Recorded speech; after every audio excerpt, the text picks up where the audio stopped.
All right, welcome to Game Day Preview. You are looking at Josh Allen as the Buffalo Bills are in Foxborough to take on the reeling New England Patriots. Can the Bills keep it rolling and add to the blues that Bill Belichick currently is singing?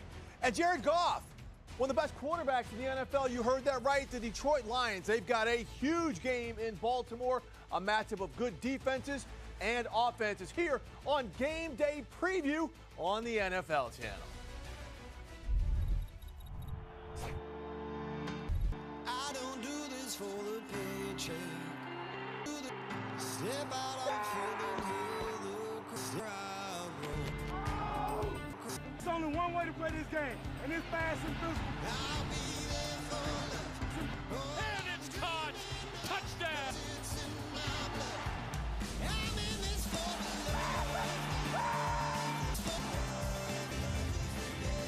Touchdown, Detroit Lions! Oh, baby! Oh, yay!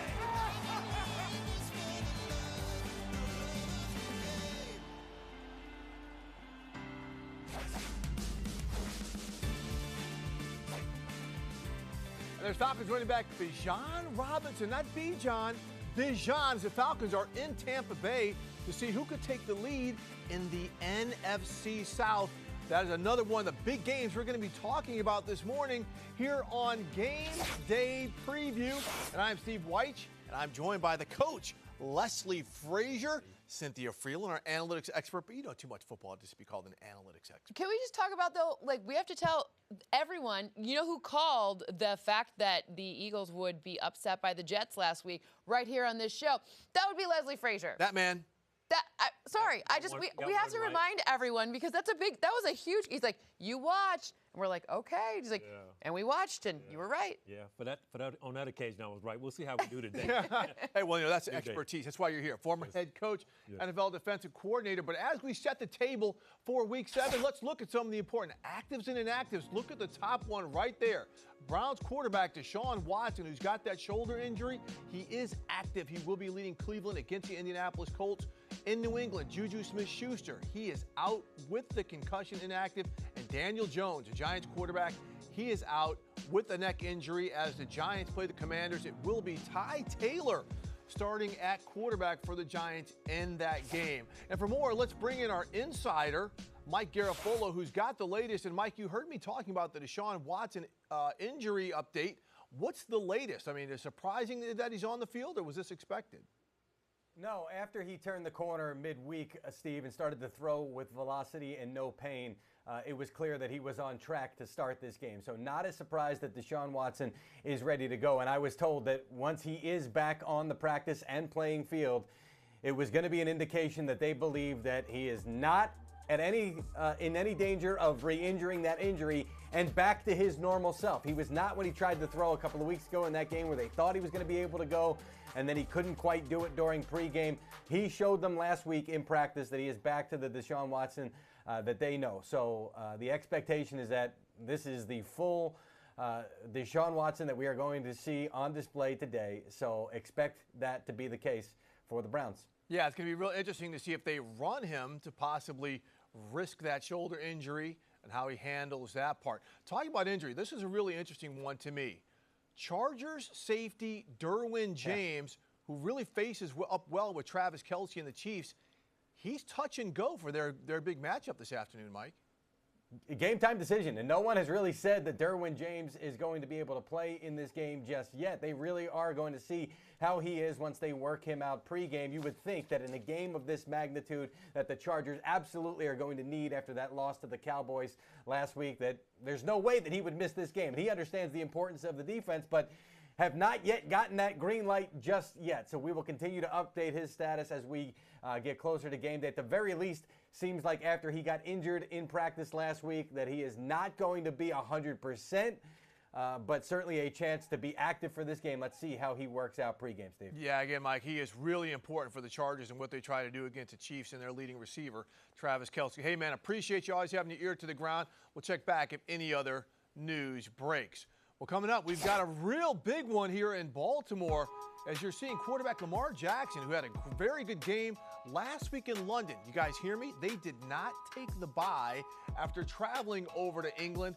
They are playing this week, and they have got a big one with the Detroit Lions. And for the latest on that, let's bring in our Sherry Burris, who is on site there in Baltimore. And Sherry, we just showed Lamar Jackson, but this game is really a feature of two very strong defenses going head-to-head. What can you tell us about that aspect? Steve, looking at the stats, you said it, this could be a real defensive chess match. Detroit has allowed the fewest rushing yards this season. Meanwhile, on the other side, Baltimore, they have the most sacks. So for both offenses, kind of going through their own hiccups, which I know we're going to talk about, this really could be, I might imagine, a low-scoring game because both of these defenses are really playing on all cylinders. And I got to tell you, one guy to watch for on Baltimore's side is Jadeveon Clowney. He said since getting here, he's really felt sort of a resurgence in his career. He wants to show the guys he's still got it. His defensive coordinator, Mike McDonald, said his energy is infectious. And for the Lions, I mean, they have the best, tied for the best record in the league. Roquan Smith giving them a little bit extra bulletin board material because that's exactly what they need, right? He said, I'm in the show me business. Roquan wants the Lions to prove to them that they are one of the best teams in the league. Well, Sherry, I'm from Missouri, which is the show me state. And coach, This is a defensive battle. And Aaron Glenn, what he has done as a defensive coordinator with this Lions defense from the back half of last season to now is important. But this is a very challenging offense and a challenging quarterback they're facing today. No doubt about it. Detroit is a much improved defense for sure. Sherry mentioned it. They went from being one of the worst defenses in the league, Steve, a year ago to now being a top 10 defense. At 18 points a game, that is really impressive. You're taking a look at a couple clips here, watching their defense, playing some man coverage. They are leading the league in run defense, giving up 3.3 yards per carry. And then take a look at the evolution of Lamar, being able to throw the football outside the numbers. There was a time in the scouting reports he would never do that. I mean, you didn't have to defend outside the numbers, and yet he can still run the football. He's the team's leading rusher. He's still very good running the football. So it's going to be a defensive battle, but there's some stars on offense, Lamar being one of them, that can really change the complexion of the game for sure. Yeah, we'll see if they decide to spy him or what they do, because that's where they try to expand that outside the numbers passing game. Cynthia, Dave Montgomery is not going to be starting at running back. He's not playing today, in fact, for the Lions, but Jahmyr Gibbs, the rookie's back. Well, Dan Campbell has been talking about the explosion we're going to see from Jahmyr Gibbs, and perhaps this is where we see it. And I love that, that's against Roquan Smith, because that's really who's going to be, in charge of trying to stop this Jahmyr Gibbs explosion or whatever they do in the run game. However, the reason that the Lions are having so much success this season, in large part on offense, is their O-line, which, by the way, they all showed up. They're all there, thank goodness, right? So as far as the run game is concerned, I think Jahmyr Gibbs will be able to handle all of this load, and I think it's going to look very good for him. Maybe not good for fantasy owners who had David Montgomery, but, I'm from Michigan. I like the Roquan. He knows. He used to be a Bear, Roquan Smith. He knows. He knows.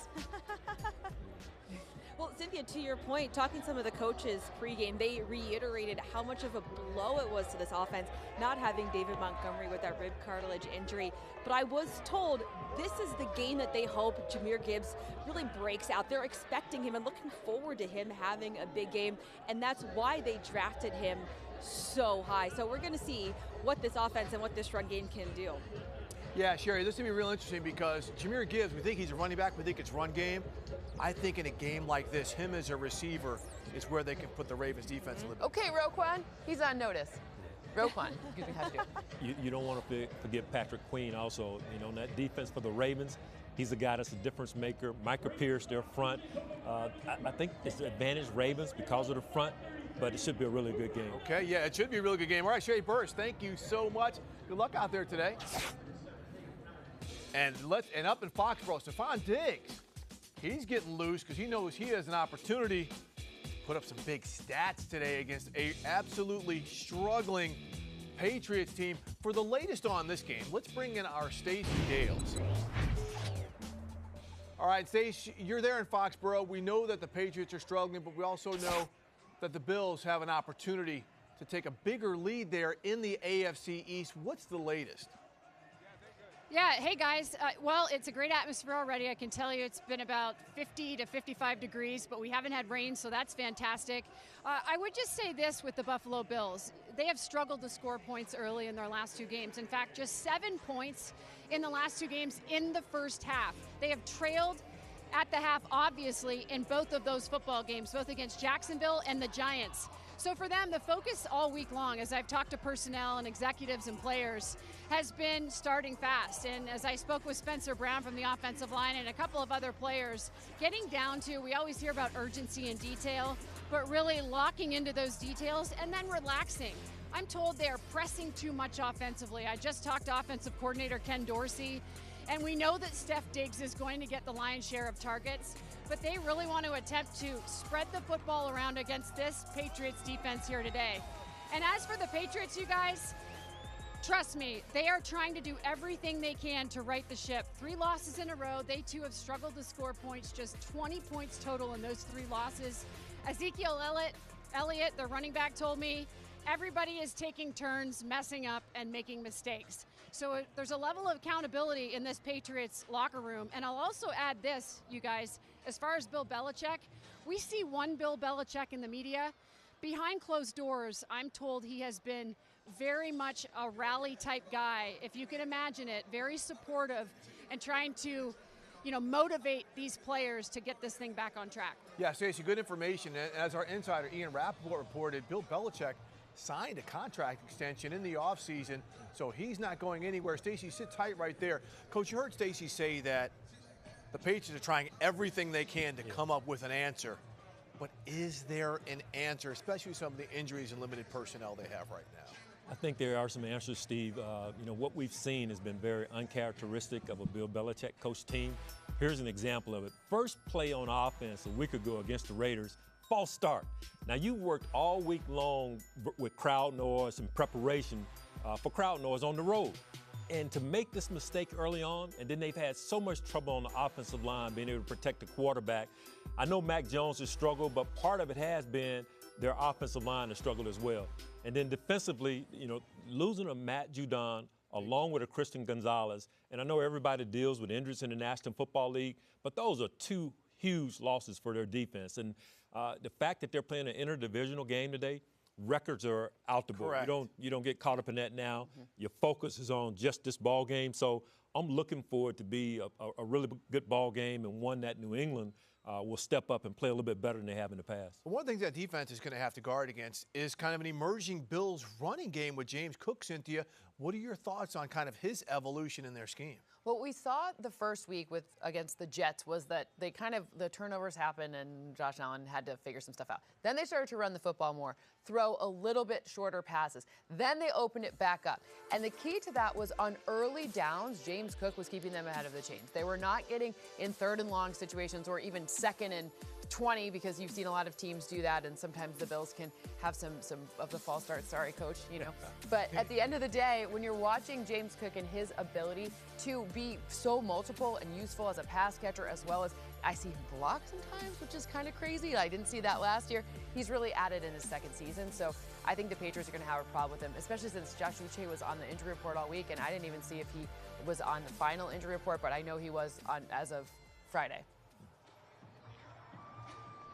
One good note for these Patriots is that Jack Jones, guys, is back in their secondary, the 2nd-year player. Obviously, he has not played this season because of, I believe, a hamstring injury. That's huge as they face Josh Allen. I talked to Dietrich Wise Jr. this week from their defensive line, and I asked him about what he sees on tape this year with Josh Allen, because they faced each other a number of years. The first thing he talked about was the legs. It's not necessarily the cannon for an arm. And the way he's making those checkdowns, we're actually playing really smart football right now, Josh Allen, but it's his scrambling ability, and he leads the league in offensive touchdowns, 16 of them for a reason. So having really good eyes on the quarterback for this Patriots defense will be critical here today. And conversely, if you are the Patriots, and I'm sorry about that. If you are the Buffalo Bills, in looking at Mac Jones, I talked to Taron Johnson from their secondary. I said, what are a couple keys? They want to shut down the run game, because that's what the Patriots want to do first and foremost. But Mac Jones, as you guys know, in all of his struggles, they're trying to get the ball out of his hands super fast. So the Bills, conversely, want to be able to get to him before he does that. Hey, Stacey, really, really good stuff as Josh Allen's warming up about 10 yards right behind you. We appreciate the insight. All right, and Stacey, we've got to say goodbye to Stacey and to Cynthia as she's leaving us. As you're seeing, Desmond Ridder of the Atlanta Falcons getting warm. We'll see if he can rebound from a really rough fourth quarter in a loss. And after our show today, stay here, right here on the NFL channel. Check out Game Center at 1 p.m. Eastern Time. So in other words, just sit right here. We've got you covered on the NFL channel, and we'll be back right after the break on Game Day Preview.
A preview as we're about to kick off Week 7, and there you see the Chargers getting ready for a big game against the Chiefs right there. By the way, their social media team just absolutely top-notch. So well done. And speaking of that matchup, let's head out to Kansas City, where we're there with my guy, James Palmer, my co-host. On our show, the NFL Report. JP, you're looking good there on remote. Got a big game, and one of the big elements of this game, of course, is slowing down Travis Kelce. And we heard Mike Garafolo earlier talking about Derwin James, the Charger safety, who's usually in charge of that. What about that dynamic, especially if James can't go? Yeah, it's a big deal, right? You know how much of a focal point, Steve, Travis Kelce is with this offense. Then you look at the struggles they've had at the wide receiver position, specifically the wide receiver position going downfield. This may sound shocking to everyone, but Patrick Mahomes has the 4th lowest passer rating on downfield passes in the NFL. They've had these long, sustaining drives that they've had, which Travis Kelce has used repeatedly through those, and then obviously specifically in the red zone. Derwin James's pregame workout is going to be very important. Obviously suffers that ankle injury on Thursday, doesn't practice Friday. Statistically, Steve, he's better than any player in primary coverage against Travis Kelce in his Hall of Fame career all time. And Kelce even said it this week. He is the best safety that I have to go against. Now, what they do down in the red zone, whether Derwin James is on the field or not, is extremely important. I talked to linebacker Eric Kendricks this week, who kind of told me we have to make sure we keep Mahomes in the pocket. When he extends, that's when Travis Kelce is even better as a receiver when they create off script. So trying to limit those plays, making them act a little shorter down in the red zone, whether Derwin James is on the field or not, is what they're looking to do in the red zone. Yeah, real good stuff. Stay right there, JP. Okay, Coach. We're talking about Derwin James and this Chargers defense. And then last week against the Cowboys, I mean, they just couldn't close it out. They had some opportunities there in the fourth quarter. What do they have to do to kind of get over this hump and prevent from falling to 2-4 right now? They have to find a way, Steve, to play for 4 quarters. I mean, there were some spurts in that Cowboys game. It was a very emotional loss. We see the sack here, the hit on the quarterback. But the ups and downs by the Chargers offense, they really kind of underperformed in that ball game on Monday night. There were a couple of opportunities that Justin Herbert had, where he missed Keenan Allen on a couple of potential touchdown plays. So those missed opportunities against a really good football team, they come back to haunt you. So today, no MOBPs, no missed opportunities on big plays by this Chargers offense.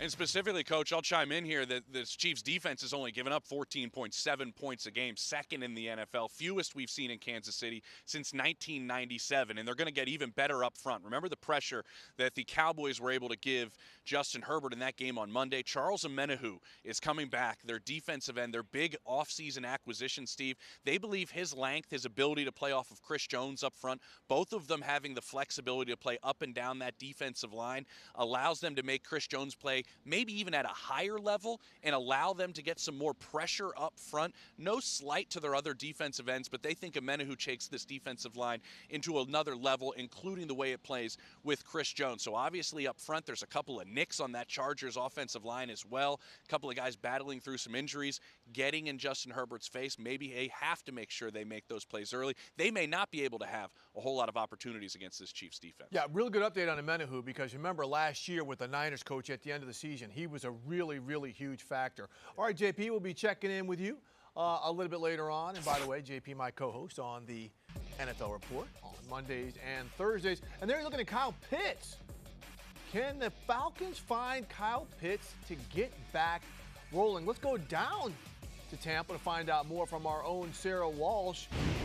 Sarah, you're there for this big NFC South matchup as both teams tried to rebound, especially the Buccaneers only scoring 6 points last week. How can they get things going offensively?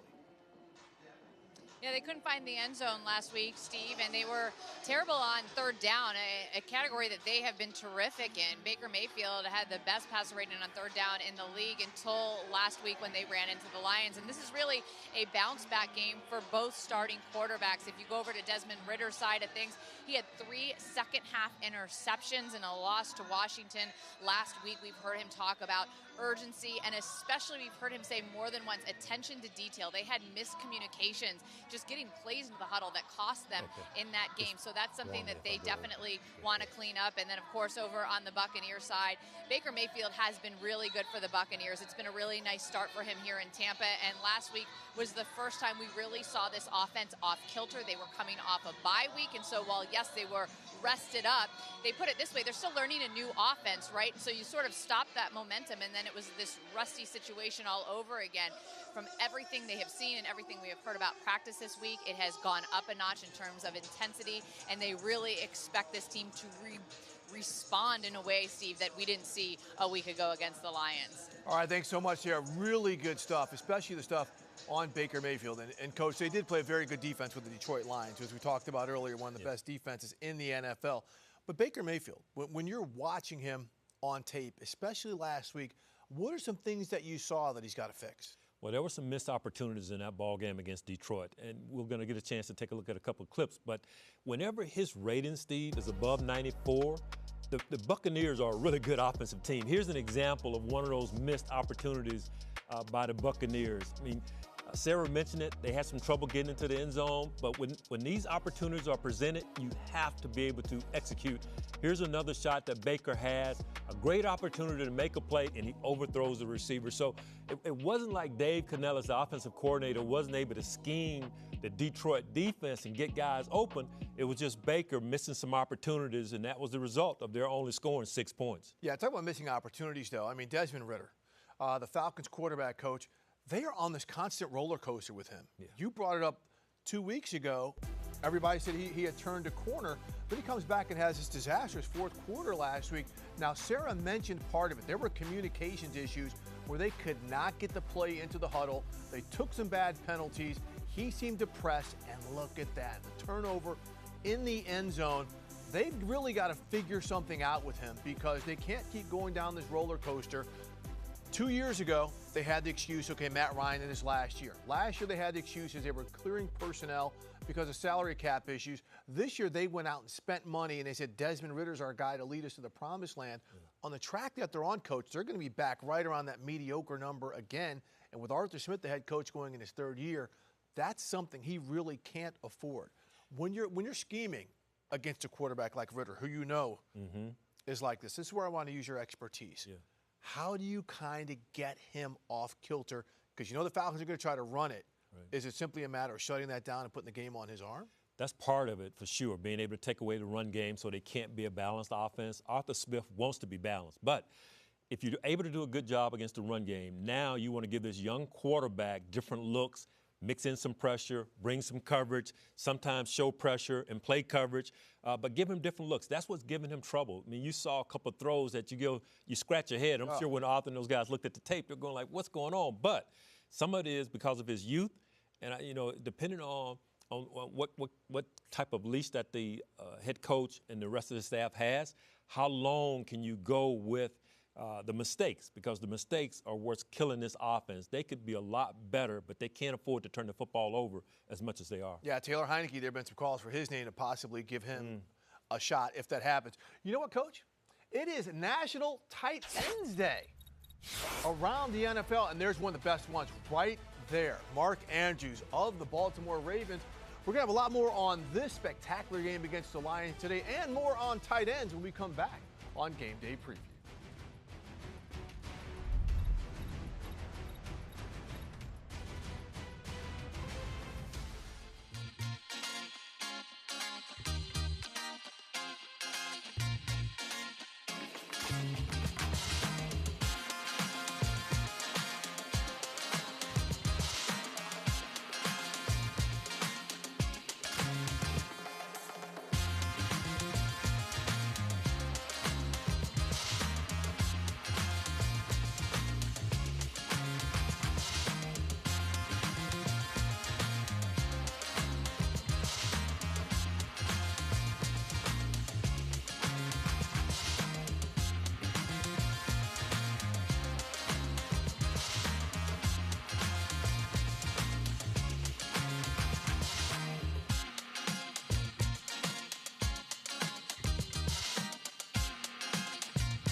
Welcome back to Game Day Preview, Week 7 edition, and this is what's going on all over social media as the teams are checking in, players are checking in, the people who run the accounts for both those teams and players checking in. Some rivals right there too, Marcus Grant, as we're back here on Game Day Preview. And now it is time for some fantasy football. Marcus, out of the gate, who is your must-start quarterback? I'm going with Jordan Love. Oh. A little bit outside the box there. And look, I know early in the season he came out, he played really well, had a couple of rough weeks, but we like to pick on defenses, and we're going to pick on the Denver Broncos defense this week. You know, I got you. It's been rough for the Broncos. Even you take out that 70-point game they had against the Miami Dolphins, there hasn't been a lot of bright spots for this defense. On top of it, Love with a healthy complement of weapons. Aaron Jones is back, Christian Watson a little bit healthier, and he can do a little bit of running. So I think this is a good bounce-back spot for him. Plus the Broncos, all they're talking about is potentially guys getting traded with that trade deadline coming up next week. Okay, must-start running back. I'm going to go Isaiah Pacheco with the Kansas City Chiefs. And I will admit, this is one that I didn't know what to make of Isaiah Pacheco coming into this year, but he's played really, really well for the Chiefs offense. Throw in the fact that the Chargers give up over 100 rushing yards per game.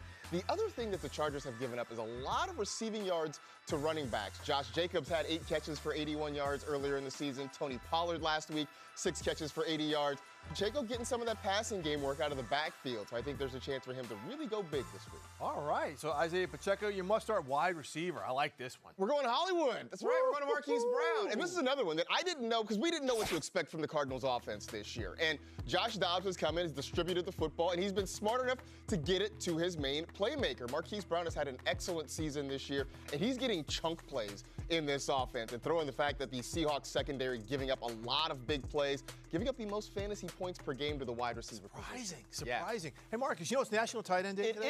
It is. That's right. We're rocking a T-shirt today. You're rocking the T-shirt. Okay, so on that note, your must-start tight end. I'm going back to the Darren Waller well, and it's been frustrating a lot this year. Anybody who's had Darren Waller tried to start him, you know that Giants offense just has not done much. But if there was a silver lining last week, it was that Tyrod Taylor was getting the ball to his playmakers. He was getting it out to Darren Waller. He was getting it out to guys like Jalen Hyatt. So that is some reason to sort of be optimistic about it.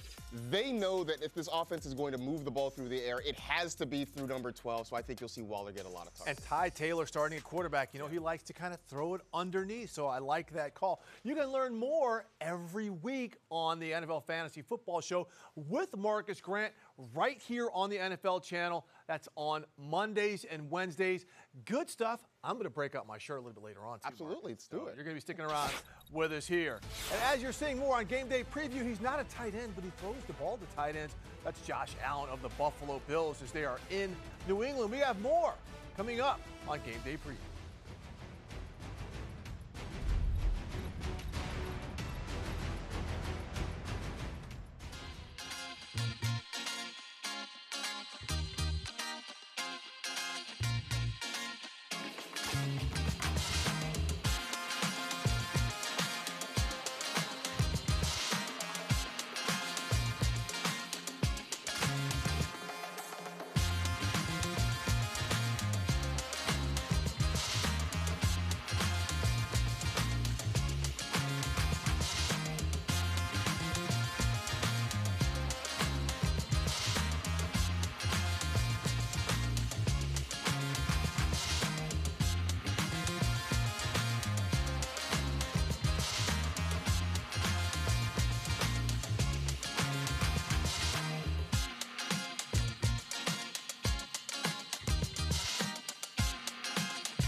to give the Niners the lead. Snap is down. The kick is up. The kick is no good! It's no good! And the Browns will beat the 49ers 19-17. He pushed it wide to the right.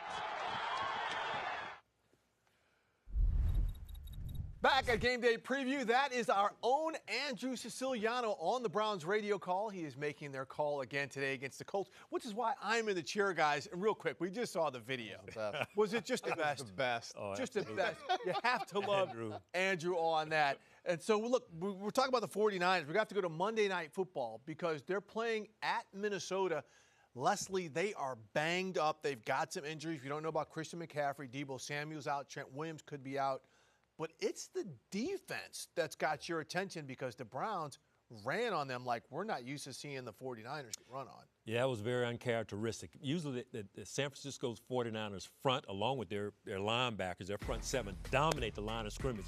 You see here Kareem Hunt gets about an 8-9 yard run. They end up, Steve, rushing for over 100 yards in this ball game, which doesn't happen against this 49ers defense. So they're going to have to get back to that physicality that they've shown in the past. Here's another example where Kareem Hunt gets on the perimeter, scores untouched to the end zone. That's not the 49ers defense. So they have a challenge coming up, and I'm sure they'll answer the bell. Yeah, I'm sure that film session did not go well with Steve Wilks. Yes. They should tighten it up, which might not be good news for the Vikings offense, Marcus, which has played fairly well. It has played fairly well, although I'm curious to see what they can do without Justin Jefferson. Last week, they didn't throw the ball all that well. They haven't run it all well this year, and you mentioned last week the Niners getting run on. It's not a thing the Vikings have done very effectively. Alexander Madison has struggled. Cam Akers has been kind of a non-factor since he got to Minnesota. I mean, throw in the weird narrative about Kirk Cousins on primetime games and that whole thing, too. The Vikings will have to step it up. They'll have to figure out a way because even this banged-up 49ers offense should be able to move the football and score some points. Well, we'll see how this shakes out because, you know, the Vikings without Justin Jefferson going up against this defense.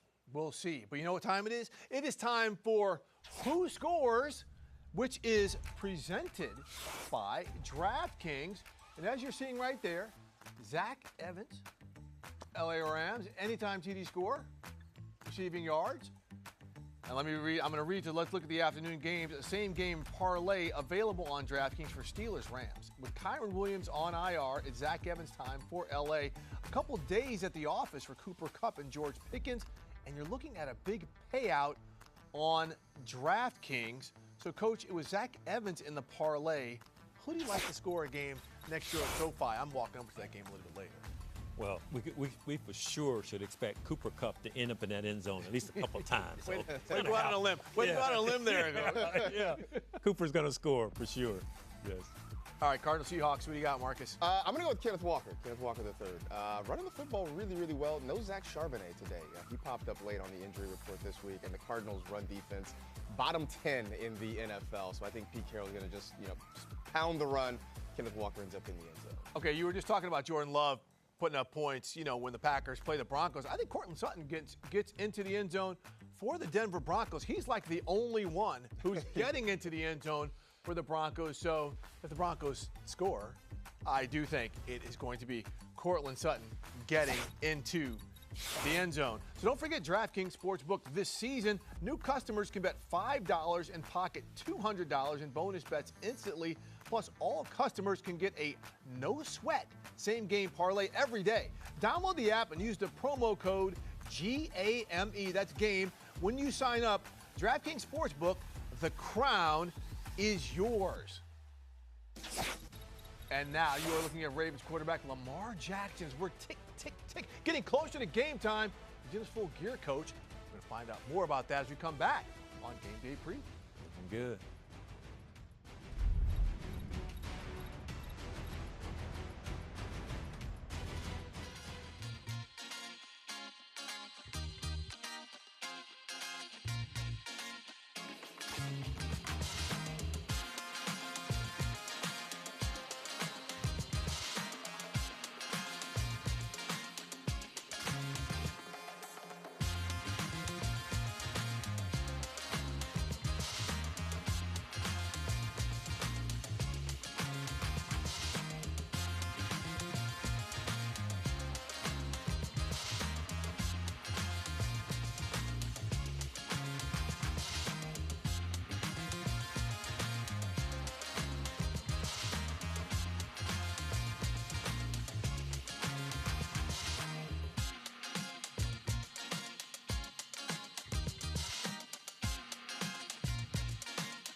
Hurts is replaced at halftime. Tagovailoa fires to the end zone.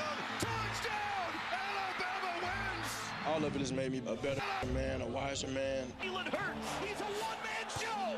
With the 5th pick, the Dolphins select Tua Tagovailoa. What a throw. the 53rd pick. The Eagles select Jalen Hurts, absolutely brilliant. The Miami Dolphins select Jalen Waddle. What great the Philadelphia Eagles select Devontae Smith. Tyreek Hill traded from Kansas City to Miami. Now the Eagles have A.J. Brown opposite Devontae Smith. From the moment he arrived. You decide if you want to use that to be a teachable moment. I know what I'll do. What a play! Caught for a touchdown! a big boy around here. Let's go!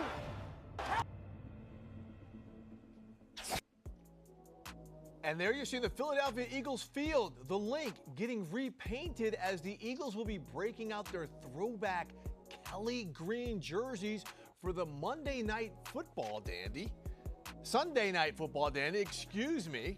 Between the Eagles and the Dolphins, it's going to be the game of the weekend, or very well could be. And, Coach, one thing I really loved about that piece where they showed the comparisons of all those players. Yes. You know, Tyreek Hill's on an MVP pace, but we are forgetting that A.J. Brown, I believe he's got 4 consecutive games, Marcus, with more than 100 yards receiving. But, Coach, when you're looking at this, I mean, when you see the potential matchup, the greatness on both sides of the ball, what catches your eye? Well, the fact that I just got a notice in my ear that Tyreek is on pace to get 2,300 yards receiving. I'm going like 2,300 yards receiving. But this offense has been so impressive. We're able to take a look at some clips here. Somehow, some way, Sean decided that defense will have to find a way to disrupt the timing between the receivers and the quarterback. But you can't sleep on the Dolphins' run game. Raheem Mostert on this run does a great job of getting down the field in the offensive line. Not that they have any superstars on their line, but they do a good job of getting in the way, and they've got the backs to make a difference. So it's going to be a challenging game for both defenses.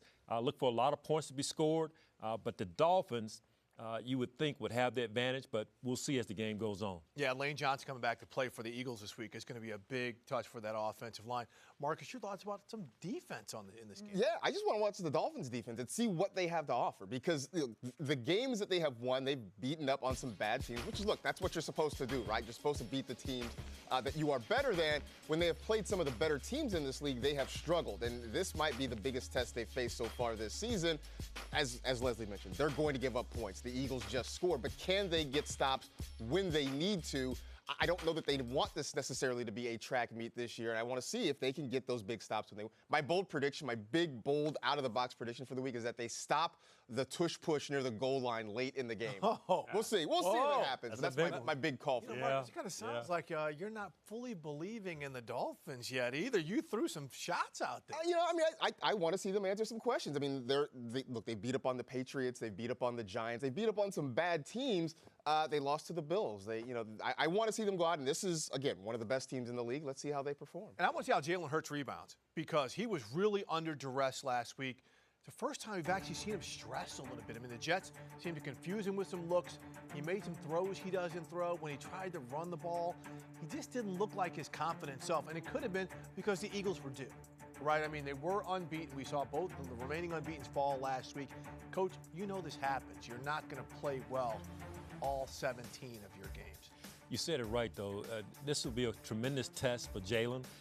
He struggled with a lot of things that the Jets did. They struggled as an offense, period.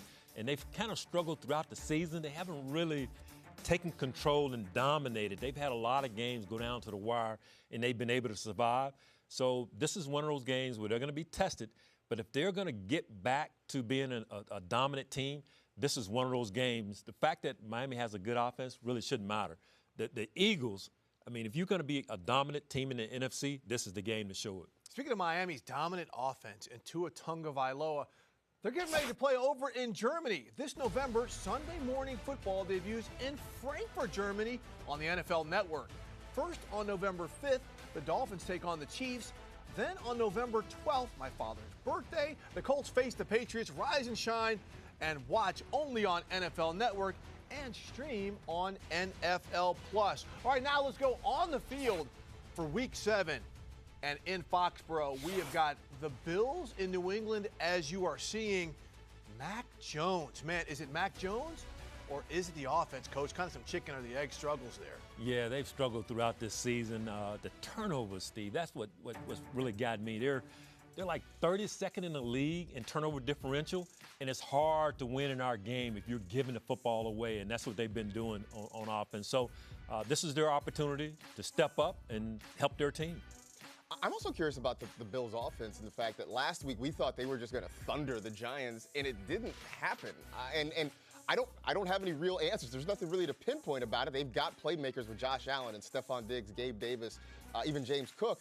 I want to see if they can kind of get into a rhythm, because that was a thing we didn't see last week when we thought for sure they were just going to roll over New York. Last week around the league, Marcus, the defensive gods flexed because nobody scored except for the Dolphins. All right, down in Tampa Bay, we have got the Falcons and the Bucs. This is the battle for the NFC South. The Bucs are 3-2, Falcons are 3-3. Marcus, we're looking at Baker Mayfield going up against Desmond Ridder. Does that tingle your toes?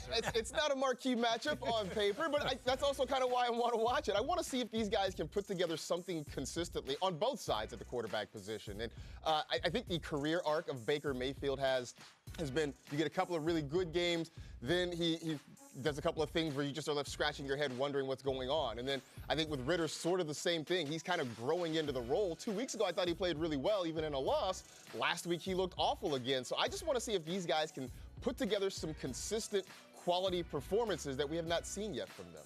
Yeah, you see, in NFC South, it's really a mediocre division right now. Everybody's right around 3-2, 3-3. So this will be a great opportunity to step up. One of these teams could win this division for sure.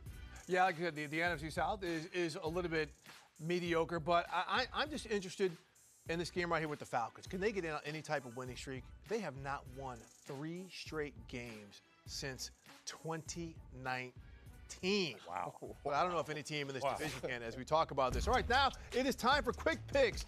The Raiders and the Bears. Coach Frazier? Well, I know, Steve, we got backup quarterbacks playing in this game, but somehow, some way, the Chicago Bears are going to find a way, man. They're pulling this out. They're going to do it. Tyson Bagent, the starting quarterback for the Chicago Bears, a Division II quarterback against Brian Hoyer in this game. Very interesting. All right, now. All right, Mark. I was going to say, look, Tyson Bagent, as long as he's smart enough to get the ball to DJ Moore, I mean, that's all you need to do, right? All you need to do. Find your playmakers. Get him the football. Let him work. That's all you got to do. Raiders defense is playing too well. All right, we got Browns and Colts. Deshaun Watson is starting in this game.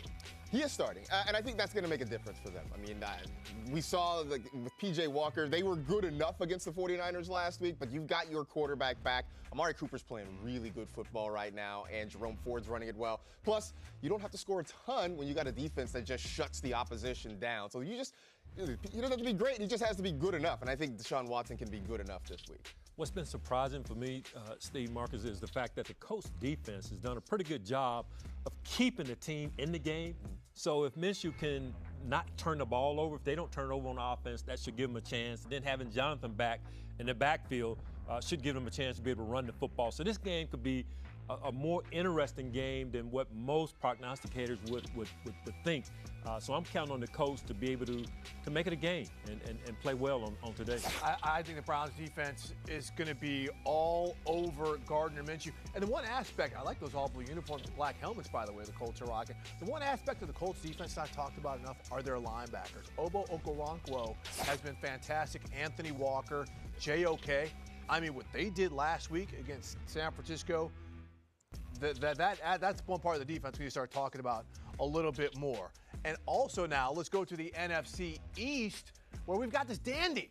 The Washington Commanders against the Daniel Jones-less New York Giants. Guys, I like the Commanders in this game because Sam Howell, I think he's shown a lot. And Wink Martindale is going to be coming after him today. And the connection he's got going with Terry McLaurin right now, and you know all about this, Marcus. I think Sam Howell's going to stand up in the face of tremendous pressure and play well. You know, it's funny because he's getting it done, and he's doing it in all sorts of different ways. Some weeks he's getting it done with his arm, as you mentioned, throwing to Terry McLaurin. Some weeks he's getting it done with his legs. I mean, I'd say from the fantasy perspective, I like to say people who love the Law, Sausage, and Sam Howell fantasy points should watch neither being made because it's not always pretty, but it's been effective so far. You know, in talking with the Giants coaching staff after that loss against the Bills, those guys walked away from that game with confidence. That's probably the best they played from a complementary standpoint as an offense, defense throughout the entire season. So they're coming into this Commanders game with a lot of confidence. And sure, the Commanders are coming off a big win a week ago versus Atlanta, but the Giants are walking on that field with confidence. So this should be a really good game and may have some predication on what happens in the future of the NFC East. All right, you heard it there from Coach. For a team that hasn't been to the Super Bowl ever, for everyone just crowning the Lions this Super Bowl, I would just say that summer hype means nothing.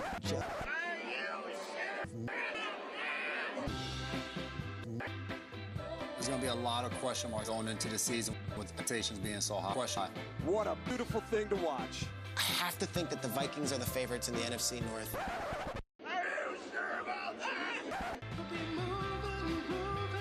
I think the Niners are the best team in the NFC right now. They haven't really done anything yet.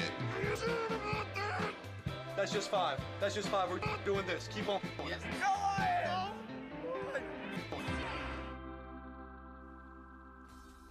Wow, we get the Tim Robinson, I think you should leave bit there. That's pretty good. It's good stuff.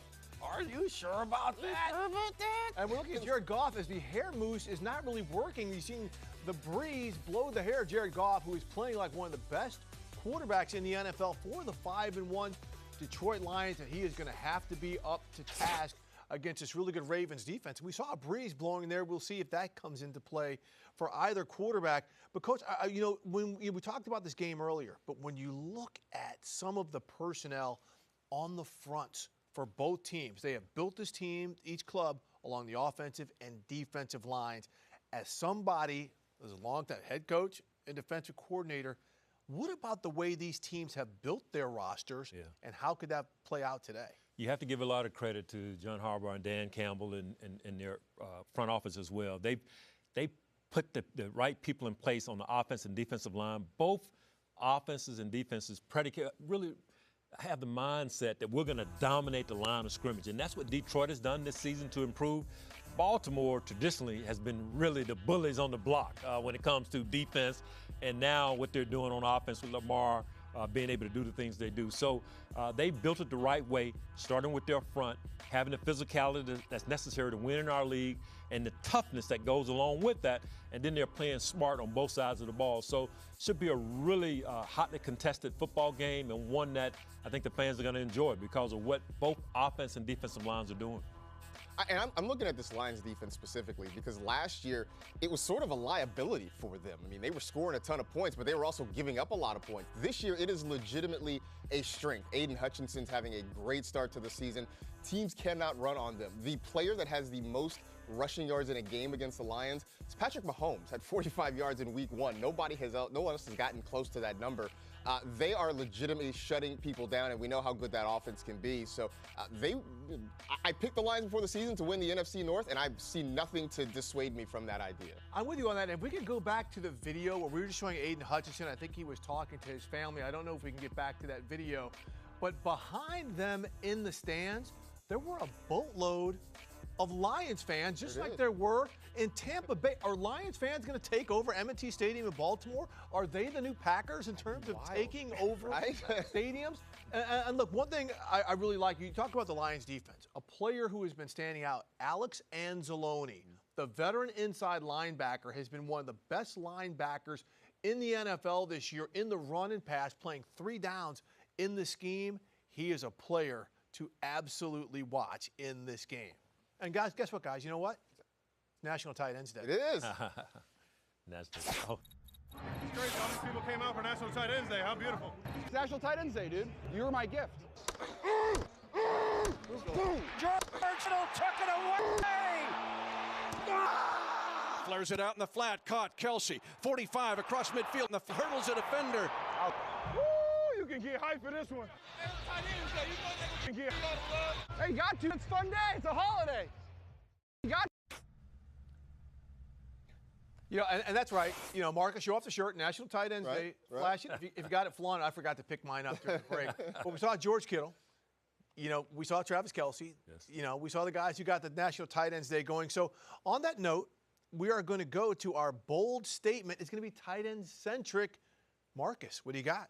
I'm going to go with Kyle Pitts is going to have the first multi-touchdown game of his career. Yeah. You know, we've been waiting on this. The last couple of weeks, the Falcons starting to get their playmakers involved. Drake London getting a lot of targets. Kyle Pitts seeing some more targets. So I think this is the week he finally breaks through. He's got, 4 touchdowns in his career? I think he gets, I don't say he's going to double that number, but I think he gets a couple. I think he gets a couple in the paint area today. Save the tape. So with my pick, I'm going to go with Sam Laporta. I'm counting on Sam being able to get 7 catches today against those Ravens. What? And go over 100 yards, Steve. So it's going to be a big day for Sam. I really like this bold statement because Laporta, wow, he's doing it. But, wow, 7 catches. Iowa, man. Tight end university. There we go. Out of Iowa. Well, guys, I am going to the tight end who was supposed to make the big splash and really help his team turn around this year. Darren Waller, he has yet to catch a touchdown this year. Darren Waller is going to get his first touchdown of the season against the Washington Commanders today. They've got to get this tight end going, and Ty Taylor starting at quarterback. We know Ty likes to throw the underneath stuff, so I think Brian Daboll, to try to get something going on in this offense, is finally going to get Darren Waller going. Okay, Coach, we've been talking about all these tight ends. You were a longtime DB in the NFL. Mm-hmm. You coached them. How do you slow down these tight ends? And we're not just going to open up the door for them this day, are we? No. I mean, National Tight Ends Day. Why is there not a National Defensive Back Day? Cornerback Day, you know? But no, when you have really good tight ends like a Travis Kelce or even a young guy like a Sam Laporte, the one thing you have to be able to do is disrupt the timing at the line of scrimmage still. And there are different ways to do that, by putting a defensive lineman over the top of them or letting a guy like a Micah Hyde be able to cover them one-on-one in coverage. So that's important. All right, as we're seeing these teams come out of the tunnels, we take the field. We want to thank you again for joining us on a Week 7 edition of Game Day Preview. Great stuff, guys. And by the way, it is National Tight Ends Day. National Tight Ends Day. Enjoy it.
Hey everybody, welcome to NFL Game Center presented by FanDuel. I'm Patrick Claybon. We got an incredible slate of games today, and Game Center's got you covered with highlights and social reactions for all of them. Get ready for a fun day of football. Enjoy the show.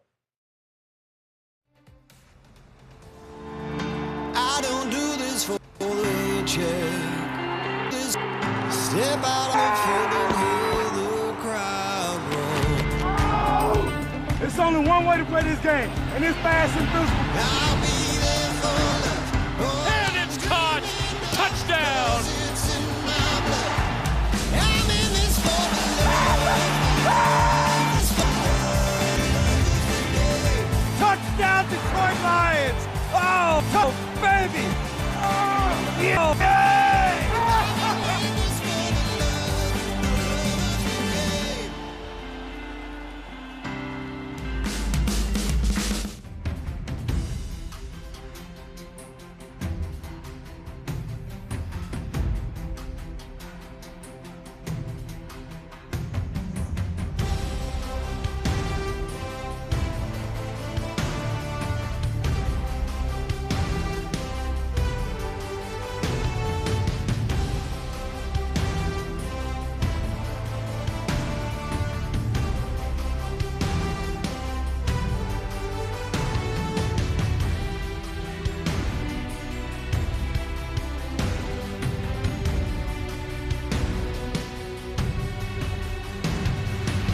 catched and a little bit off guard. Little keeper, a little sling of a throw to Beckham. That was wild. Looked like it was going to be a zone read, and then just kind of slung it to Odell Beckham Jr., and he picks up the first down. Yeah, Todd Monken, this is something he's brought. It's a little more RPO versus the traditional zone read we've seen out of Lamar Jackson. In the years past, he would have activated as a runner. He's trying to use these wide.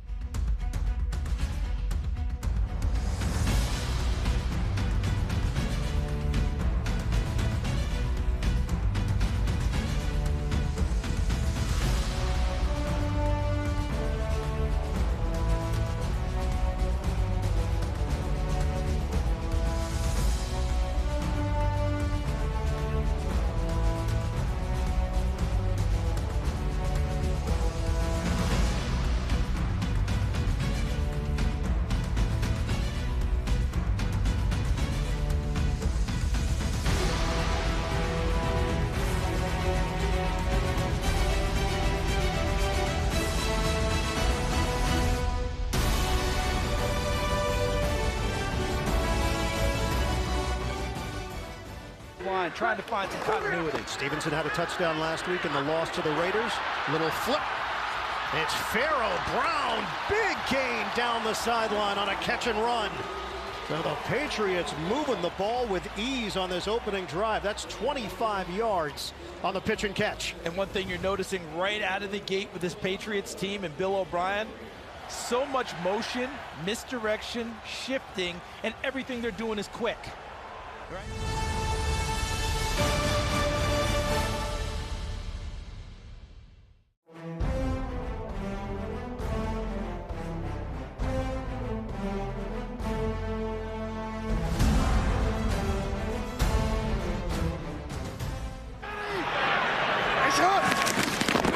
Here's a fake. Jackson's got all day. Lofts it over the middle, and he's got a completion, and it's a big play. Zay Flowers still going, and he's all the way down to the 16.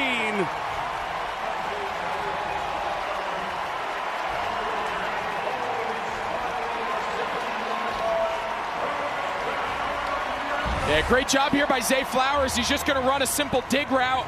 He's not open initially, and he just keeps working until he gets in that next open window. But watch the attention, Mark Andrews, the all-pro tight end. Look at the attention he gets. The safety, Kirby Joseph, jumps him, and just a... And Kareem Hunt, dealing with a thigh injury, is going to play as Ford breaks one. Ford toting the rock to the house. And Cleveland throws down the gauntlet at the start.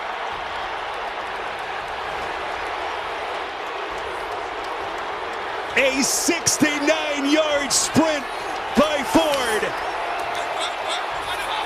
Well, what a start for Cleveland, and it starts up front. The center, Posick and Joe Bitonio, the left guard, just a masterful job of getting on their blocks, and Jerome Ford is just able to turn.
Nate Hoyer fakes it off and gives it to Devontae Adams instead, and Adams at the 30-yard line with a first down, a pickup of 15. Well, before RPOs, guys like Brett Favre used to do stuff like this, but this is just a little slant on the backside of a run. Freezes them with the release quickly, and it's a run tag, essentially. That offensive line was blocking the run, and Brian Hoyer felt that defensive shift. 4th and 1, a fake. Jackson, room, first down, touchdown.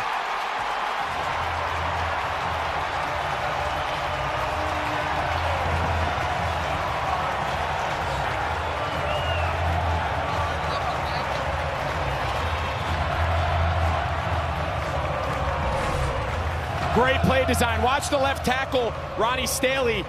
They're going to let Kaminsky go.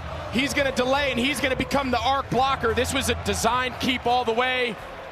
Great job leading the way. And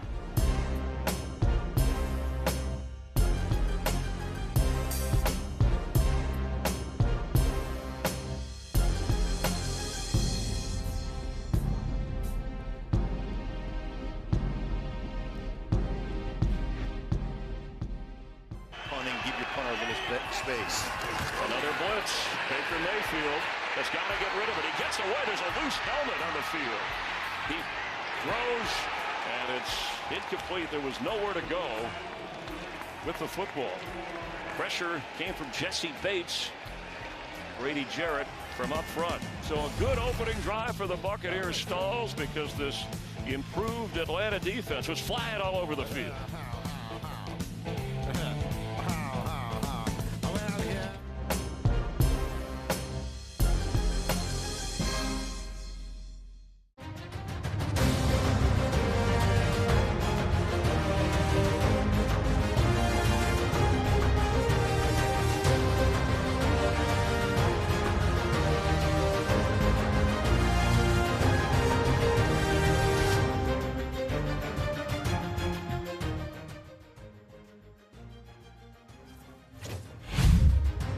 To try to get matchups up the field.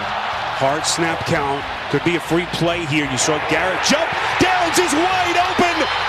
Downs. Touchdown.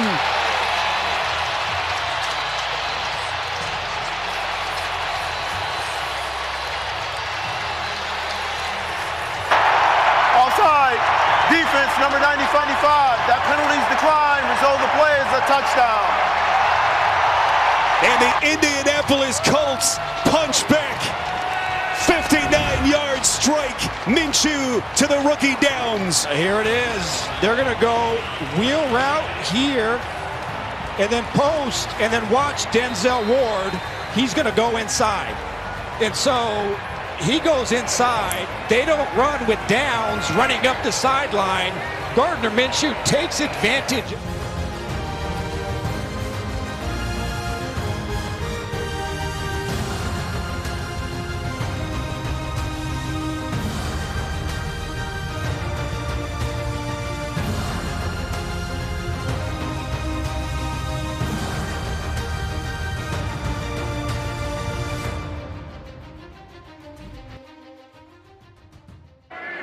Third and 6. Taylor taking a deep shot, looking for Hyatt. He's got separation, and he's got the catch. Benjamin St. Juste had the coverage, but Hyatt goes for 33.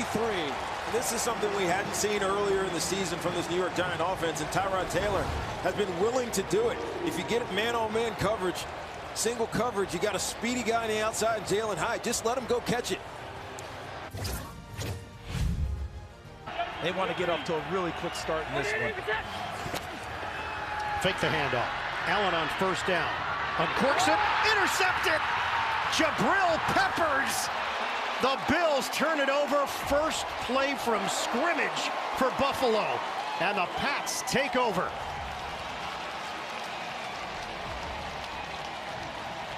This has been building for Jabril Peppers. Really step forward for New England defensively. Dawson knocks the intended target, and another turnover for Josh Allen.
3rd and 5. Raiders rush 4. Bagent looking over the field, and he finds the open man, Tyler Scott, for a first down inside the Raider 40-yard line. Well, there it is on these 3rd downs. We mentioned it, and he had to do it earlier than I thought. A little side sling. Wow.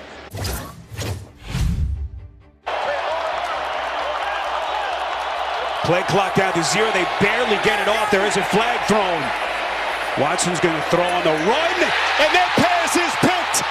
Julian Blackman with a snatch. What's the call here? We'll see if it's the play clock.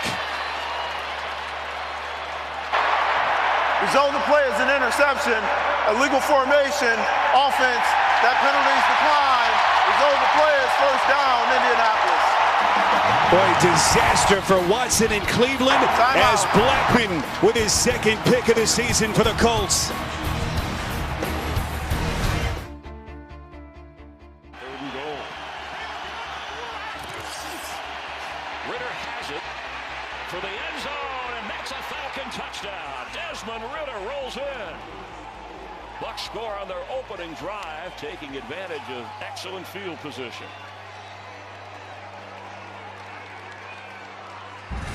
Well, we saw this a couple weeks ago in Houston. Here he is, and you're going to get man-to-man out here on the outside. Then just hold that fake in there just long enough to affect the edge presence, both the defensive and the line.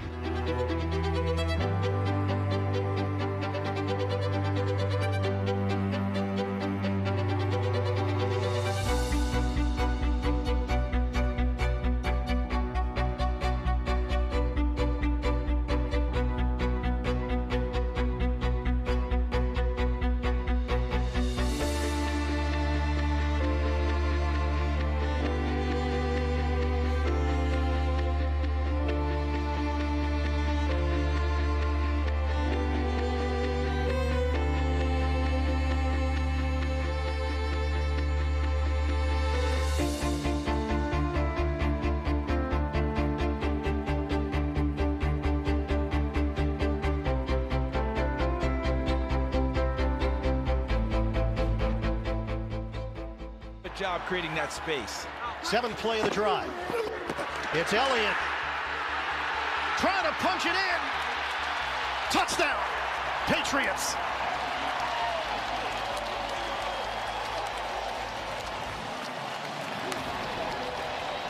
First points off of a turnover this season for New England, and they extend their lead. And this is a nice combination of push and then power. The push from the offensive line, but the power was Ezekiel Elliott, because watch where he's contacted in the backfield. That's Jordan Poyer, who's a Pro Bowl safety. And Ezekiel Elliott.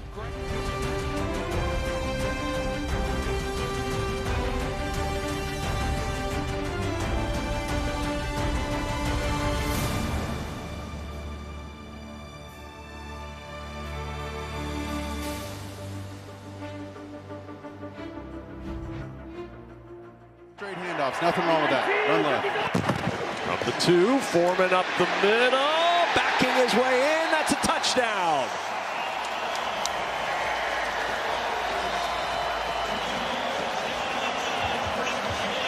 And the Chicago Bears, behind an undrafted rookie from Division II, march the field against the Las Vegas Raiders and score a touchdown. Well, this is just double teams across the board.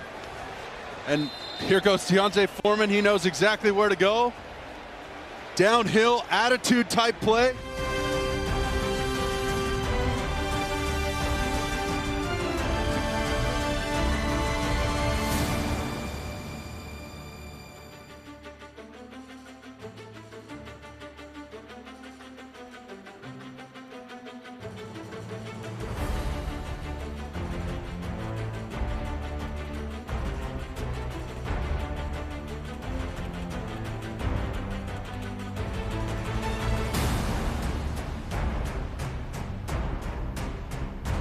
The Chris Wessling podcast studio. It's around the NFL. I like this game. Yeah, I know you do. Yeah, the Browns. We all are know. In. The Browns are in it. Falcons defense kind of looks interesting right now. He hasn't done anything in his career yet, Meg. Let's not act like he's done anything in his career yet. I know the Titans are a good run defense, but Mixon has been looking a few years younger. And Greg is looking. He's searching. I'm about to give up. Don't they have like an index or a table? I don't remember. You look like you're really trying hard.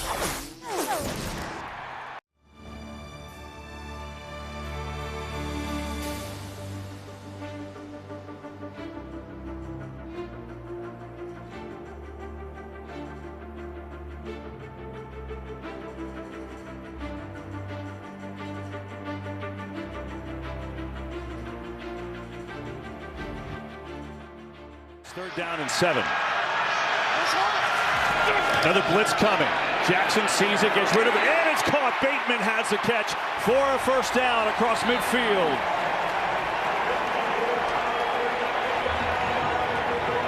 .6'3", 335. Yeah, that'll do it. Yep, that works. Here's Jackson. Has some time again. Slings it near side. Caught by Rashad Bateman again for another first down.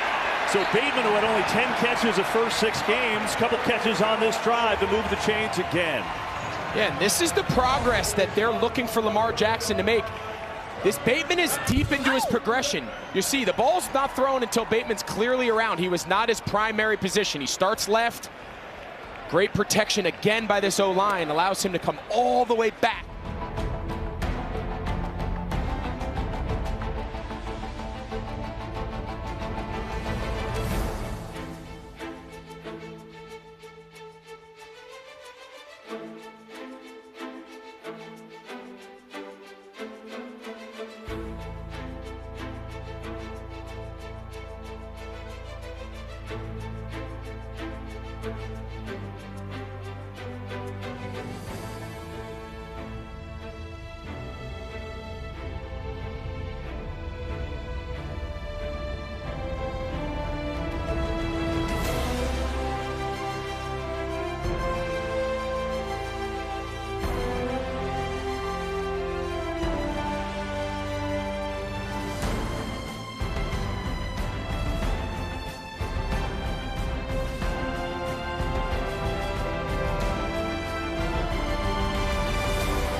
This is NFL Plus, where you can catch every play all in one place. You get access to live, local, and primetime games on your mobile phone and tablet. That's every in-market game with you on the go. I never knew that was a thing. Oh, yeah? And here's my favorite part. You can stream NFL Red Zone live every Sunday. What are you waiting for? Game time, baby. Let's go. Go to plus.nfl.com. Sign up today.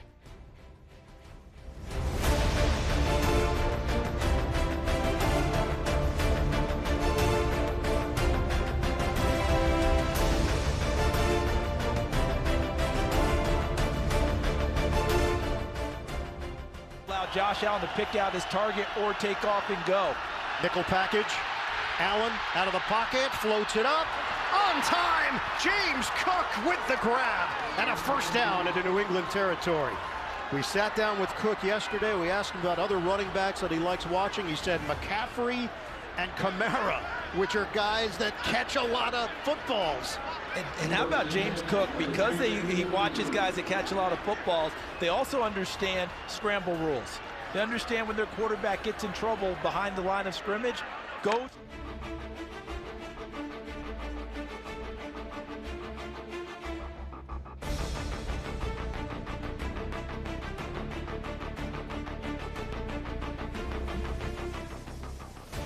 Play of this drive, 3rd and 3. Right here, see how tight they are now?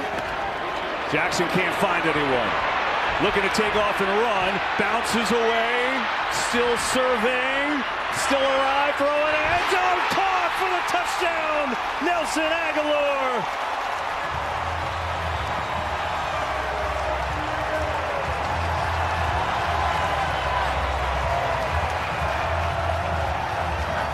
Patience as a passer. Years ago, KB, he would have been gone. He would have taken off at the first sign of trouble and turned into a runner. The entire time he's moving, he remains a passer. That's growth. That's the progress they're trying to see out of him. And this is about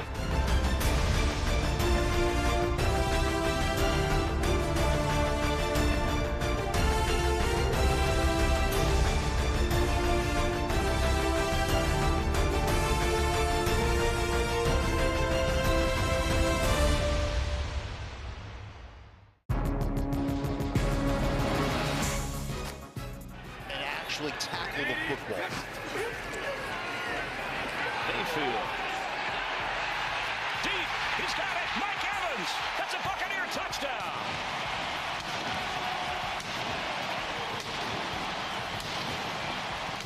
And he beat A.J. Terrell. Boy, how long has Mike Evans been doing this, the go route? If you're going to win late over the top, you got to win early. There's the matchup, one-on-one. And look at this second gear right there. Just leaning into the defensive back, right, setting him up, and then that explosion off that lean to create.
Third down and 4. Howell in trouble, and down he goes. Leonard Williams with the sack. So the Giants had 5 sacks the entire season. They already have 2 in the first quarter. Leonard Williams is lined up here over Sam Cosmi. I mentioned the other 2 guys. Sam Cosmi's 5th in pressures allowed in the National Football League. So these one-on-one matchups for the Giants defensive line are very advantageous for the Dexter Lawrences and for Leonard Williams. And you get Bobby O'Keefe.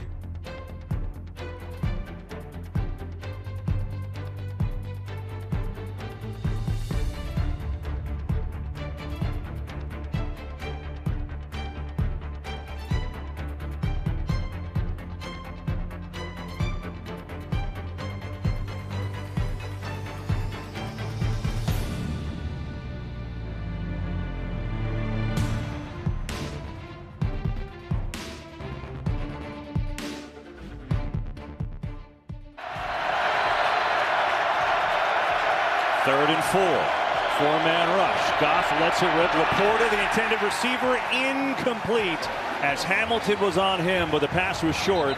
And a couple 3-and-outs for Detroit. We also have an injured player. It's Patrick Queen for Baltimore. Yeah, it looked like Sam Laporta, the the young rookie tight end. He kind of came out stumbling.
Down in distance that Indy's hoping to deal with today. 3rd and 2. Fake handoff to Moss. Minshew! Minshew in! Touchdown!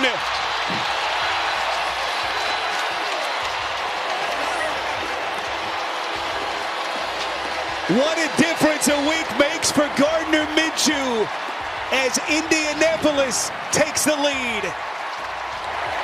This is not Anthony Richardson, but look, watch Grant Delpit.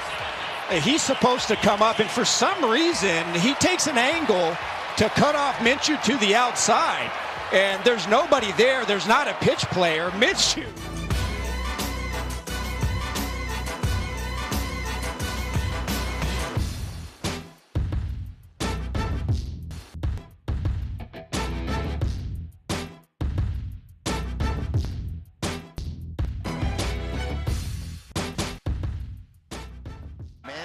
Get him in space, use him in that way. Ritter well protected. The throw. How did that get between Kyle Pitts? Oh, that in. Wow. There's my guy. He's going to be. Watch him come across. He's down there at the bottom. And then, I mean, look at this catch. Go ahead. Put it behind your back. Left-handed. That's a little around the back. Goodness. No. A one-arm grab behind the back. Still no Cody Barton out there for Washington as Taylor completes it to Wan'Dale Robinson. Nice turning up the field by Robinson, still going. And finally brought down at the 37. A 23-yard pickup for the second-year receiver out of Kentucky. That's only the 50th or 15th 20-plus yard play for the New York Giants. It's obviously a lot of yards after catch. He can change direction so quickly, Wan'Dale Robinson, and he's slippery getting through the second level.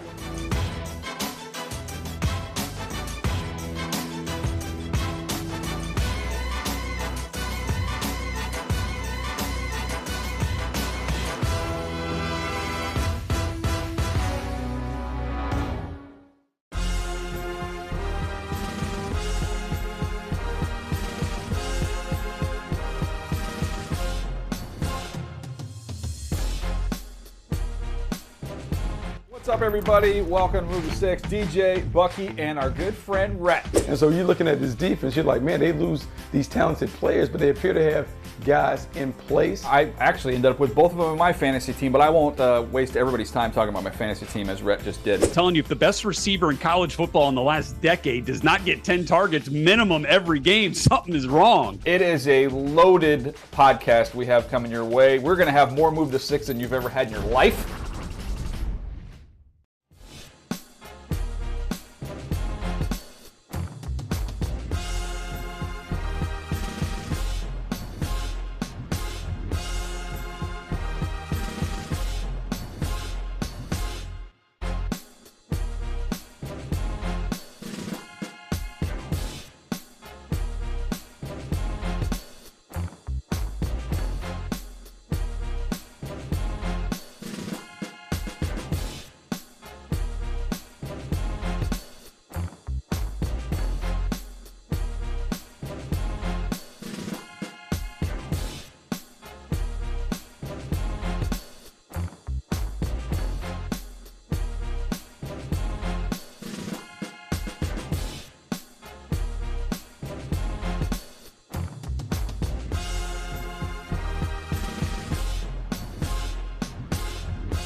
Third and goal.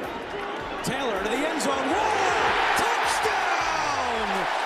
And finally, the Giants put 6 on the board.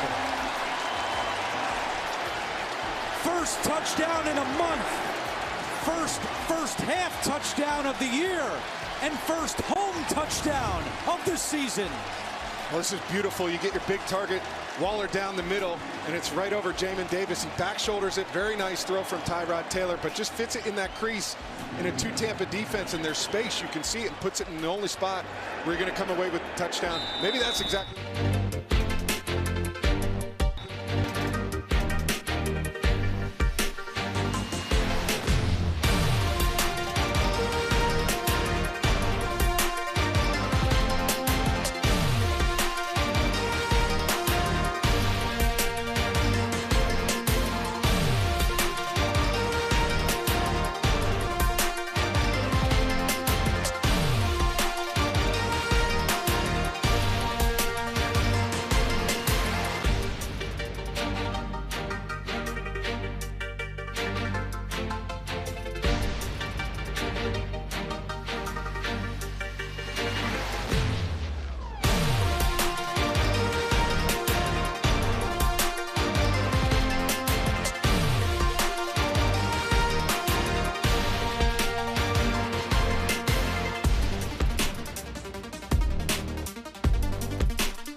First and 10.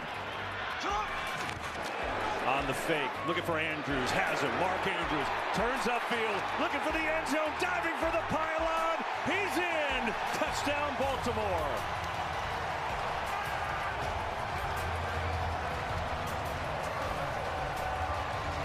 This is a clinic of how you're supposed to run and operate an NFL offense. A simple little play action. They bring Mark Andrews on the hide route. He's able to extend the ball on national.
Team lead in catches.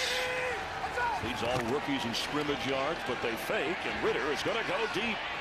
Way deep, and hauled in. Scotty Miller, the former Buck, at the Tampa Bay 20.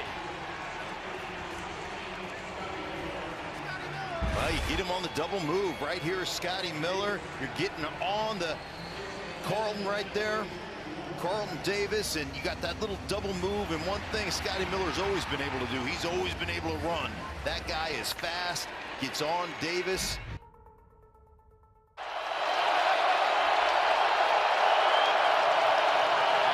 Browns go empty on 3rd and 7. Watson feels the pocket start to collapse. Scrambling, buys himself some seconds, fires, and it's picked again! Kenny Moore, this time for the Colts. And Watson still down.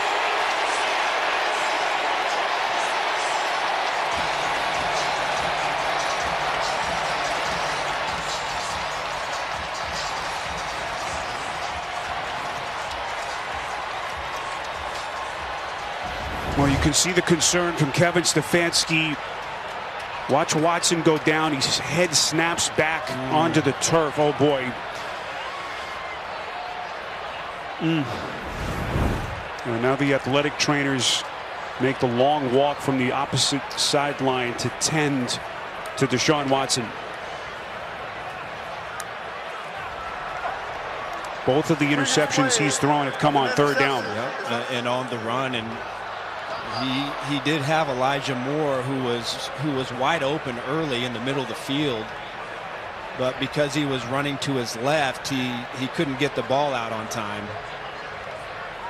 The interception, by the way, is being reviewed to determine whether or not Kenny Moore did have control of the football. You see there, maybe it was trapped on the turf. Call in the field is a successful interception. So now they need conclusive evidence to overturn. I think he catches the ball clean, and then as the ball is falling to the ground, it does hit the ground, but there is a little bit of movement allowed, and I believe that he maintains control. This extended replay continues. Looks like Sean Smith has gotten the word from New York.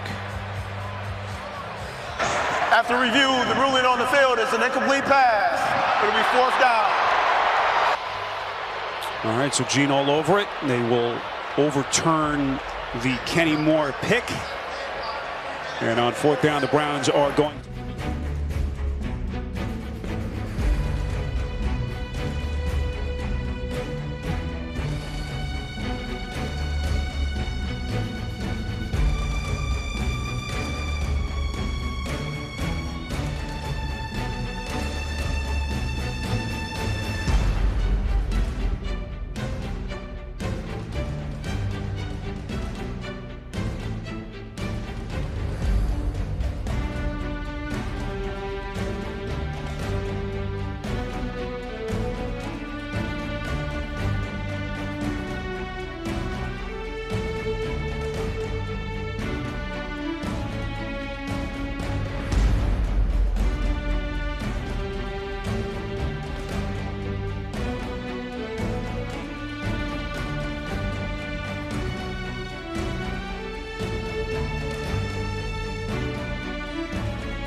Gotta attack these guys over the top or use some of their tight ends in those matchups. Here's the play fake. Hoyer over the middle, deflected and intercepted right into the hands of Tremaine Edmonds. Caromed off the midst of Josh Jacobs and Edmonds. Johnny on the spot with the interception.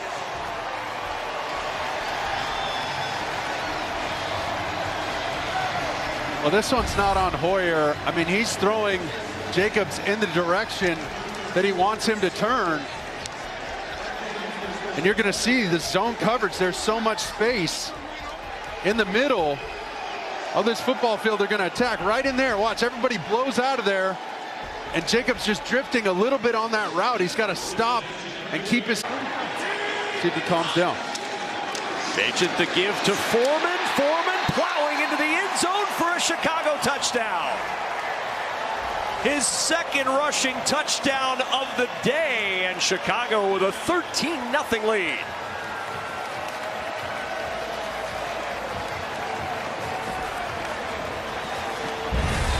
And once again, just an attitude run. Right there's your big block. Lucas Patrick back in at center.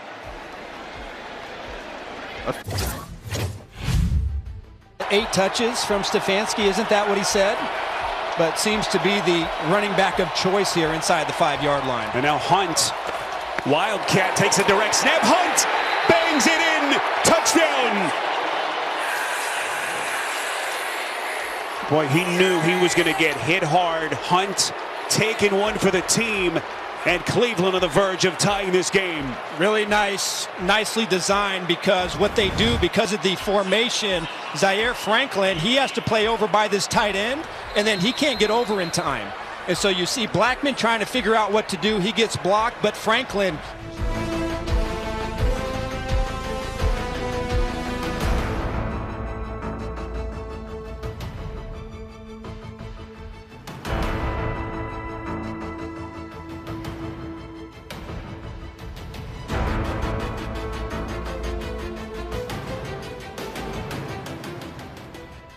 Playing well here in the early going.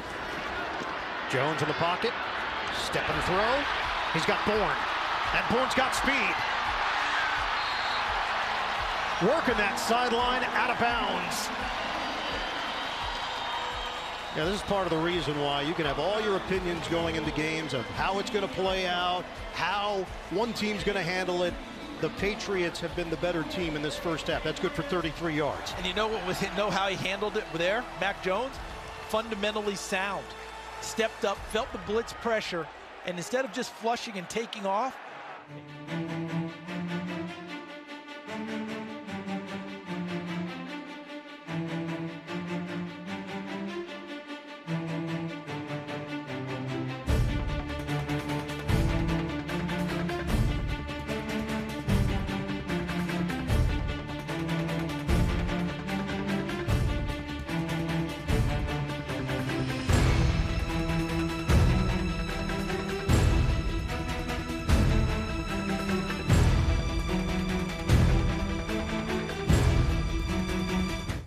NFL Report, where we're going to dissect the biggest storylines across the NFL. Wow, Jane, I thought we said replace a legacy quarterback. I thought you were going to drop a Mitch Trubisky in there, but you didn't hit that. With the image of Nick Bosa having a beer belly is like something I don't think any of us could even, we couldn't even draw a cartoon of, because this guy is absolute Superman. You went into pretty much every Hall of Fame this summer. I think it was high school, college, Sun Belt, the NFL. Do you have a favorite?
turning point, that crossroads, we're seeing it with Lamar.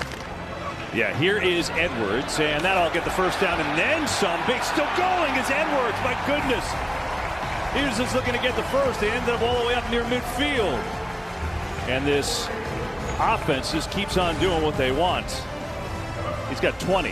Yeah, it's just really well blocked. You can see Ricard, 42. We saw him kind of a fullback tight end, had the big catch the last drive, but you know, it's well blocked and then just run. Now quarterback design run. No, it's a throw. It's Mark Andrews. He's got it, and he's tackled inside the 5. Well, we almost had our second National Tight Ends Day. Nice job here by Andrews. He comes out like he's trying to block. They're just simulating quarterback sweep, just shotgun.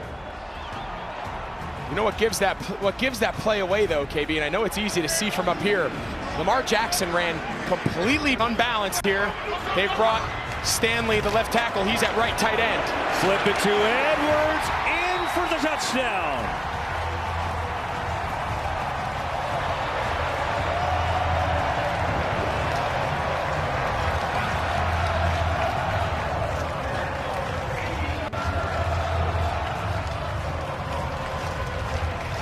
Well, everything's just coming up Ravens right now. A nice little twist.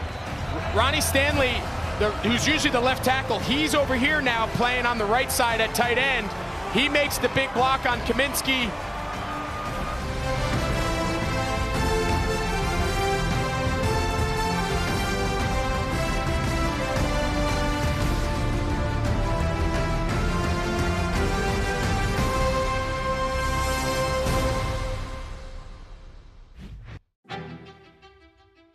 Defensive lineman for the New York Giants. Howell on 2nd and 2, looking to take a shot. Dotson's wide open, but picked off. Deontay Banks, his first NFL interception.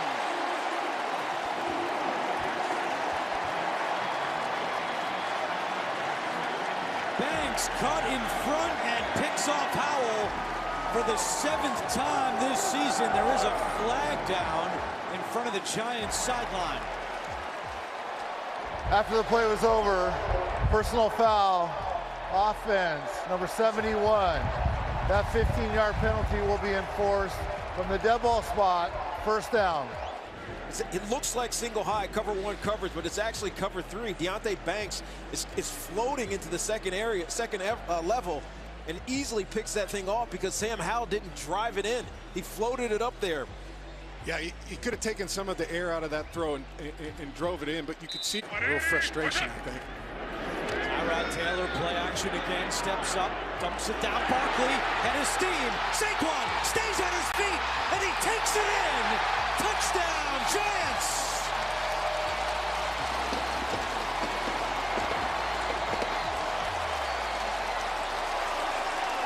Jamin Davis missed the tackle, and Barkley makes him pay.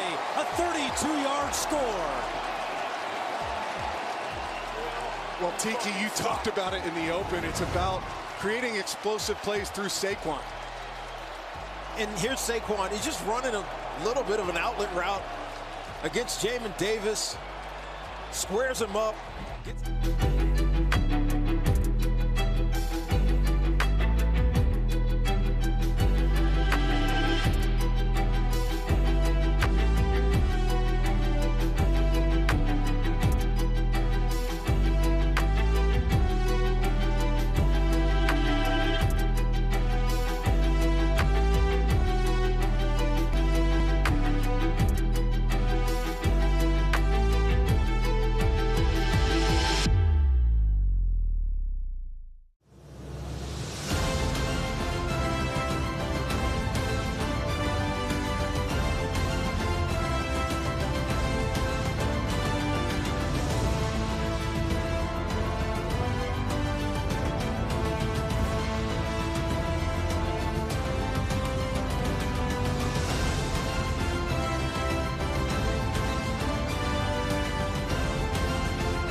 It's found a home here in Jim Schwartz's defense, playing up near the line of scrimmage like a linebacker. Well, apparently for Shane Steichen, they're not out of field goal range. Matt Gay is blocked.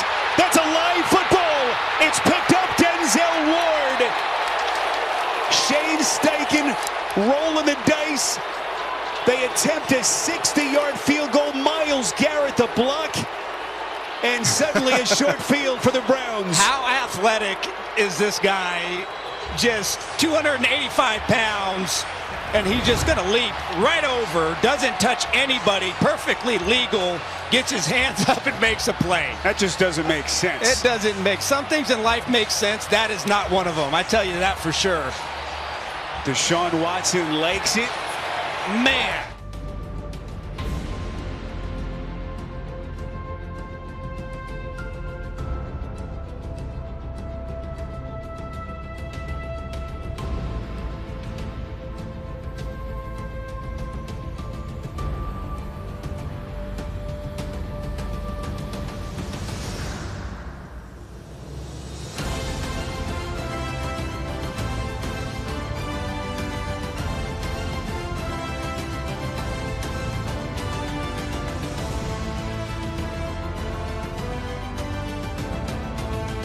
Welcome to Game Day View. Patrick Claybon here with my pals Greg Rosenthal and Cynthia Freeland. Micah Parsons is the best pure edge rusher I've seen come into the league. Jalen Ramsey's not playing.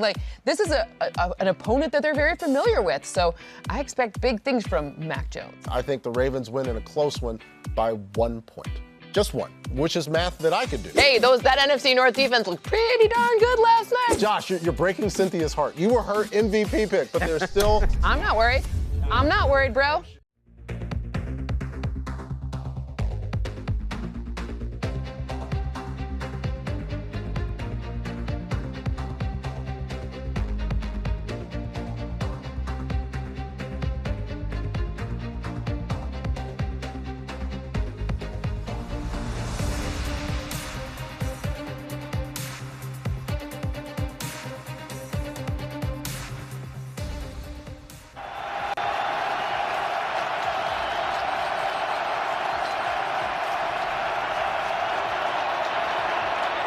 Goff stands in, delivers incomplete. Looking for St. Brown. He was covered well by Mollett.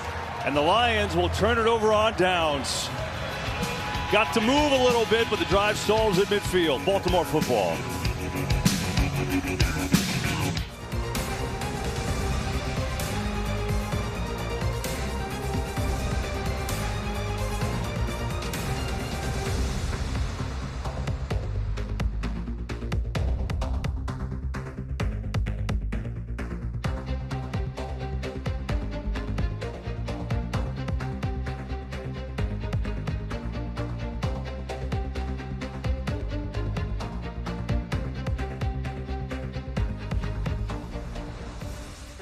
Into the secondary.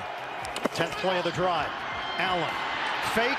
Allen is sacked. 3 Patriots get to Allen. Barmore, first man there. And the defensive front benefits, but I think Jawan Bentley came from the second level to help create havoc right out of the gate. So here they all come. And off of the play fake, they don't even respect it. They're going straight for number 17 because they don't want him to do the damage. Right out of the gate, there's Wise. 91 gets an arm up to discourage the pass. And then the rest of his defensive mates are there, led by Barmore, number 90.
instead of breaking off his route.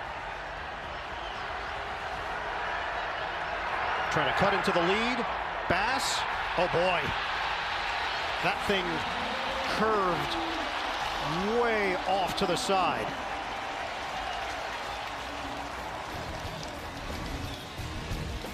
Tyler Bass.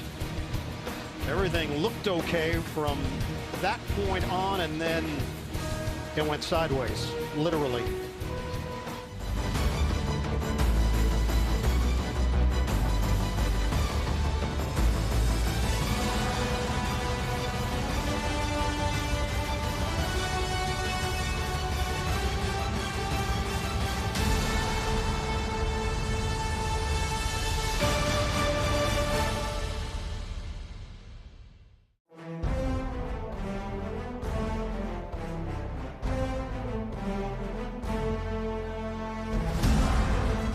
NFL Game Day Preview. We want this to be your new Sunday routine. But I expect to see an entirely different Bills team. Talking to folks here today, They are facing the 49ers this week, which is a bad matchup, despite the fact the Steelers are the greatest offensive preseason of all time. How is Dallas going to be able to move the ball against the Jets defense, which last week had 4 takeaways? Myles Garrett is in the conversation for Defensive Player of the Year.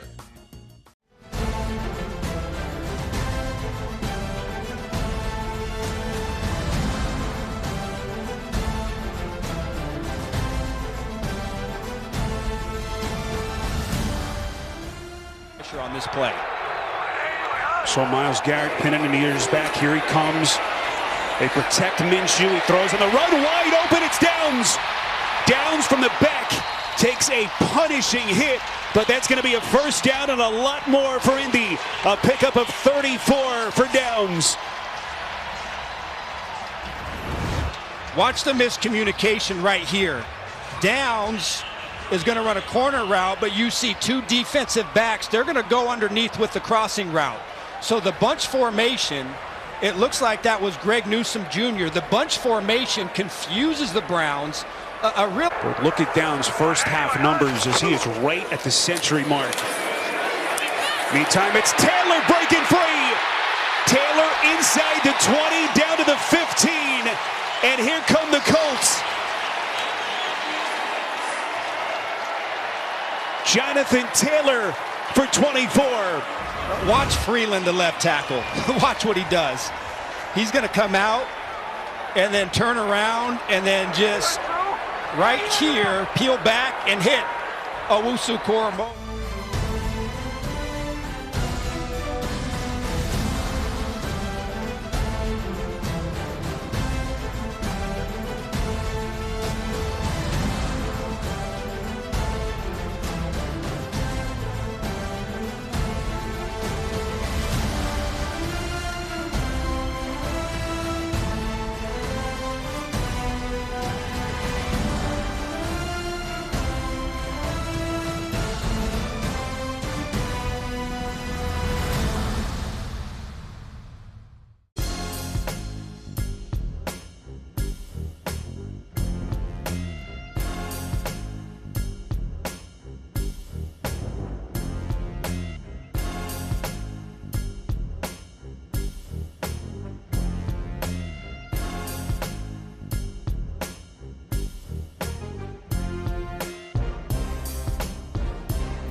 looked like the right call. A little fumble on the play. And there's a fight for it, and Detroit has it. The Lions recover. They get their first break of the day. Aiden Hutchinson came up with it as Hill lost control. Yeah, sometimes the back and the quarterback, it's a late pull. I remember Cam Newton used to describe it. He goes, if you're going to get it, you're going to take it. I am going to rip that thing out of your stomach that you're going to know it's not yours anymore. There, seemed like Lamar Jackson was kind of in between whether to give it. Just keeping this defense off balance all first half. Minshew the fake, cuts back, and he's in. Touchdown!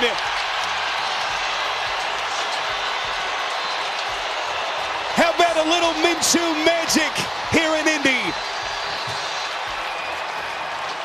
And this back and forth affair continues.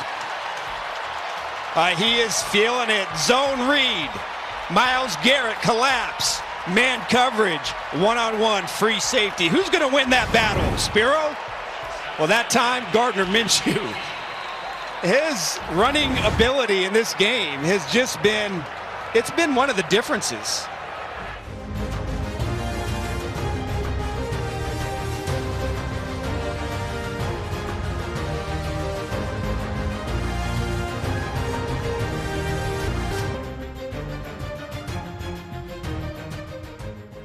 To go. 3rd down and 2. And Jones loses it. It bounces back to him, but it's incomplete. And he just lost the ball. We've seen that a number of times this season. Opening day, we thought it was because it was raining out so much, right? But we've seen guys, the ball just pops out of their hands. It occasionally happens to a quarterback. So not sure if Jones was thinking twice about what he was doing or the ball just slipped out. Yeah, no, he just lost it. I like the blue high tops, though. We saw that last.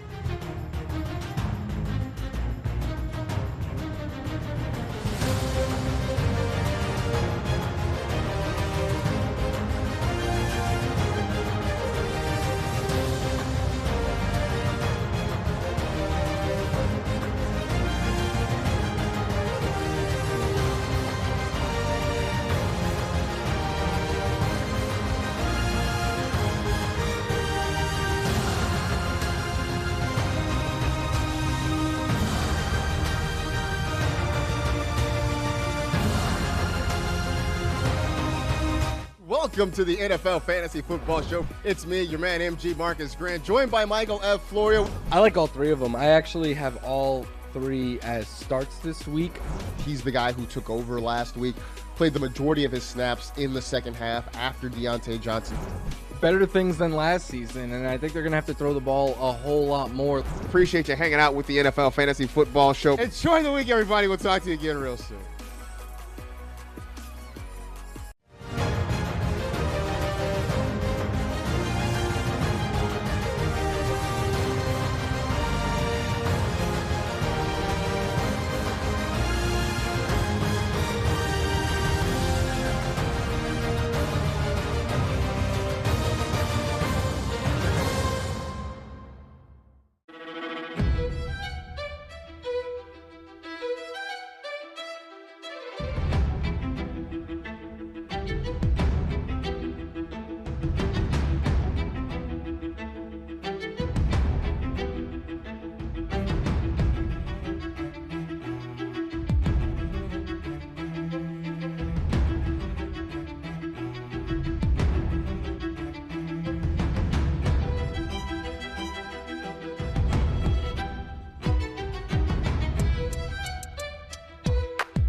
Buccaneers have it. Ruled as a fumble. Jamel Dean recovers for Tampa Bay.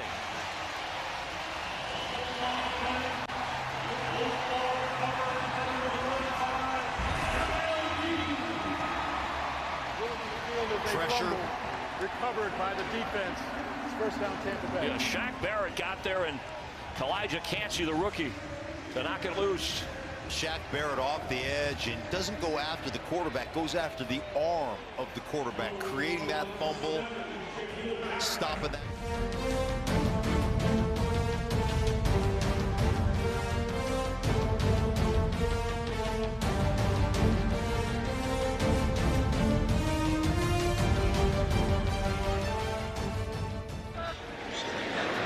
Just to chuck it in the end zone. Here we go. Peterman on the roll, looking downfield, sets up to throw, and the ball goes nowhere. Oh boy. And that will take us to the locker room. A 14-3 lead for the Chicago Bears. Let's head to Kurt Menefee in Los Angeles for the Verizon halftime, which starts right now.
All right, it's a new year. Welcome to the Power Rankings. That crown this year has been handed from Dan Hans, who's not here, to Eric Edholm. Eric, obviously, it's your job to defend all of these, and there's no easy way to do this. Jets pinned all their hopes on Rodgers. They've got a banner defense. I think it's hard to accept for me that the Jets are now the 9th best team in football with Zach Wilson at quarterback.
Minshew from his end zone. Here comes Garrett. Football's loose. Who's got it? Cleveland. It's still loose. No signal yet. Touchdown. Tony Fields as Myles Garrett just keeps on coming. And that ball was out before the arm was coming forward, and they doubled. They had a tight end to help out on Garrett, and he just got in there so fast. They got a tight end and then a tackle, and it doesn't even matter. Chip, bump, whatever, that's not going to happen. And Freeland's got to do a much better job of. It looked as if Freeland didn't even account for Garrett, just kind of stuck his right hand in there. Myles Garrett, devastation here in Indianapolis. 4 tackles, 2 strip sacks, and a blocked field goal for good measure.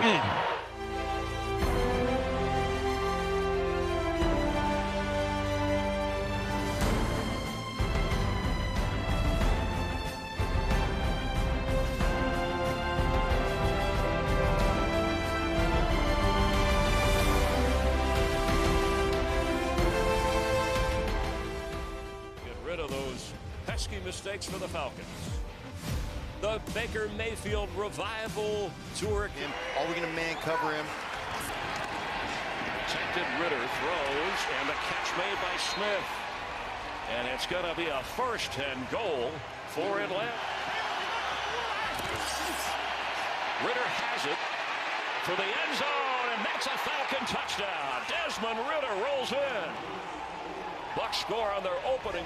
And actually tackle the football. Mayfield. Deep.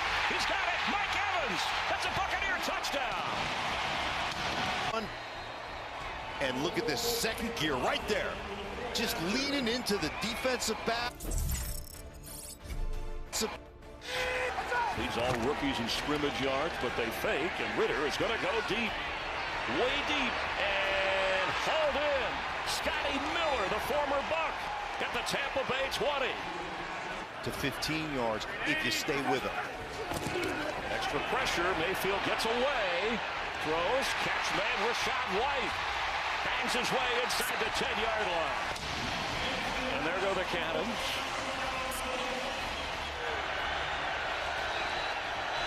From the 35 of the Bucs, Ritter with a pass complete inside the 25 to London. Tackled right away. London like a. And Ritter. Ball's out. Loose. And the Buccaneers have it. Ruled as a fumble. Shaq Barrett got there, and Kalijah Cansey, the rookie, to knock it loose. Shaq Barrett off the edge and doesn't go after the quarterback. Arm of the quarterback, creating that fumble.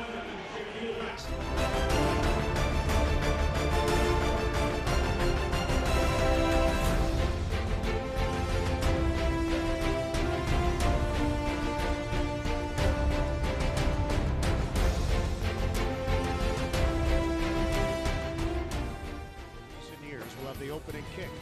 Coming up next.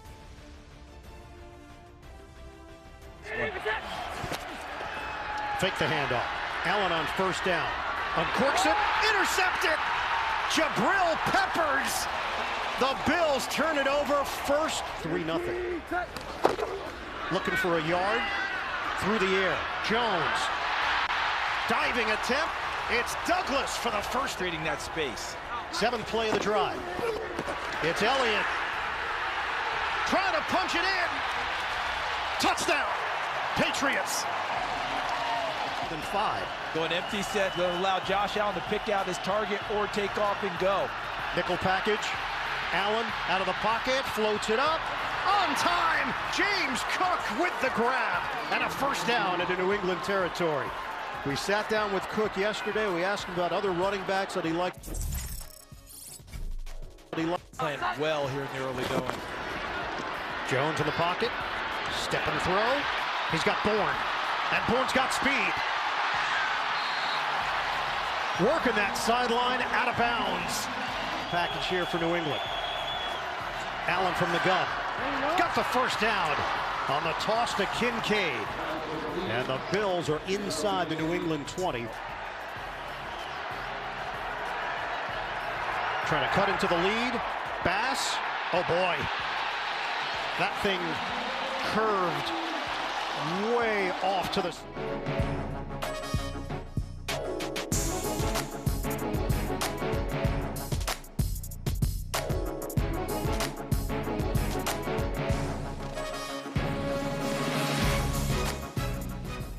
Two really good teams on a perfect in Baltimore.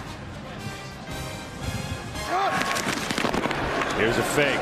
Jackson's got all day. Lost it over the middle, and he's got a completion, and it's a big play. Zay Flowers still going, and he's all the way down to the 16.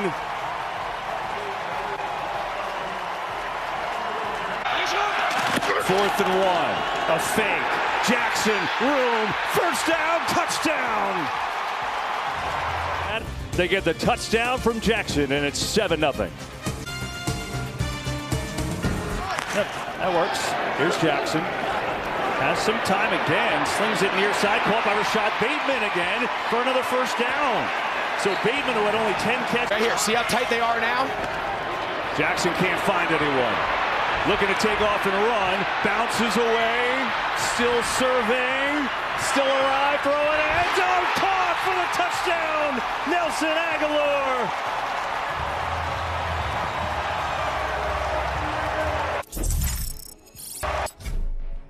Pass plays in that first quarter. We start the second here. Delayed blitz is coming. Jackson.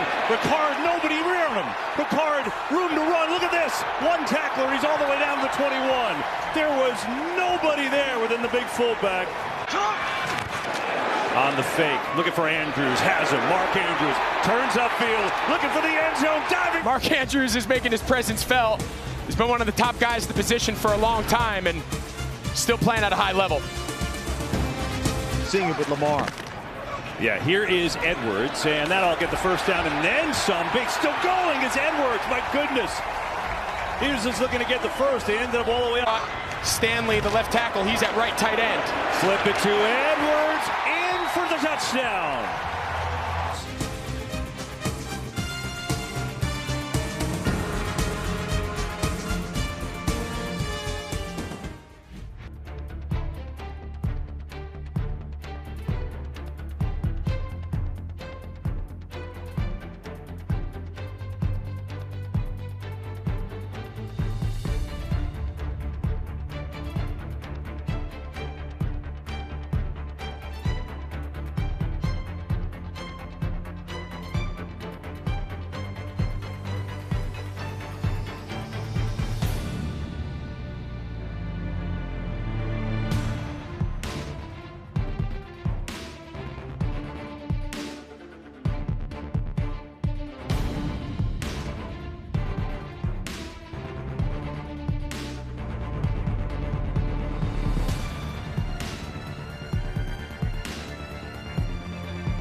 The neck back. Oh, no question. Did a great Got the job. attention. Oh, yes. James Cook takes it to the 20.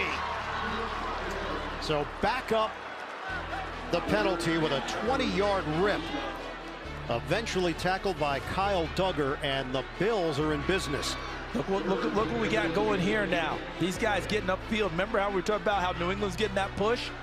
The push was right there for Buffalo. We got a double team inside with... Allen, short pass. Cook working it for the touchdown. Buffalo.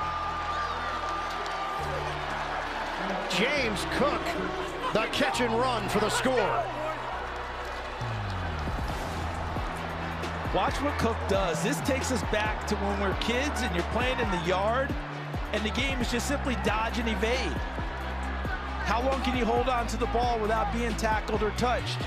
He made him miss in the initial part and knew exactly where the pylon was. Evade there, finish here. He got the perfect.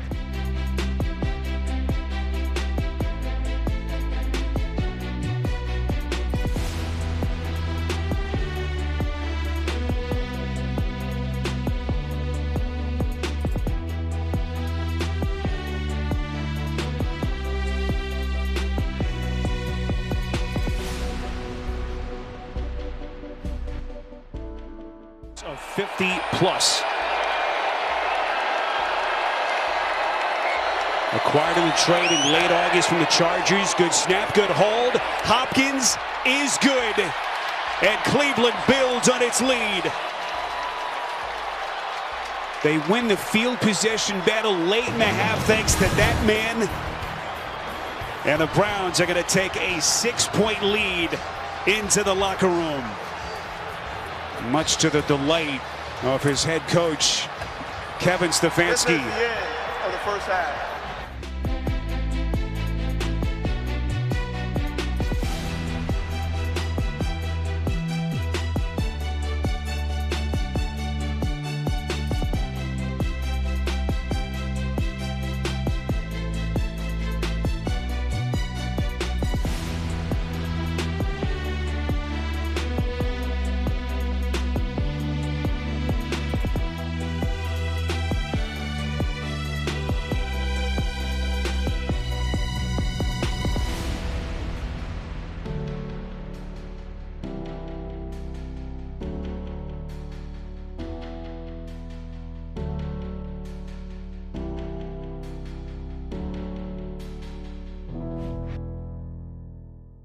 This gives you so much space on the edge. First and 15, toss away from Crosby and room to run for Deontay Foreman, who goes airborne, and Marcus Epps brings him down a yard shy of a first down. They just find the crease and they love these pitches. They get back inside and Epps was not going for the for the hurdle. He didn't want to end up on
well played by Epps. Second and 11 at the 29. Bagent steps up, gonna run. Bagent all the way out across the 40. That's a Bears first down. 12-yard scamper for Bagent. And he's gonna just escape Max Crosby right here off the edge. He almost gets a paw on him. Almost in his clutches. And well done. Once again, just stealing a pump, trying to freeze those defenders right there. Making it look like he's going to throw, give him a couple extra yards of wiggle room.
2nd and 10. Motion man is Douglas. They get it to him. Douglas, pretty move on the outside. Boy, he has got that other gear and can make you miss. Jordan Poyer with the tackle. So we throw number 38, number 15 at you and pound it. And now we're going to come horizontal. And a little jet sweep with the fake like it's going to be a dive play. And in the open field, Demario Douglas makes Dane Jackson miss. And they were not worried about being 3rd and 4 or less. They pick up 20 yards and another first down. We've now said that 8 times today. Shepard, the deep man, calls for a fair catch. At the 21, muffed it, and Washington is there. We told you that Sterling Shepard is not the Giants' normal punt returner. Eric Gray suffered a calf injury in the first half, and falling on the football is De'Ami Brown. We saw this earlier with Eric Gray in the first half.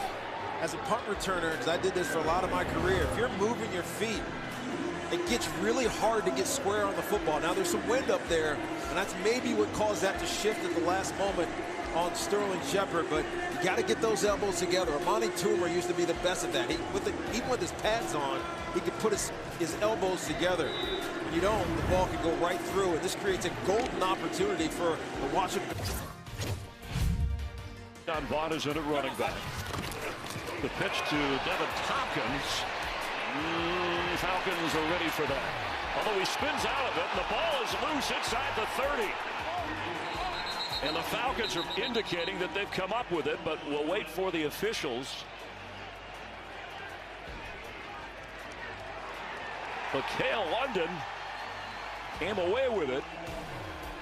Tompkins looked stopped, tried to make something happen.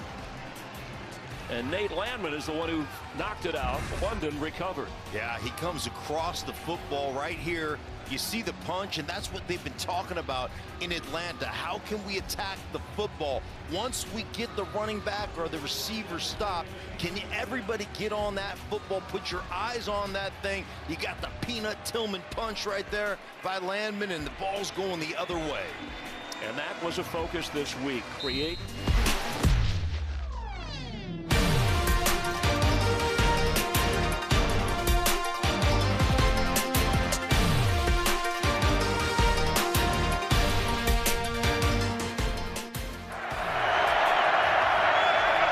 Fourth and 4. Goff, first down, St. Brown. Amon-Ra makes a cut back down to the 30, and the drive continues. He was well protected that time, and they pick up 15 yards. Yeah, we've seen a lot of 3rd down man-to-man defense. That's exactly what they did here. You see Millette kind of lost his footing there, and just enough time as Jadeveon Clowney's kind of bearing down on Goff, but we've seen him try to roll the dice and they're able to convert. Yeah, St. Brown, 6 catches, 50 yards now. Couple of fakes, get it out to a screen to Gibbs. Has blocking, Jahmyr Gibbs. First down, Gibbs still going, down inside the 10. A good-looking drive for the Lions, and Gibbs on the screen, worked to perfection, a pickup, 20. Yeah, the variety of their screen game is really good. They go fake action, fake reverse, and they end up throwing the screen back to Gibbs. One fake, fake reverse. That's what gets the pull. And then from that time, it's just Gibbs doing what he does best, which is run in the open field. They want him to operate in space. That's where he's at his best. 4th and goal. Goff going end zone. It is incomplete. And the Ravens hold. Roquan Smith had the coverage there on Reynolds, and they'll get it back. We used to call this ricochet. You try to isolate the inside receiver on the Mike linebacker, and we just talked about Roquan Smith's impact since getting traded here from Chicago, and comes up with a big 4th down stop. Give the ball back to Baltimore.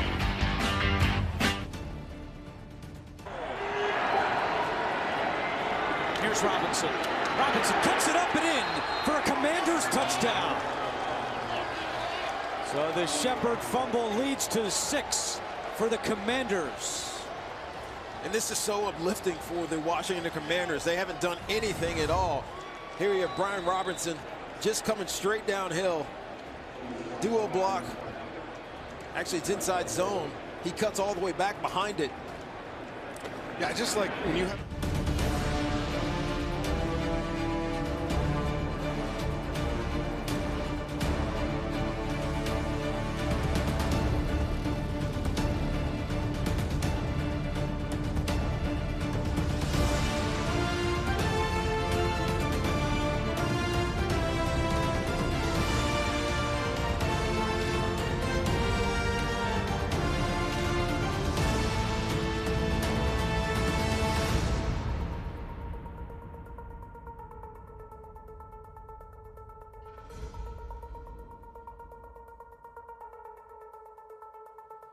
From the Chris Wessling podcast studio, it's Around the NFL.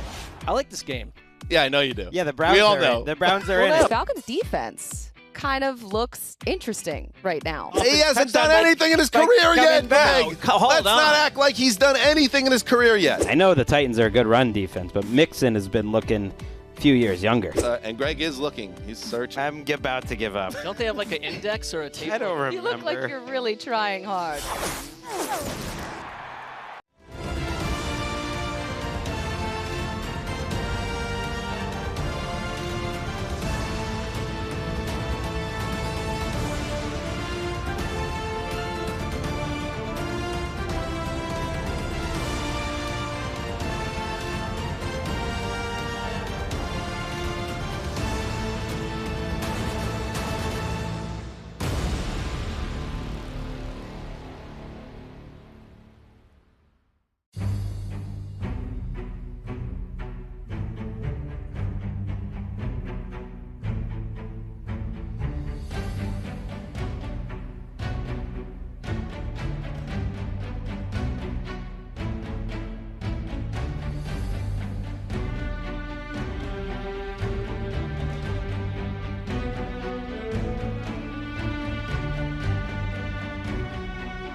This is the best that they have looked on offense, for sure. Here, just going to dump it off to Edwards. There's no one in front of him. Gus Edwards running away. Edwards, now one man to beat. Still going all the way down to the 10.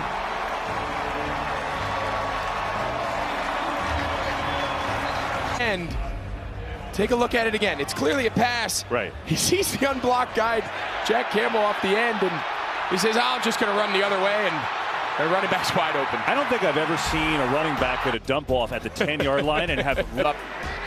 That's a huge play. So here's Jackson.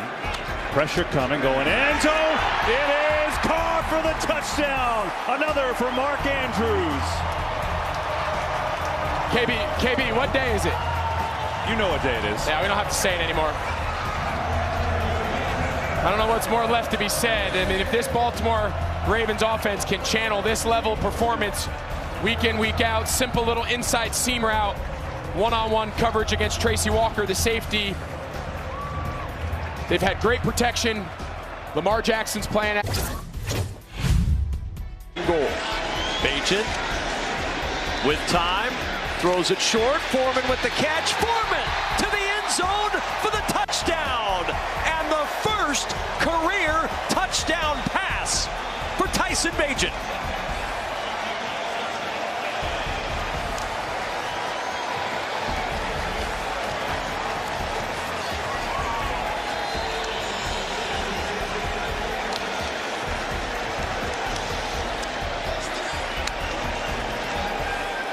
You're starting to see why Tyson Bagent leading the way.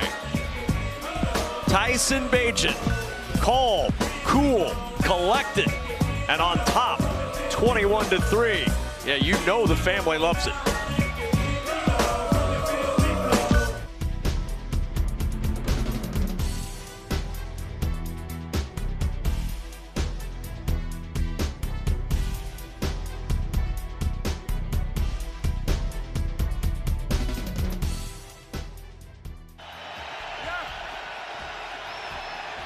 Robinson is in. Ritter's throw wide open. Drake London leaping. And just short of the goal line. You're just going to get a quick pick route right here on the inside.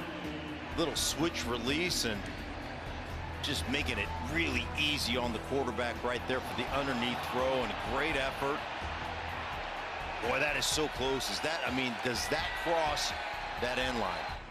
After reviewing the play, the runner's right hand touched out of bounds with the ball in his left hand at the half-yard line. It'll be Atlanta's ball, first and goal at the half-yard line. Tampa Bay will be charged with its first time out of the half and its first challenge. The clock will start on the snap. All right, Dean, you gave us the white glove treatment, and you were spot on. At least that's the way it's ruled. Dean, the sage. First and goal to snap the tie here. Ball's loose, and it looks like the Bucs are on it. Ritter could not get it back. Tampa Bay with a takeaway.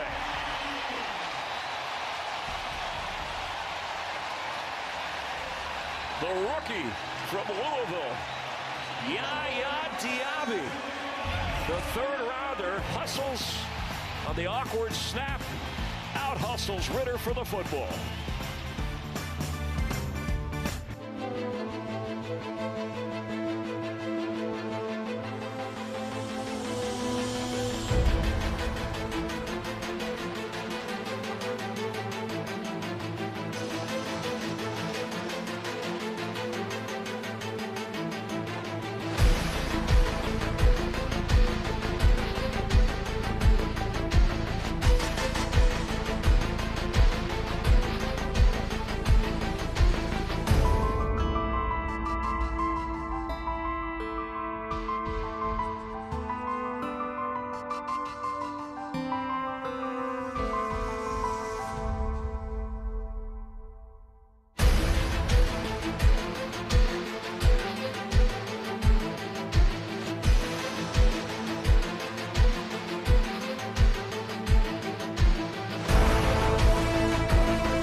has taken snaps but has not touched the ball today, as Ritter will keep himself and get a first down all the way inside the 45 of the Bucs.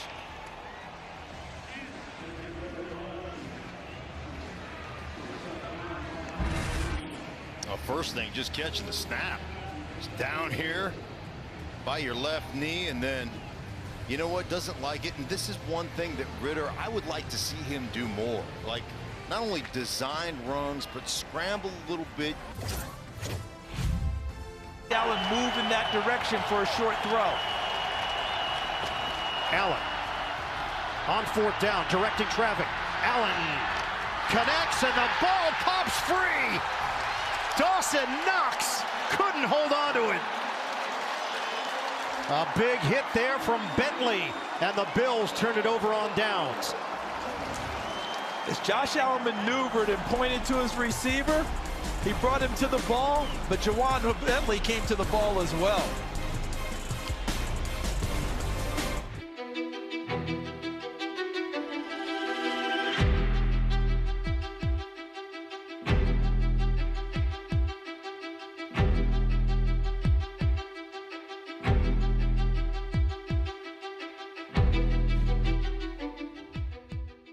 You know, Downs has been targeted 5 times, 4 catches. Michael Pittman just once so far. 3rd down. Minshew buying some time, and that one is picked off. Denzel Ward, the electrifying corner for the Browns, with another takeaway for this Cleveland defense. 16 on the return, and those takeaway floodgates have really opened.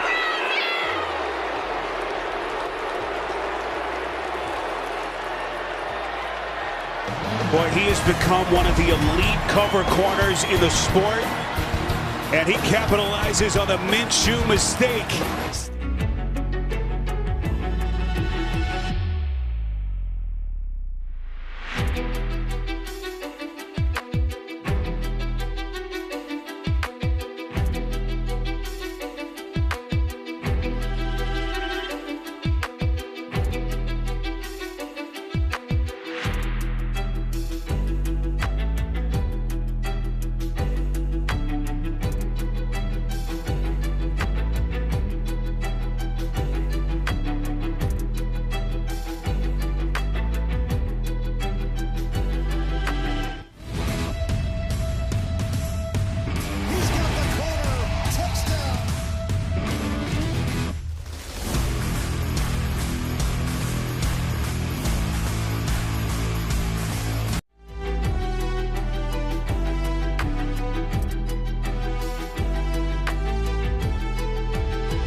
So it is 4th and 1.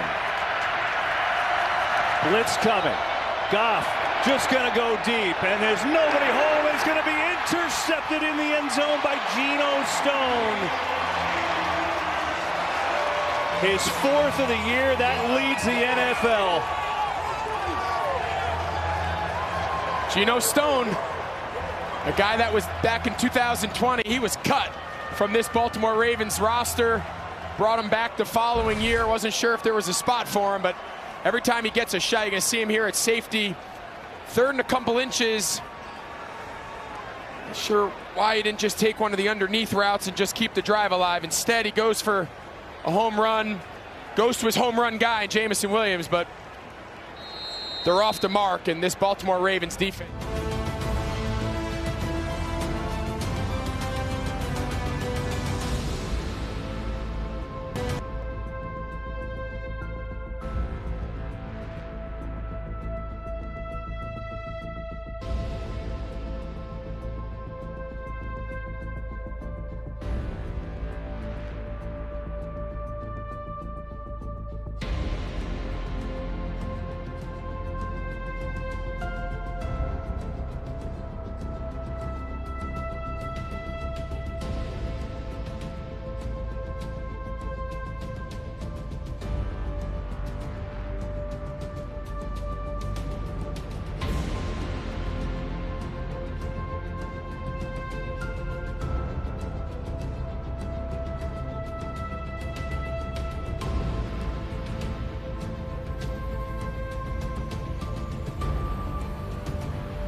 Pressure coming. Hoyer jumps it for Adams off his fingertips and incomplete. Oh, Davante Adams was wide open. Oh, and he left Stevenson standing at the bus stop right here. Whoop, the little move. Oh, wow. They pressured on the opposite side. You see, that's why Hoyer hit the fadeaway. Oh. And instead of going for it on 4th and goal, the field goal unit is out there for Las Vegas. The way the Bears are running the ball, I don't know if there's enough time. And Daniel Carlson good on the field goal, and it's 21-6. But oh, what might have been for the Raiders.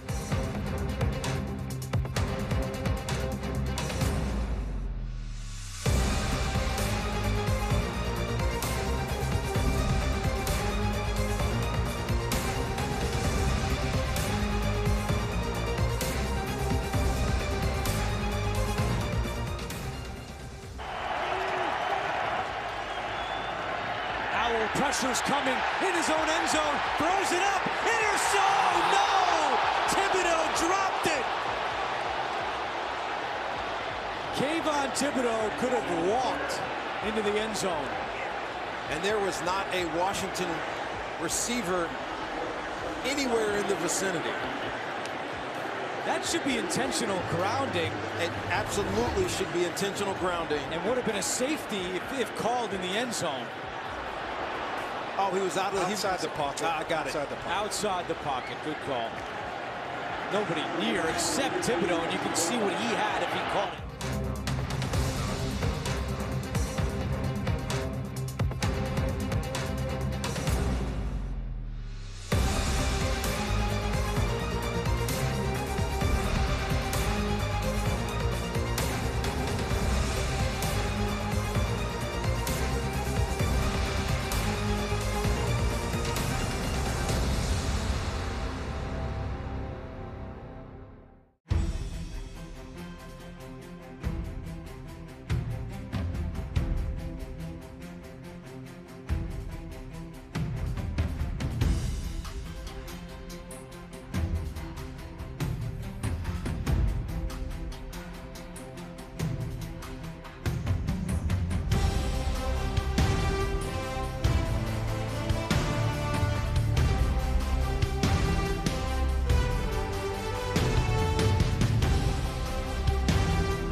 No Khalil Herbert, no Roshan Johnson, no problem so far. Deontay Foreman's carrying the mail, and Foreman upended with a first down as he gets to the 40-yard line. 12-yard pickup before Trayvon Merrick can make the stop, and Foreman still down. He landed funky on his back. Mentioned the injured Bear running backs already. Johnson's in concussion protocol. Herbert's out for 3 more games at least, and now Deontay Foreman. Watch how he down. lands. Right on his tailbone. Ouch.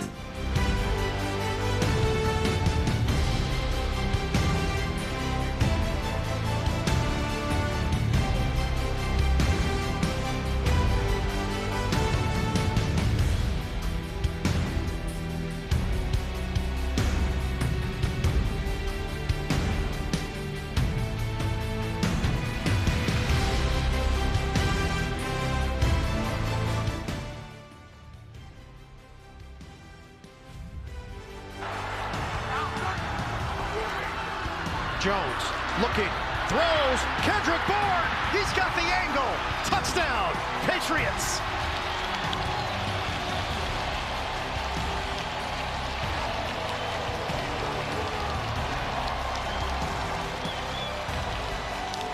plays, 66 yards, more than 6 minutes off the clock, and they're going to go for 2. And this is an example of a rub route or a pick route that works well for New England without causing a penalty. Hunter Henry, the tight end, provides that opening that Kendrick Bourne takes full advantage of, catches the ball and gets it to...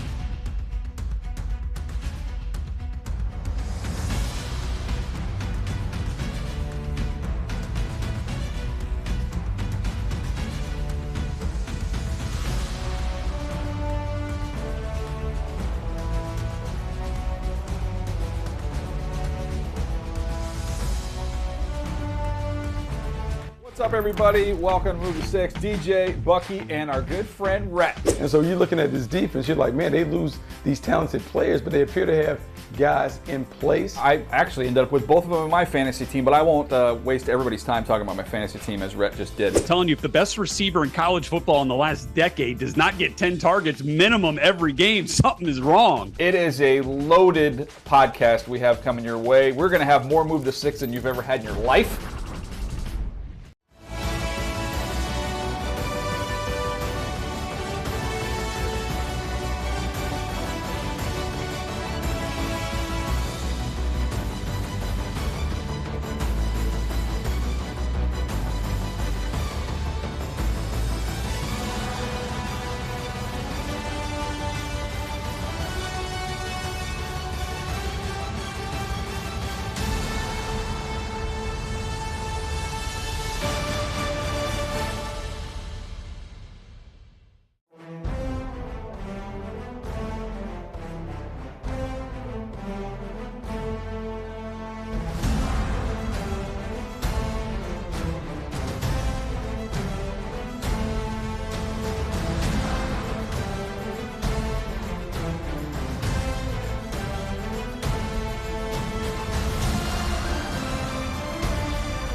Algier the back.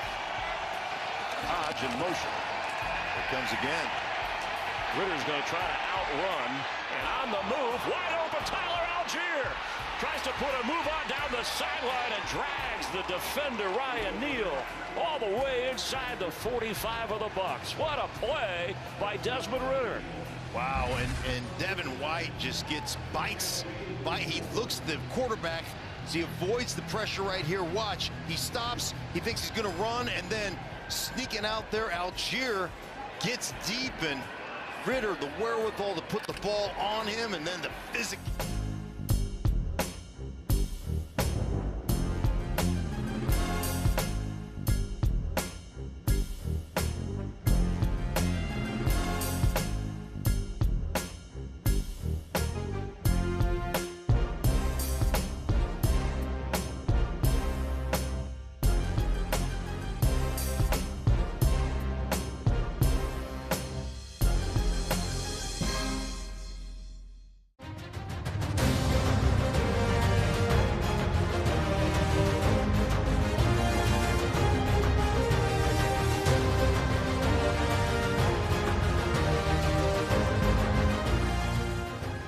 Something to work with. Minshew fakes, feels the pressure. They set up for the screen to Taylor. He's got some blockers. Taylor, open green grass, inside the 15, nearly to the 10. I tell you what, superb instincts, but this little move, this little duck inside sets it all up. It just sets it up perfectly.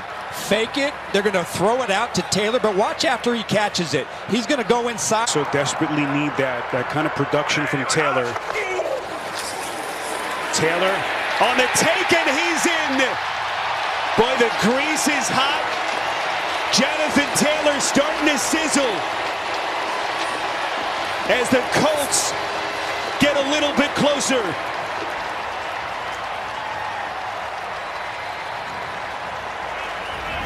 I tell you what, if you got grease that's sizzling, you might want to put some bacon on it, and that's Quentin Nelson. Check out his left guard. He's just going to come work up inside, get his hands on Anthony Walker and Taylor. No instincts there, just stay straight ahead. 2nd and 1. Gibbs on the pitch, has some room. Jahmyr Gibbs, no one touches him. He's in for 6.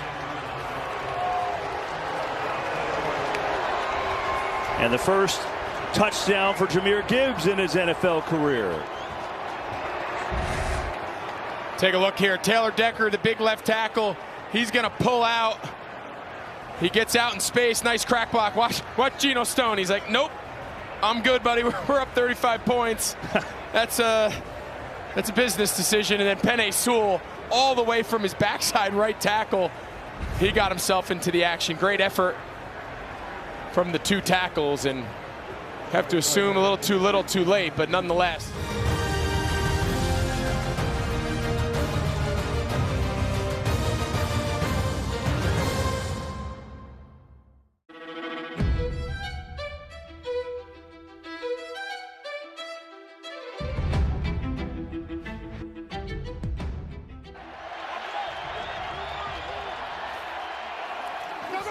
Allen pulls the trigger, sliding catch made inside the 10 by Diggs. Oh, how did he get out of it? Touchdown, Buffalo! A magician with the football.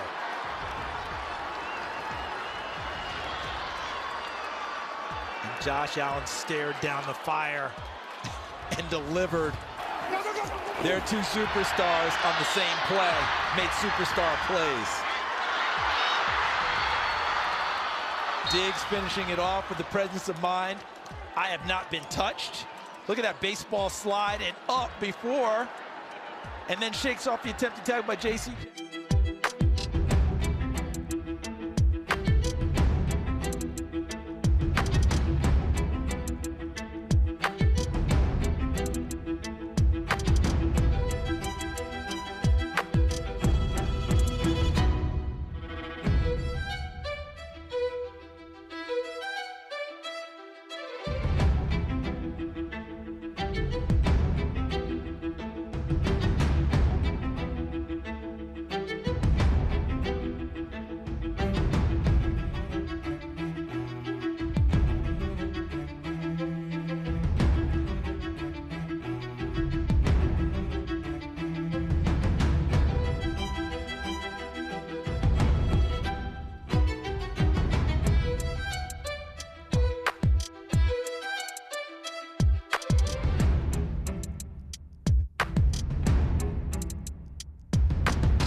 wait too much longer. Those quick outs to the sidelines won't suffice. Poyer's long pass of the day is 15 yards, and it's intercepted. Picked off by Jalen Johnson. Johnson untouched for the touchdown.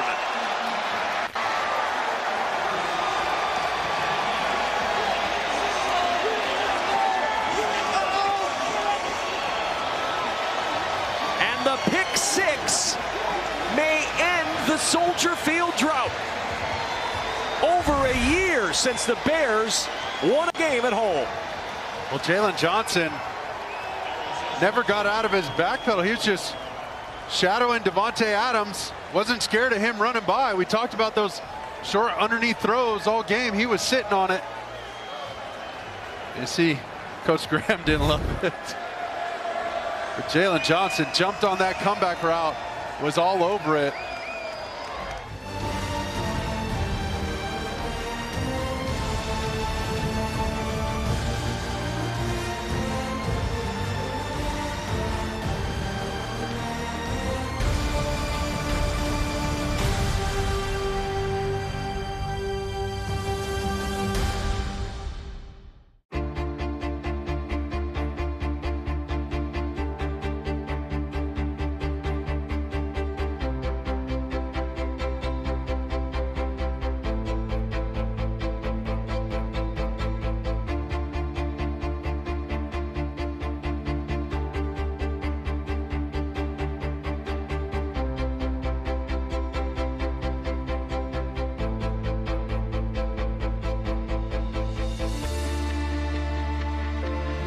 The NFL Report, where we're going to dissect the biggest storylines across the NFL. Wow, Jane, I thought we said replace a legacy quarterback. I thought you were going to drop a Mitch Trubisky in there, but you didn't do that. With the image of Nick Bosa having a beer belly is like something I don't think any of us could even, we couldn't even draw a cartoon of, because this guy is absolute Superman. You went into pretty much every Hall of Fame this summer. I think it was high school, college, Sun Belt, the NFL. Do you have a favorite?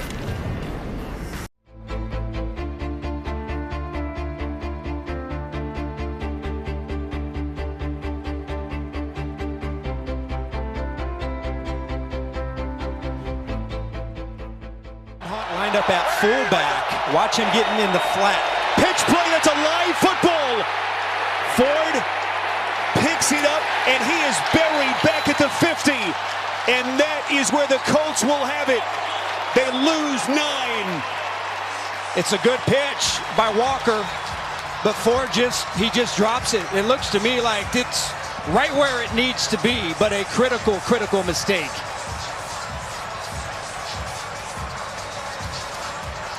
Well, what a sequence from Gus Bradley's defense. I want you to take a look at EJ Speed, number 45. How he comes in there, plays off of the block of Njoku, and then stands up Kareem Hunt. And then you got the muff play on 4th down. Really a good pitch.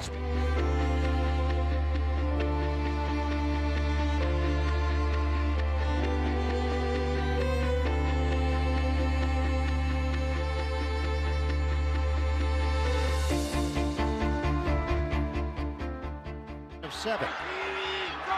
5:02 to play. 2nd and 15. Jones connects with Bourne. Oh, he loses the ball. Buffalo takes over. Patriots cough it up. On the recovery, Terrell Bernard, and a potential game changer here in the 4th. And it's their leaders in the secondary. Jordan Poyer, Micah Hyde typically make those plays. Poyer does here with the punch out. And Terrell Bernard on the spot for the scoop. Watch the right hand, pop the ball free right there. It's out. And there's Bernard able to scoop it up, and Buffalo is in business. Textbook play by Poyer. Bernard there on the recovery. And the last 2 big plays.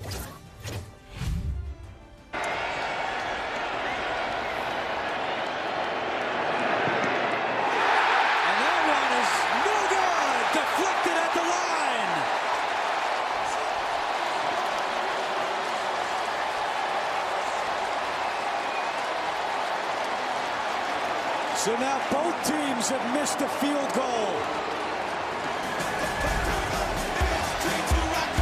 Leonard Williams, first time in 99 games the Giants have blocked a field goal. With Patterson in the back. Ritter keeps. Desmond Ritter. Can he get two today? Into the end zone. Two touchdown runs for Desmond Ritter.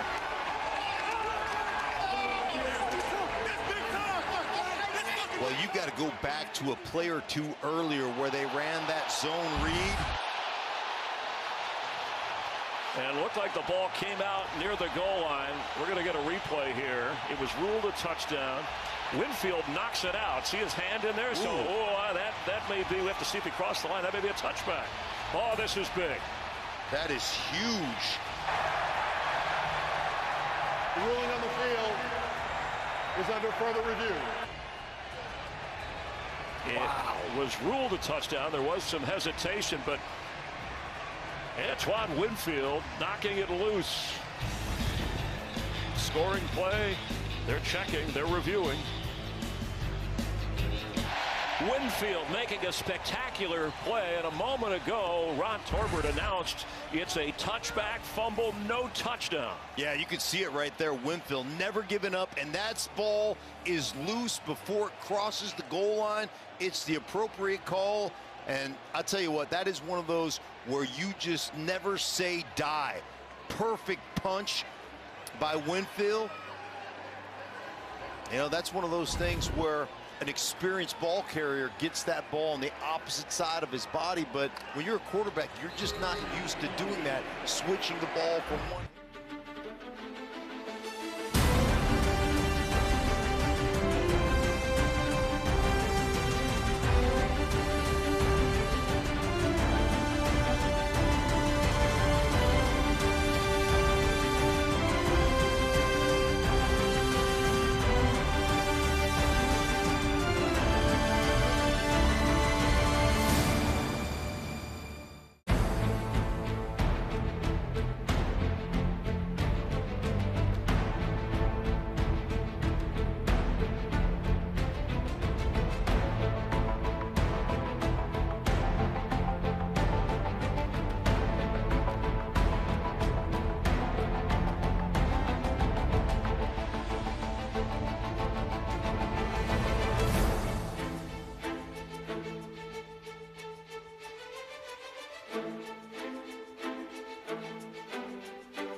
14 catches last 2 games coming in.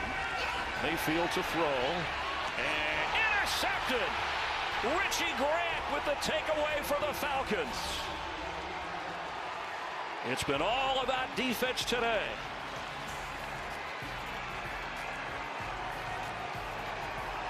In the battle for the top of the South, Baker gets picked when they were in striking range.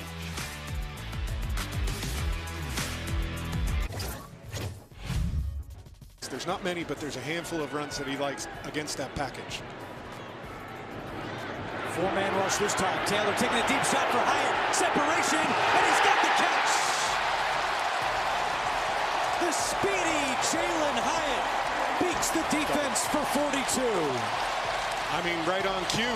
He likes to throw the ball versus that 5 bigs package, and it's beautiful when you get a double move. This is an excellent route, just a little stutter go by Hyatt. Gets right on top. Very nice throw from Tyrod Taylor over the outside shoulder. Just when you need it, too. When this place was starting to get, you know, you're in that spot, you need a little bit of momentum shift. They come up with the big play for the...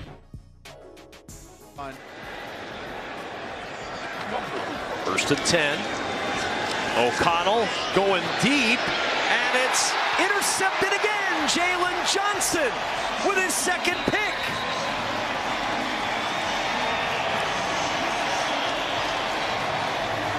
And a chance to celebrate once more for the former second-round pick in 2020. Jalen Johnson snaring 2 interceptions late in the Windy City. Back-to-back drives end with a pick, and the Bears take over on their way to win number 2.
Crunch Time Plays powered by Panera. You can still go sneak here. And they will. Allen takes it right to the goal line, and he's in. Touchdown, Buffalo. The Bills take the lead with 1:53 on the clock. Bills are going to go for 2 here. So watch here and see the double. McGovern and Deion Dawkins, and Josh Allen able to get behind it on this one and avoid Juwan Bentley knifing through, who had made the play on the previous snap. This time he's able to avoid him getting behind his 2 big guys up front and burrowing his way in. 23-22 Buffalo, 2-point attempt here. Trying to make this a 3-point game with 1:58 on the clock. Allen operating out of the gun. Allen has the time, a fastball. 2-point try to Knox is good, but a penalty marker down. I think it's going to stand. I think there's a hold on New England. It's going to stand in the end zone.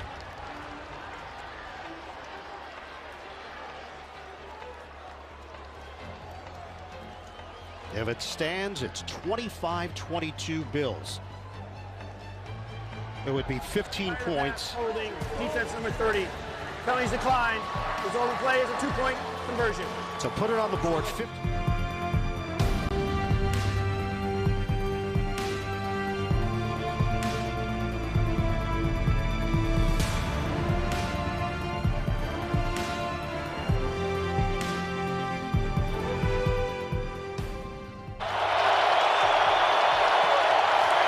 3rd and 16. Walker again protected. He's going to take a shot towards the end zone. Picked off. Rodney Thomas. Amari Cooper was the intended receiver. Thomas has his first pick of the season.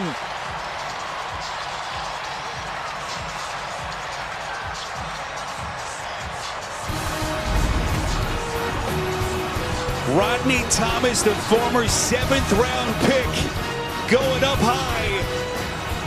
Big takeaway for the Colts.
That running back has to go back into where the help is. All of a sudden, it's 3rd and 9. Baker's going to try and run for it.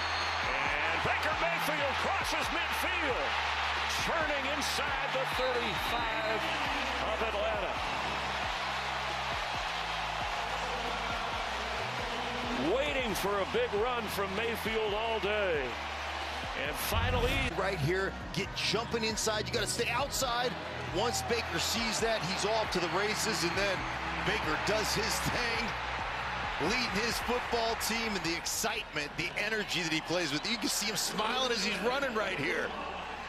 That's a 31-yard run on 3rd and 9. That's Baker Mayfield's.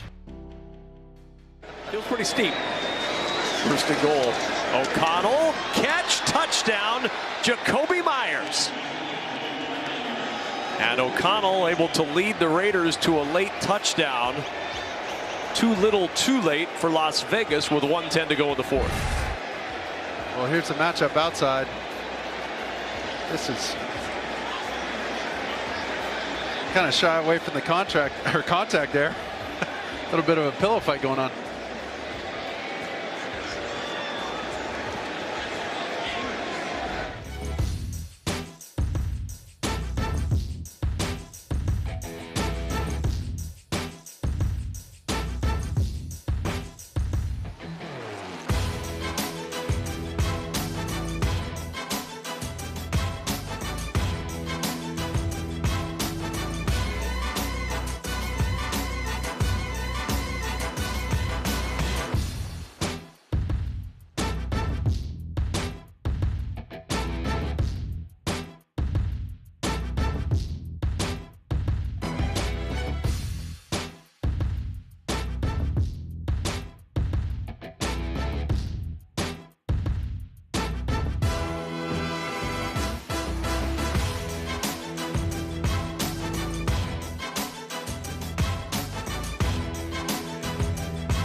here, and this is NFL Plus, where you can catch every play all in one place.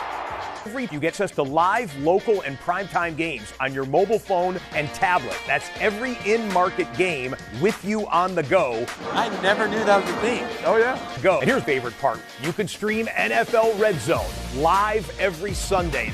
What are you waiting for? Game time, baby. Let's go. Go to plus.nfl.com. Sign up today.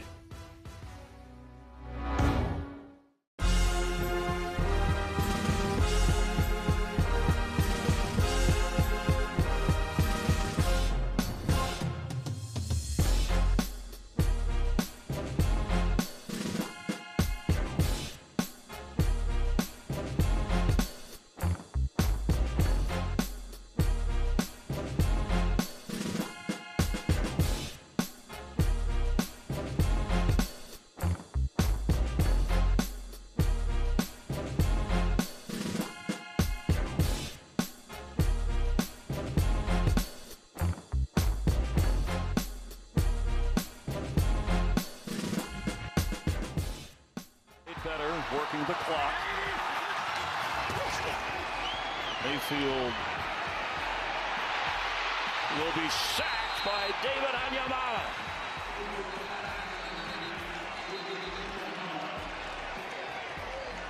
And now the Falcons use one of their timeouts.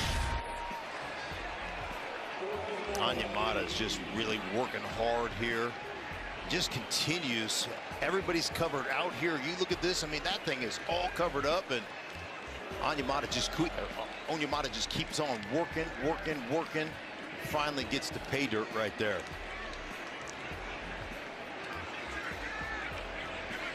Three sacks for the Falcons. They had 5 last week. And boy, that's a chance too where Baker Mayfield could have taken off and tried to run. You know, he averages about 5 runs a game. He hadn't run much in this game until that 31-yard dash a moment ago, but I don't think the Bucs played that very well. Of course, Atlanta's defense, we talk about the Bucs defense when teams get inside the 20 or inside the 10. Atlanta really tightened things up as well. So this will be for the tie. 49 seconds remain. Chase McLaughlin.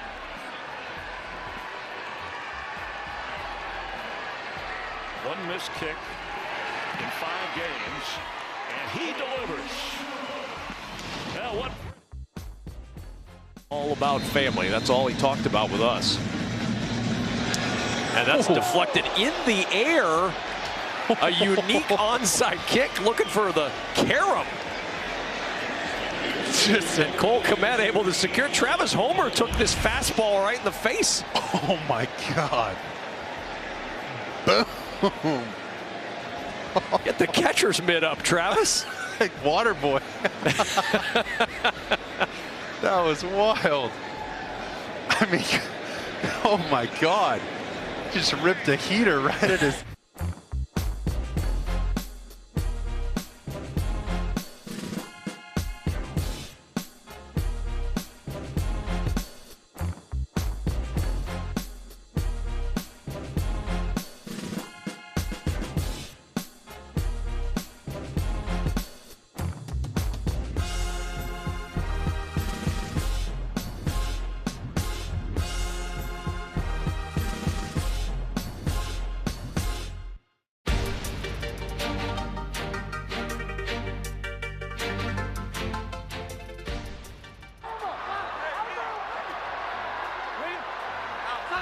Second and goal. Jones swings it. Touchdown! Gesicki!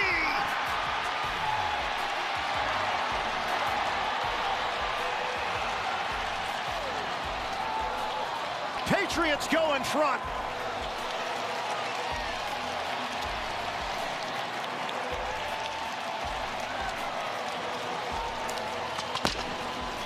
"12 seconds on the clock." The difference between the two plays, the zip on the football there off of the release by Gesicki. And this is where the game is nowadays. Your tight ends are simply bigger wide receivers, and Gesicki won that route right off the line of scrimmage like a good wide receiver would. What the Giants couldn't do against Buffalo, New England has done here in the waning moments of the fourth quarter. Mike Gesicki coming over from the Miami Dolphins.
Baltimore Ravens and Lions, we welcome you here to Tampa Bay.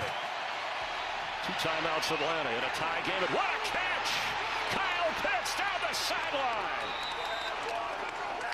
And close to setting up a possible game-winning Atlanta field goal. Yeah, I love the route to the design. It's going to run an over and then return, right? Fake the over, get back to the sideline. You want to work the sideline in a game like this when you don't have time. You only have 2 timeouts. And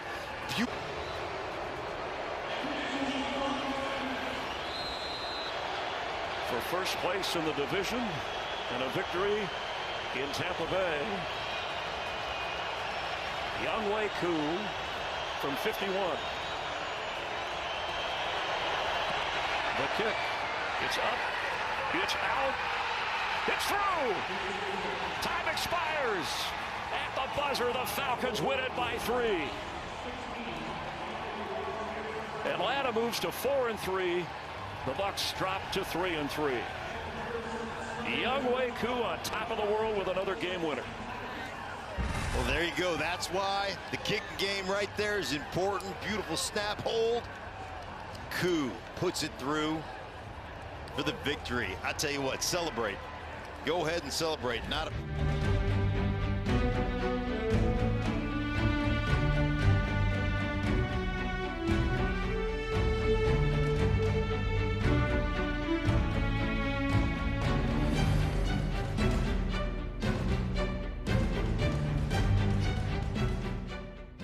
yard attempt to try to put Cleveland back in front. Good snap, good hold. Hopkins puts his back into it, and he's given Cleveland the lead.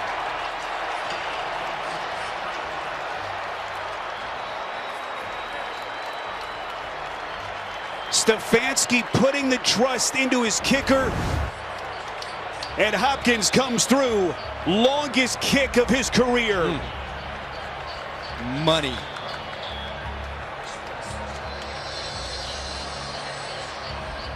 Reigning AFC Special Teams Player of the Week. And Mihai may have a shot at that for a second straight game. Third of the season for the injured Anthony Richardson. On second down, he fakes to Taylor, fires over the middle, completes. Pittman breaking free. Pittman, Colts retake the lead.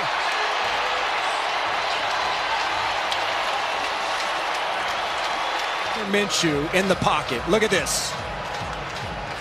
Right in his face with pressure. Pinpoint accuracy, and then Pittman Jr. is just too strong. This is a terrific throw, but again, great timing, tight man coverage. You got poor tackling.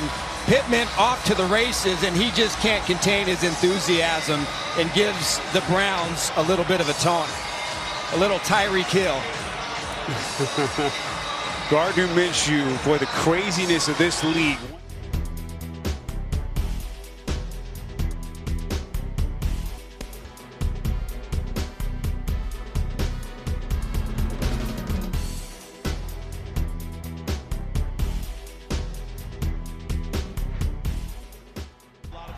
On this play. 5 seconds left. Patriots have 2 players deep. Allen, 2 seconds, 1 second. This is it now for Buffalo. Allen trying to run, loses the ball, scooped up. It's over. The Patriots get it done. Mac Jones leads the comeback, and Bill Belichick with his 300th regular season win, joining Don Shula and George Halas as the only other 2 on that historic list. 29-25, Patriots over the Bills.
Welcome to Game Day View. Patrick Claybon here with my pals Greg Rosenthal and Cynthia Freeland. Micah Parsons is the best pure edge rusher I've seen come into the league. Jalen Ramsey's not playing.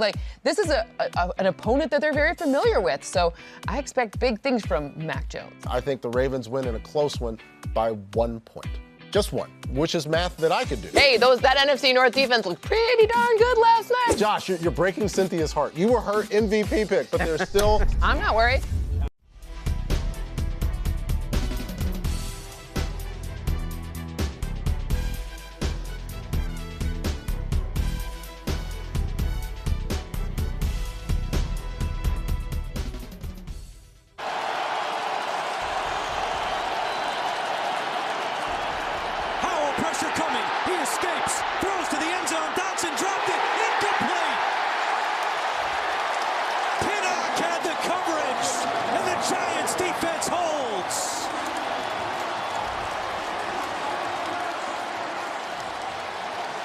Sam Howell does an unbelievable job of getting away from Isaiah Simmons, who had him dead to rights. Spins out of it. Just spins out of it. Marks his guy downfield. Just gets it a little bit behind Jahan Dotson. It would have been a first down, not a touchdown. You said it. I mean, this is an unbelievable play to be able to escape, but he's going to his left. And it's just the more difficult thing as a quarterback. When you're scrambled, you're flustered, and you got to get rid of it quick going to your left. That ball usually drags back inside, and he just misses it behind in a critical situation. The last thing you want to do is throw it out of bounds.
Smith from the shotgun, third down. Aaron one out, and the catch is made by Jake Bobo. The rookie out of UCLA, 32 yards out of Seattle, first down. They've been raving about Jake Bobo ever since he got into OTAs. And they said this is exactly what he does. He knows how to use the leverage against the corners and the safeties. A big, tall receiver from Duke. Not the fastest guy, but he knows how to use his body, and that was a...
didn't count. But at least there was something positive there. They haven't made it to that level yet.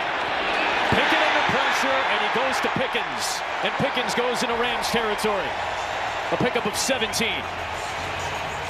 Oh, this is easy right here. If you're going to play this soft of a coverage and leave the inside of the field open, watch the release up inside right there. Very, very soft. And look at that big space for George Pickens to work on the slant. Byron Young delivered the blow, as he has often in his rookie campaign for the Rams, and Pickett still.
Showing another blitz look, possibly dropping out. Or that would have been a first down right at the 30.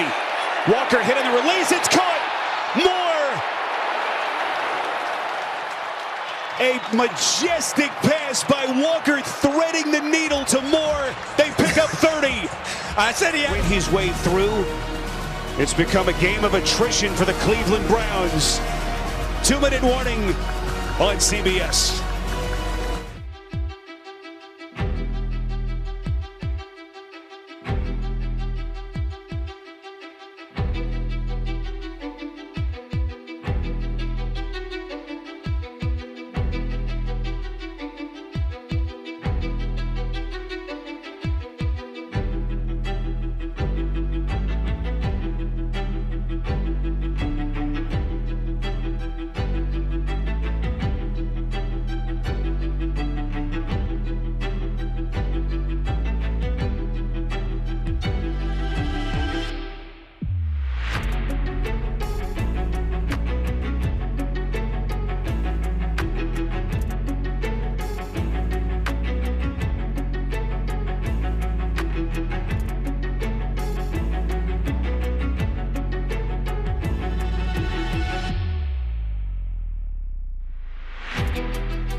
to be more of a part of the offense for the Rams. You saw that the second half last week.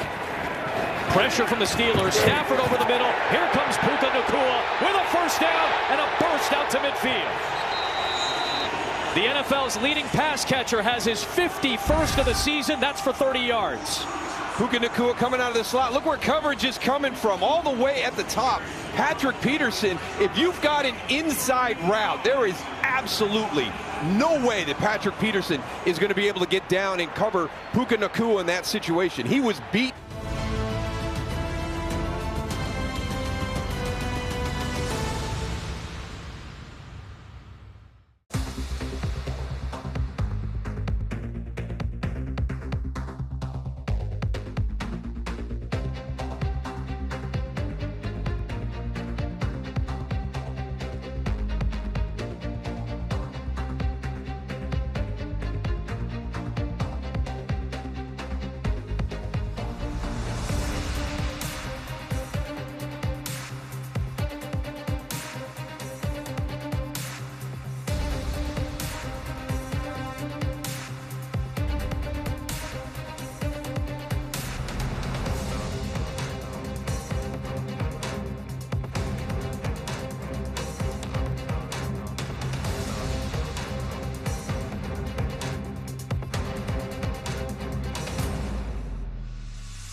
For quarterback Russell Wilson. Blocked by Bowles, going deep, and Sutton, what a catch! Working on Savage and Ford all the way to the Green Bay 39. And he got Carrington Valentine. Kevin, Sutton had one of the best catches you'll see anyone make at any level a week ago against Kansas City to bring in that touchdown with one hand. That time they're going low, the ball out in front, able to extend.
And because of that, him and Gino have a great connection.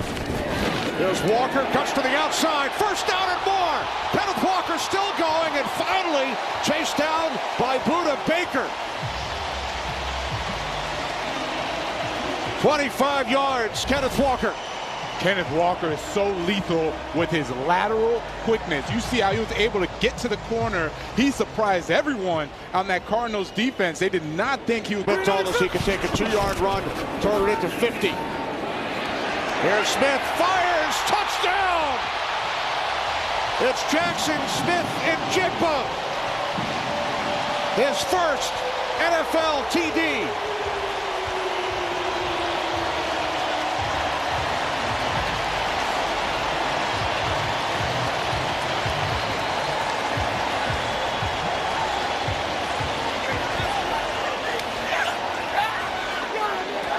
Kenny just talked about the rookie wide receiver really about to get involved, and this is when Geno Smith is at his best. Play action, plenty of time in the pocket.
discipline for play action.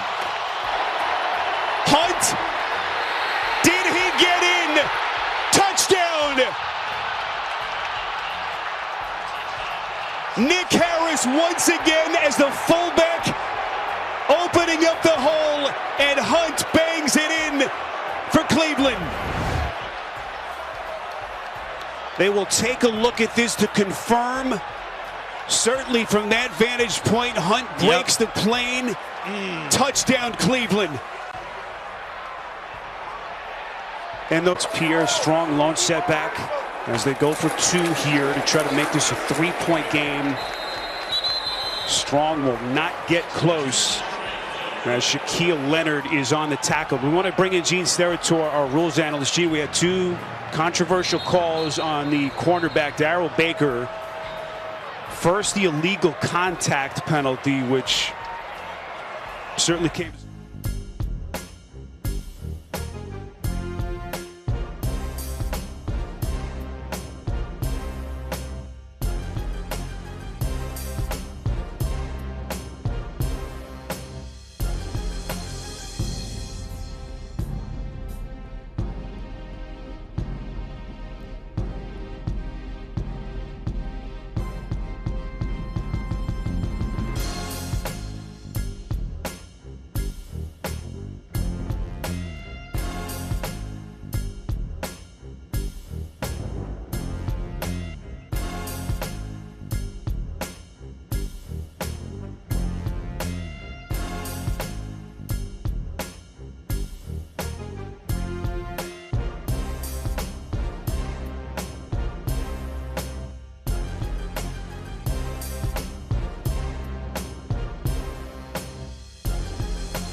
Seconds coming off the clock, 2nd and 10. Minshew steps up. Football's loose. Cleveland has it, and the Browns turn out the lights on Indianapolis. Obo Okoronkwo able to fall on the football for Cleveland. And a Cleveland Browns team who basically was on its last gasp. Just about ready to put the final touches on a thrilling comeback victory here in Week 7. Zadarius Smith applying the pressure.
The run game and not put it all on Joshua Dobbs' right arm. 2nd straight 3 and out. Excellent kick. Dallas from the 28. Fumble! Cardinals recover. Dennis Gardeck comes up with it.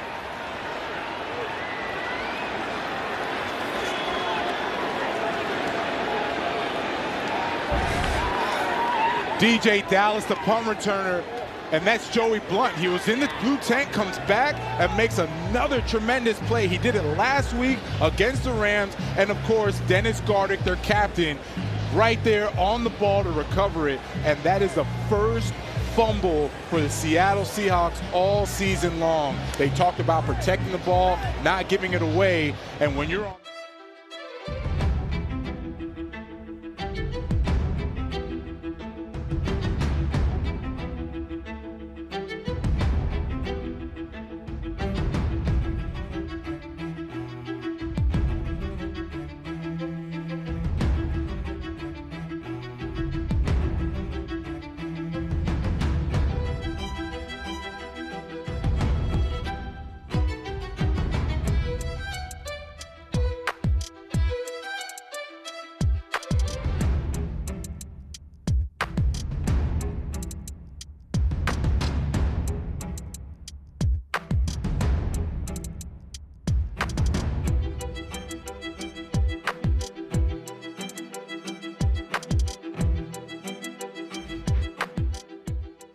quickly. First down. Here's Herbert. What a pass. And it's caught by Keenan Allen. His 43rd reception of the season, and they've already had a bye week. I mean, he is off to an incredible start. And like I said, they're getting the ball down the field. This is first down drop back.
Here comes the blitz. Pressure!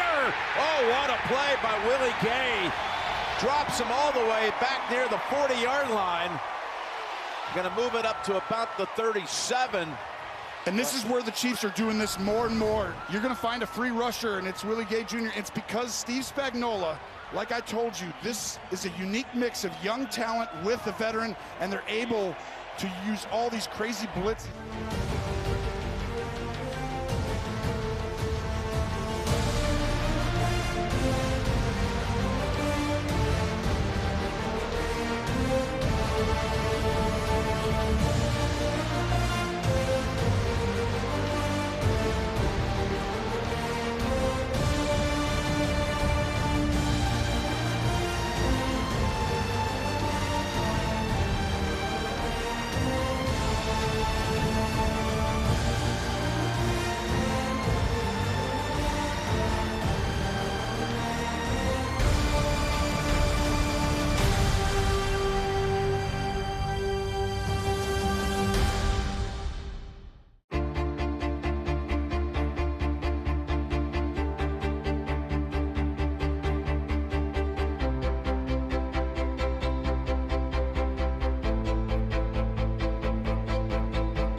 It's time for Who You Got, presented by Pizza Hut.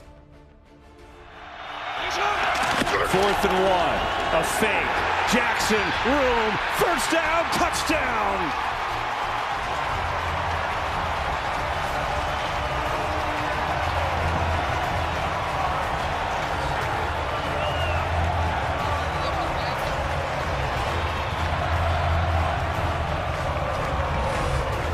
Great play design. Watch the left tackle, Ronnie Staley. They're going to let Kaminsky go. He's going to delay, and he's going to become the arc blocker. This was a design keep all the way. Great job leading the way. And 7th play of this drive, 3rd and 3. Right here. See how tight they are now? Jackson can't find anyone. Looking to take off and run. Bounces away. Still serving. Still alive. Throwing end zone. Caught for the touchdown. Nelson Aguilar.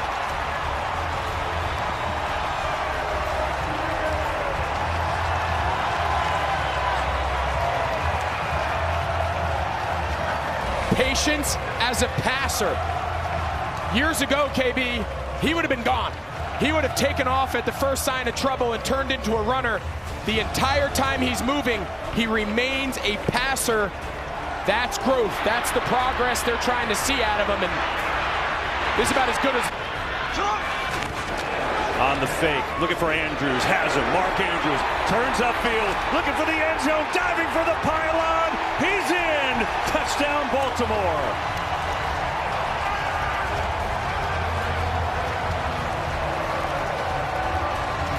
This is a clinic of how you're supposed to run and operate an NFL offense. A simple little play action. They bring Mark Andrews on the hide route. He's able to extend the ball, and on National Tight Ends Day, we got that's a huge play. So here's Jackson. Pressure coming, going end zone. It is caught for the touchdown. Another for Mark Andrews. KB, what day is it? You know what day it is. Yeah, we don't have to say it anymore. I don't know what's more left to be said. I mean, if this Baltimore Ravens offense can channel this level of performance Week in, week out, simple little inside seam route. One-on-one coverage against Tracy Walker, the safety. They've had great protection. Lamar.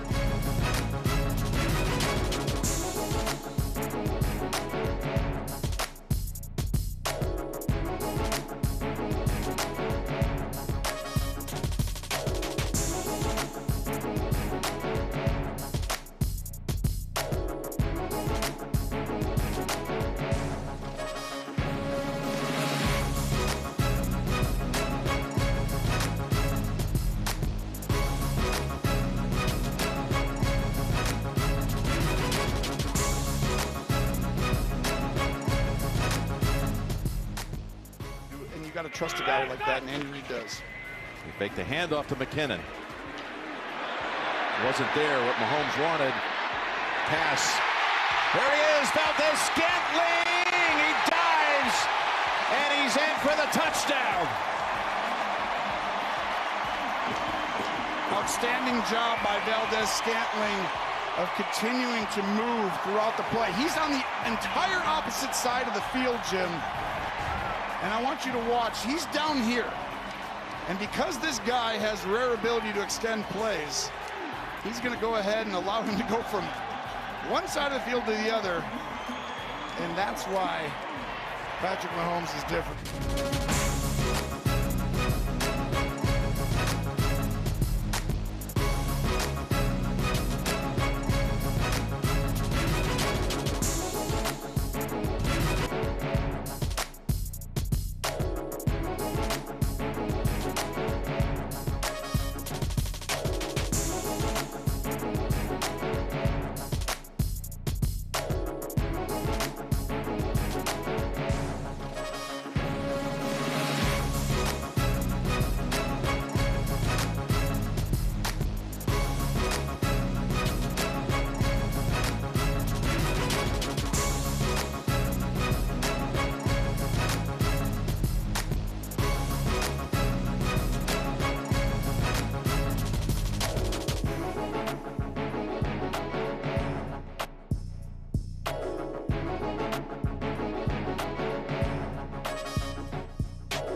NFL Game Day Preview. We want this to be your new Sunday routine. But I expect to see an entirely different Bills team. Talking to folks here today, They are facing the 49ers this week, which is a bad matchup, despite the fact the Steelers have the greatest offensive preseason of all time. How is Dallas going to be able to move the ball against the Jets defense, which last week had 4 takeaways? Myles Garrett is in the conversation for Defensive Player of the Year.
team. Andy Reid would love to see him get a second chance, though he'd hate to lose him. Here's Kelly. Kelly into the secondary. Kelly with a foot race. Kelly all the way to the end zone for the touchdown. Edwards couldn't catch up to him. 49-yard sprint. What a great job on the left side by Everett, the tight end, and Slater, the left tackle, to create this huge hole. Safeties were a little deep, and Kelly just takes off. Watch the left side. Slater pins him out there, and then Everett finishes off the linebacker, and Kelly does the rest. And like I said, it's not easy to run against this team. Nobody's gotten more than 7.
Here's Dobbs after the fake to DiMercato. Dobbs still going on 1st and goal from the 25. Takes it in for an Arizona touchdown.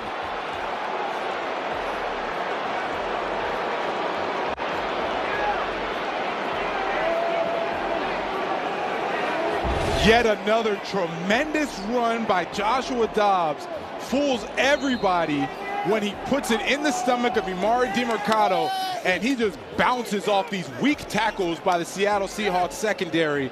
That was a 25-yard scamper for a touchdown.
feel small with no angles to get out of.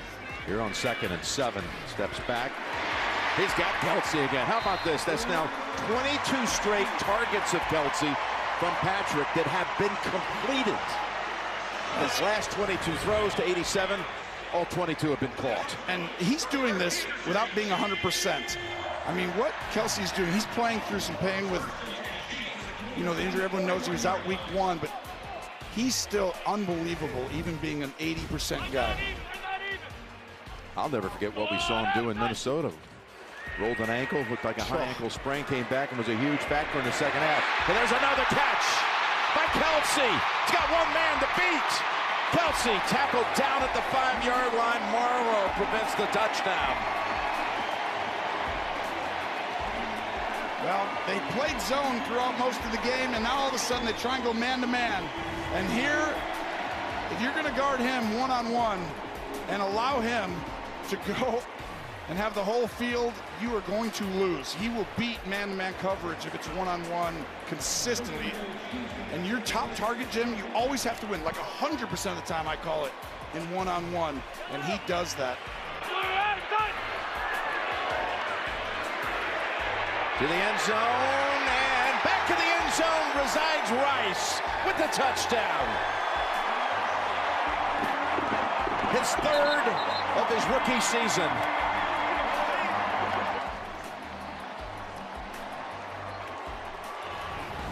Just an outstanding job. I told you Rice is targeted as much as anybody on this team. Him and Kelce tied, and that looks like it's another touchdown.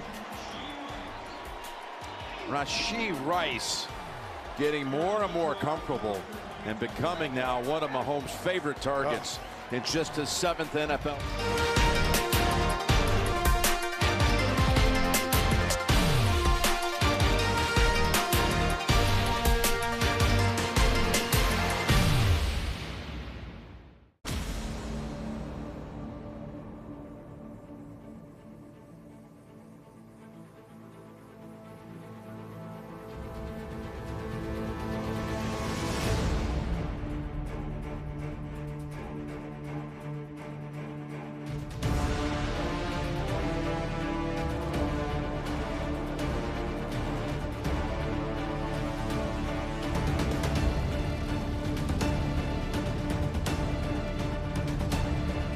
It's time for Rookie Social Shoutout, presented by Pepsi Zero Sugar.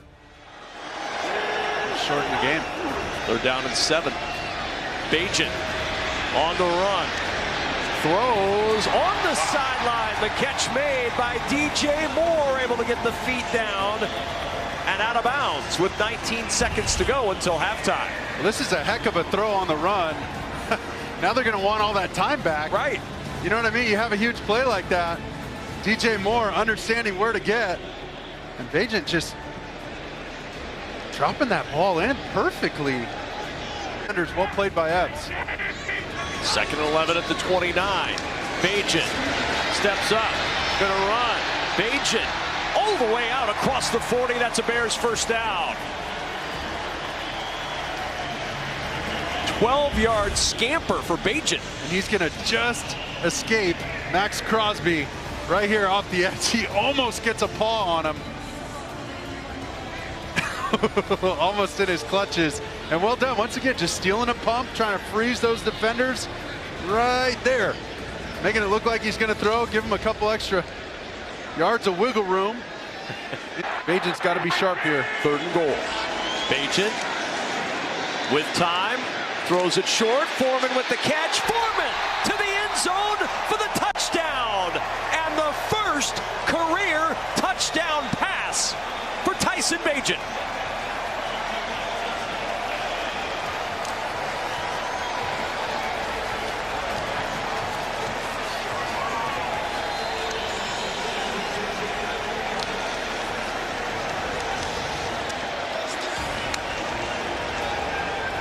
You're starting to see why Tyson Bagent won the back.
Tyreek. And now they've only had one in the last 2 years, so you're seeing it get a little more explosive today. You went down the field. Here it is. Here it is to Palmer. Trying to make the move on Cook, and here he goes. One more move, and he's tackled down at the 9. He probably could have kept running. Should have kept going on that line. Wow, what a great job. Right down here, you're going to see him with a play action right there, holds the safety. They get really aggressive on first down with no safety help. The last 3 years in Austin Eckler. Now 3rd and goal. Herbert, end zone, touchdown. Gerald Everett. How about this quarter, by the way? They've each now scored 2 touchdowns in the quarter, and we're just halfway through it. Oh, what an outstanding, I mean, everything outside. Look at that. That is a tight end with that ability to cut. He's showing off today right now. And look at the eyes. Hold everybody inside, and that is where Justin Herbert stands out.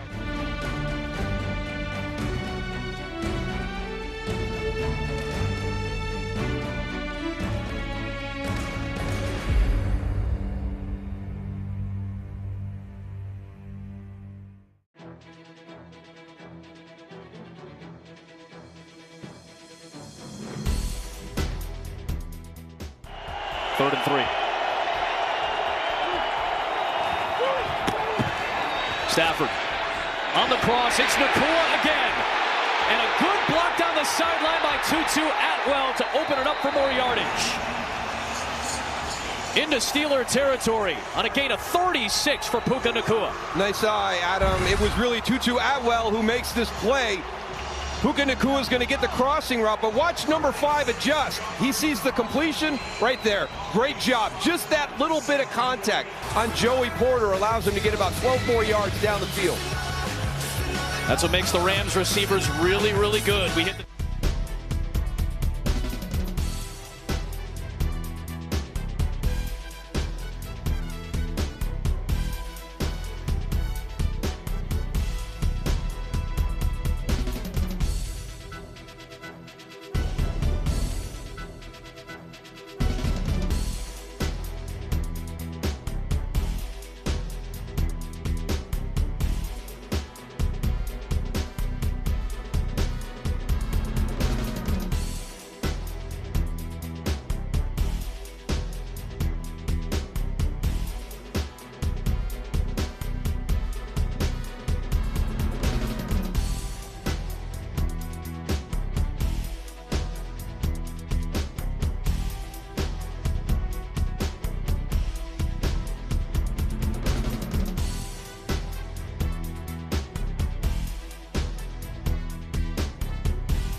thank you, fellas. We're going to see Seattle in a couple of weeks at Baltimore, where the Ravens are present today, knocking off Detroit. You want a deep pass, Tony? Here it comes. Hardman. It's intercepted. It's intercepted by Asante Samuel, who had the one-on-one airtight coverage. Well, this is going to be one Mahomes wants back. The pressure is really what makes it where you can't get everything into the throw, so you kind of have to have a half throw, but Scantling was wide open on the play, and he kind of went the other way. And now they got up there and pressed him, Jim. Well done. Khalil Mack made that throw difficult.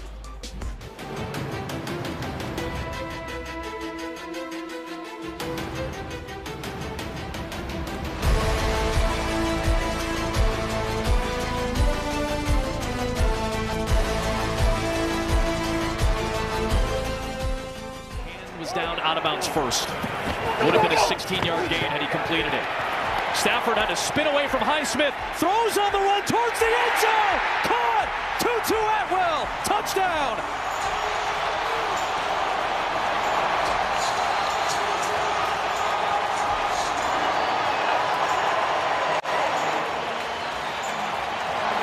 Sometimes it's better to be lucky than good. I think that ball's intended for Cooper Kupp right there.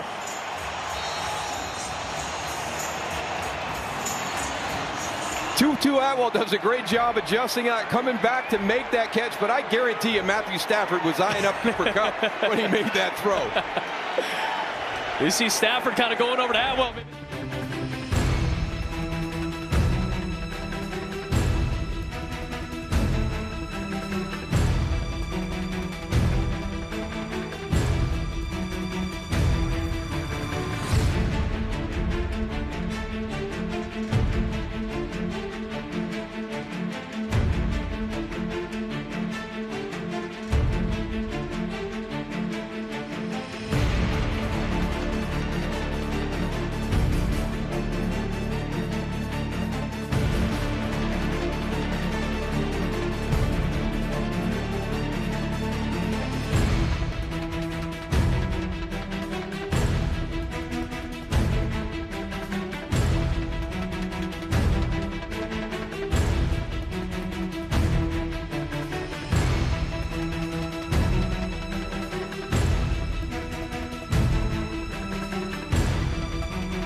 presented by Courtyard by Mary. Here's a fake. Jackson's got all day. Lofts it over the middle, and he's got a completion, and it's a big play. Zay Flowers still going, and he's all the way down to the 16. Another blitz coming. Jackson sees it, gets rid of it, and it's caught. Bateman has the catch for a first down across midfield. 6'3", 335. Yeah, that'll do it. Yep, that works. Here's Jackson. Has some time again. Slings it near side. Caught by Rashad Bateman again for another first down. Primary position. He starts left. Great protection again by this O-line. Allows him to come all the way back. 11th play of this drive, 3rd and 3. Right here. See how tight they are now? Jackson can't find anyone. Looking to take off and run. Bounces away. Still surveying. Still alive. Throwing edge. Oh, caught for the touchdown. Nelson Aguilar. So the Ravens will start deep in their own territory. From their own 8. Jackson a throw. Blitz coming from Walker. Jackson unleashes. Beckham's got it in stride. Upended at the 28, but a beautiful throw from... Four-man rush. Hutchinson coming with pressure. Throw to Flowers. Perfect. In time. Inbounds. First down. Yeah, they've had a lot of big plays. 4 20-yard-plus pass plays in that first quarter. We start the second here. Delayed blitz is coming. Jackson. Ricard. Nobody around him. Ricard. Room to run. Look at this. One tackler. He's all the way down to the 21. Now a quarterback design run. No, it's a throw. It's Mark Andrews. He's got it, and he's tackled inside the 5. This is the best that they have looked on offense, for sure. Here, just going to dump it off to Edwards. There's no one in front of him. Gus Edwards running away. Edwards. Now one man to beat. Still going all the way down to the 10. That's a huge play. So here's Jackson. Pressure coming, going end zone. It is caught for the touchdown. Another for Mark.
Passing yards per game. We talked about Mahomes' start to his career. Herbert's off to an incredible start as well. They just need more wins. Oh, here's a big one, too. More yardage for Rice. Rice with Morrow dragging him down. That's going to go for about 38 yards. Well, he spiked it, then he said, wait a minute, we're in hurry up. Let me grab that thing and reset. Well, this is where I keep talking, Jim. They need to reroute these receivers. If you just give them a free...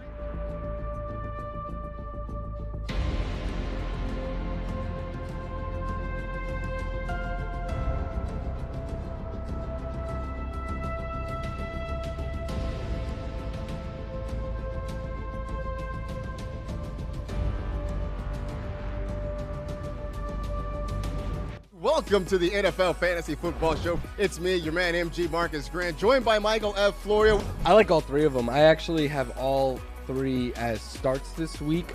He's the guy who took over last week, played the majority of his snaps in the second half after Deontay Johnson. better things than last season, and I think they're going to have to throw the ball a whole lot more. Appreciate you hanging out with the NFL Fantasy Football Show. Enjoy the week, everybody. We'll talk to you again real soon.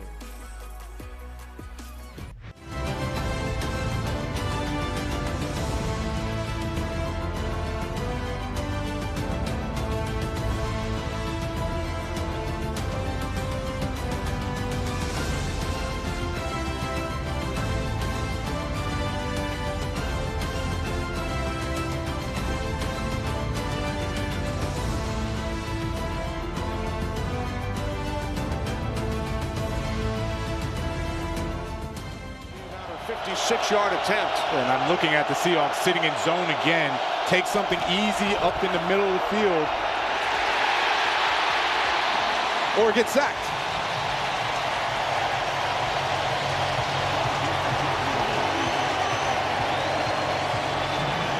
Yeah, they're going to have to stop sending out 5 because you're going to need Emari Demercado to help in pass pro.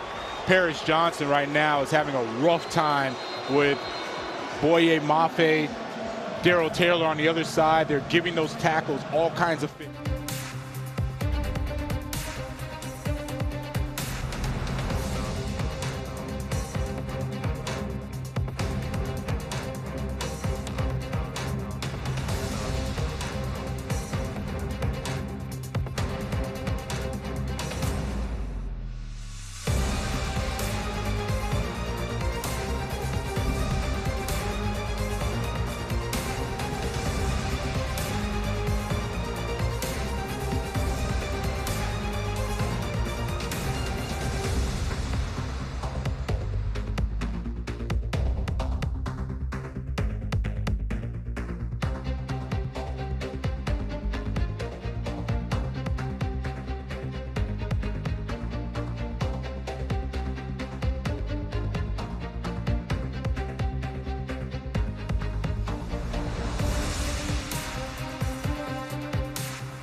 They want to get off to a really quick start in this one.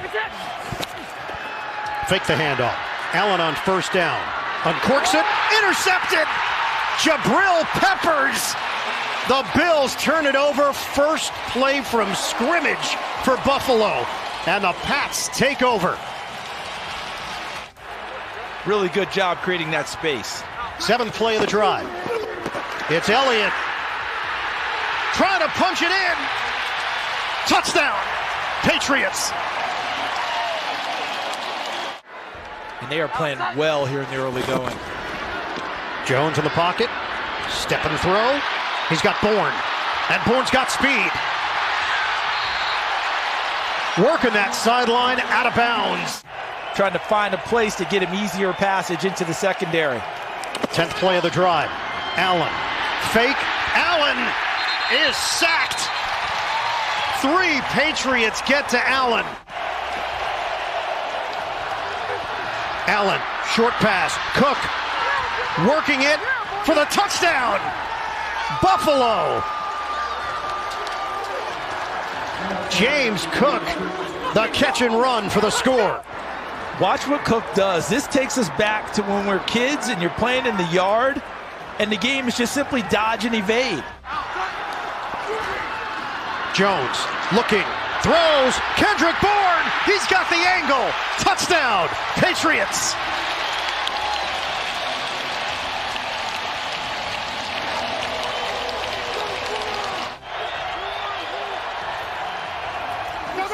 Allen pulls the trigger, sliding catch made inside the 10 by Diggs. Oh, how did he get out of it?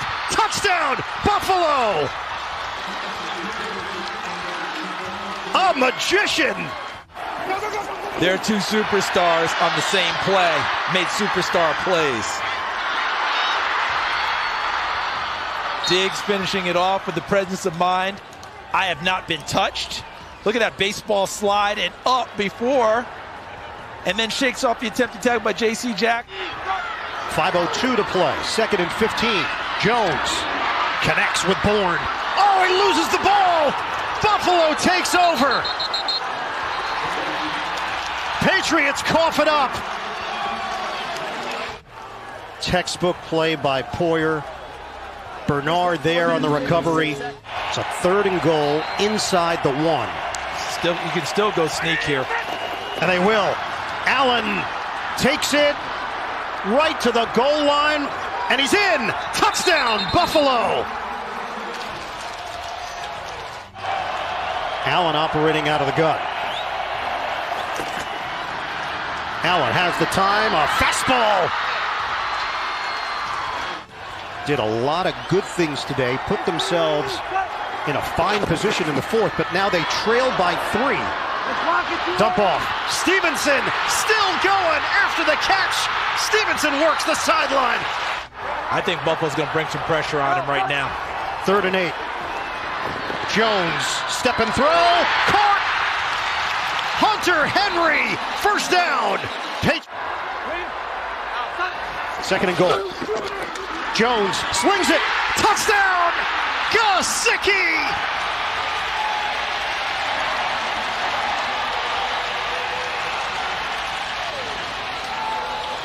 Patriots go in front. The difference between the 2 plays, the zip on the football there off of the release. Patriots have 2 players deep. Allen, 2 seconds, 1 second. This is it now for Buffalo. Allen trying to run, loses the ball, scooped up. It's over. The Patriots get it done. Mac Jones leads the comeback. And Bill Belichick, with his 300th regular season win, joining Don Shula and George Halas as the only other 2 on that historic.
Was down out of bounds first.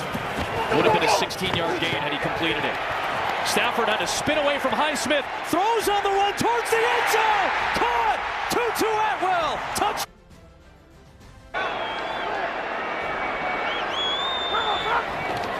So out of the empty set on first down. Stafford is picked up. It's T.J. Watt. And he's down to the 6-yard line. The Pittsburgh defense strikes, and it's Watt with a big play.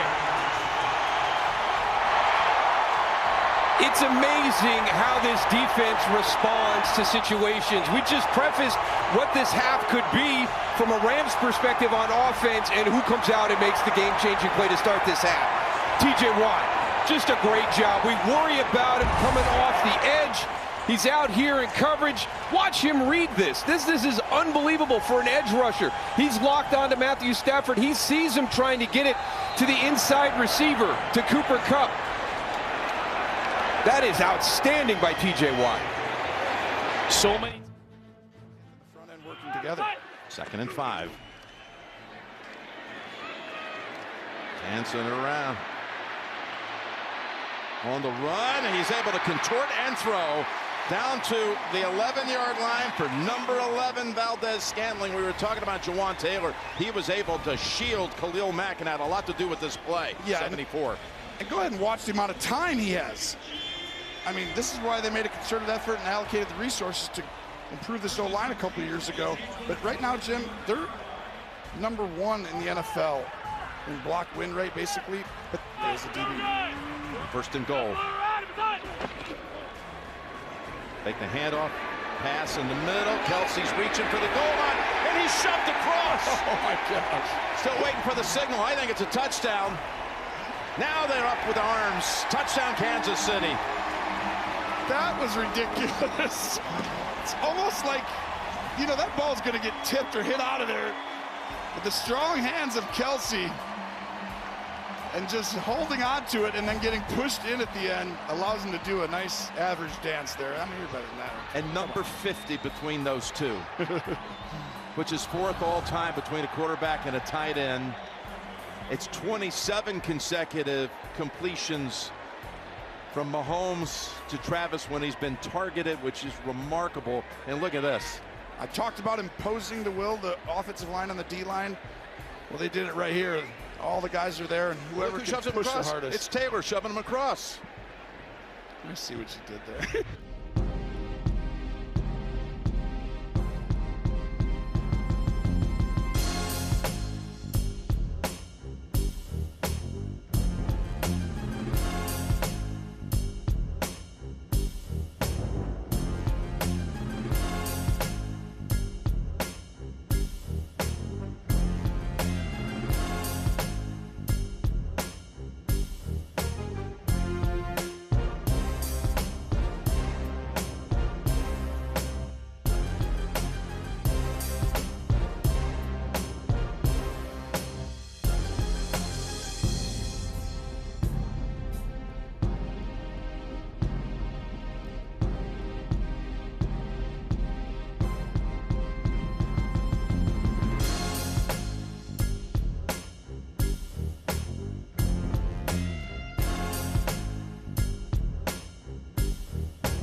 It's Pickett.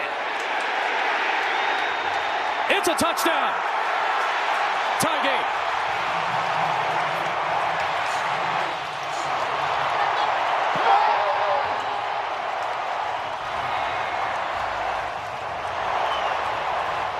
And let's credit the individual effort by Najee Harris on that previous play. That was outstanding, getting him down inside the one. Kenny Pickett right there finds that soft spot. Traditional quarterback sneak, finds a soft spot, breaks that plane easily. But that was all done by Najee Harris. I mean, I thought he was going to be stopped for a loss back out beyond the 5-yard.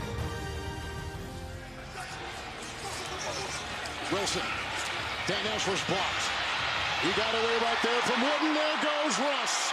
Swerving and careening his way. Wilson the tackle. Near the 16. Make it the 17 of Green Bay. A weaving run of 22 by the veteran of 12 years out of Wisconsin, Russell Wilson. Only rushing 4, dropping into coverage, but as he steps up in the pocket, he sees they're in man. It's man with zone principle behind it. When that happens, there's nobody assigned to the quarterback, and Wilson's still elusive enough. Make that first tackler miss. Instead of sliding, picking up the extra yards, taking the hit, and using the field goal here.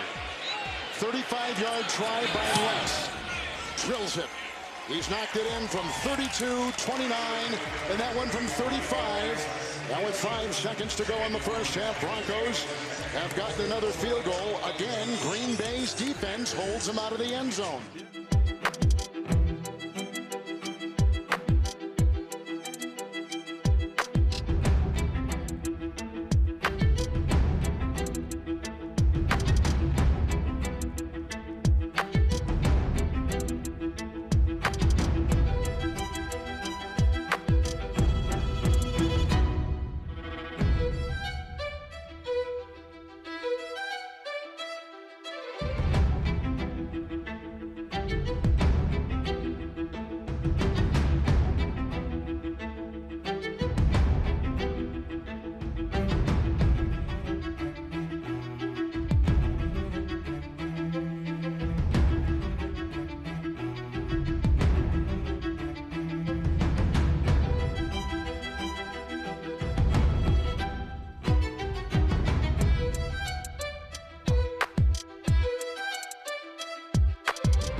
All right, it's a new year. Welcome to the Power Rankings. That crown this year has been handed from Dan Hanzus, not here, to Eric Edholm. Eric, obviously, it's your job to defend all of these, and there's no easy way to do this. Jets pinned all their hopes on Rodgers. They've got a banner defense. I think it's hard to accept for me that the Jets are now the 9th best team in football with Zach Wilson at quarterback.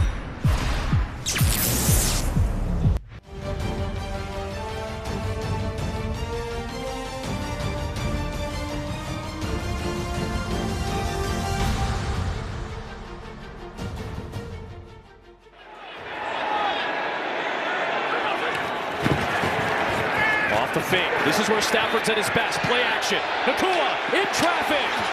And he made the catch. What a play by Puka Nakua. In between Wallace and Fitzpatrick, somehow came down with it.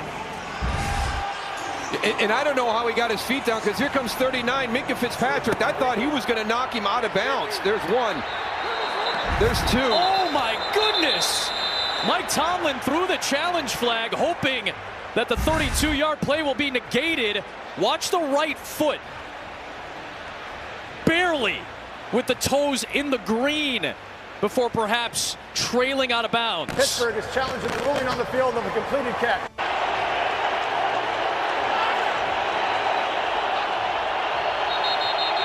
The timeout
Metcalf today. Second down and 11. Smith rolling right. Lobs one up, and it is caught by the tight end, Colby Parkinson, for a Seahawks first down in Cardinals territory. I just don't understand how they lose track of Colby Parkinson. They're playing zone, so I'm not understanding. It was one of the defenders thought they were playing man, and they were just playing soft man, and they left the zone. That is just poor execution by the Cardinals defense.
You're watching Sunday highlight coverage on NFL Game Center, presented by FanDuel.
Dropping it and getting back. Tempo. Henderson. He's in to give the Rams the lead. Welcome back to Los Angeles, Darrell Henderson.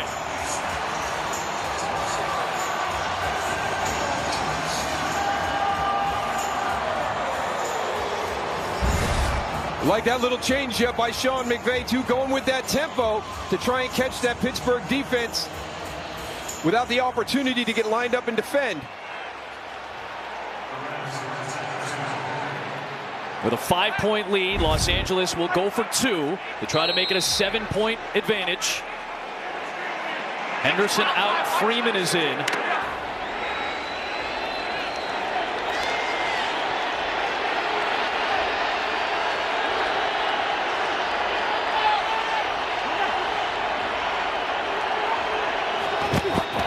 Stafford looking, throwing, he's got caught. He's got the 2, and the Rams have a 7-point lead. One of the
7. Pressure around his feet, able to escape, get the first down. That was all Mahomes. Well, you're looking at the best 3rd and long quarterback in the league. And you're going to watch him using his legs more than he has at any point in his career. Mahomes has the most scrambling yards per game of his.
Watson on the move. They rush 4. Tom the block. Here comes Love. He's chased by Cooper and dives into the grasp of Singleton. He picks up the first down, running inside the 39 on 3rd and 6. A gain of 9. Another Green Bay first down.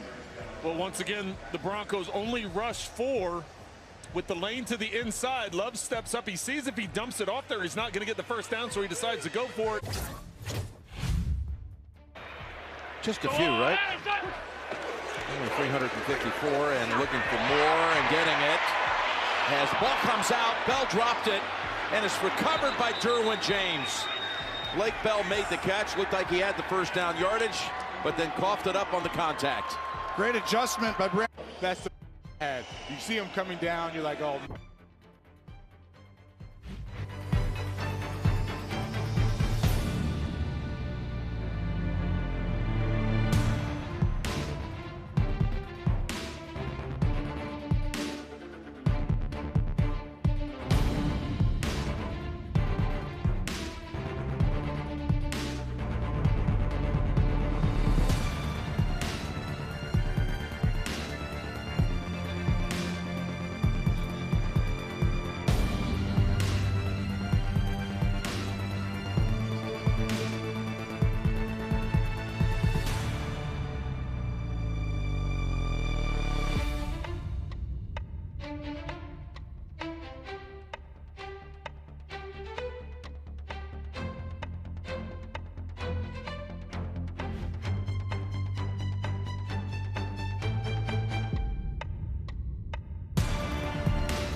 It'll be a first down deep ball. Medium range, in fact. And they get Allen back in the game with his second reception near midfield. And this is where having the ability to have that extra half a count in the pocket. Chris Jones is coming, but by that point, you'd already got the play action. It gives Allen the time to get all the way across the field on an intermediate.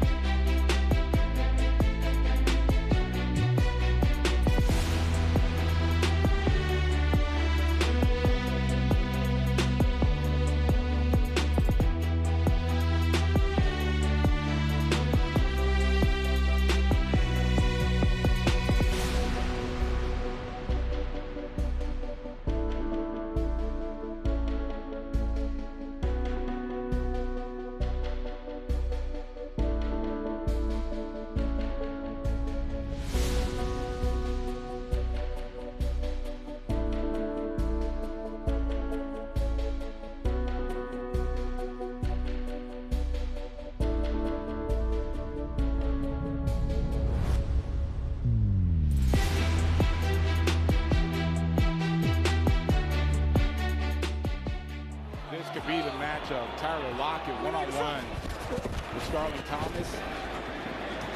Smith looking, hit as he throws, and it is picked off. Intercepted at the 1-yard line in his first NFL game. The rookie out of Syracuse, Garrett Williams, comes up with the interception. Now this is a very, very poor decision by Geno Smith. Give the Cardinals defense credit. They covered it up. Garrett Williams makes a nice play on the interception.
Pass intercepted, batted in the air by Minihue, and the Chiefs come away with it.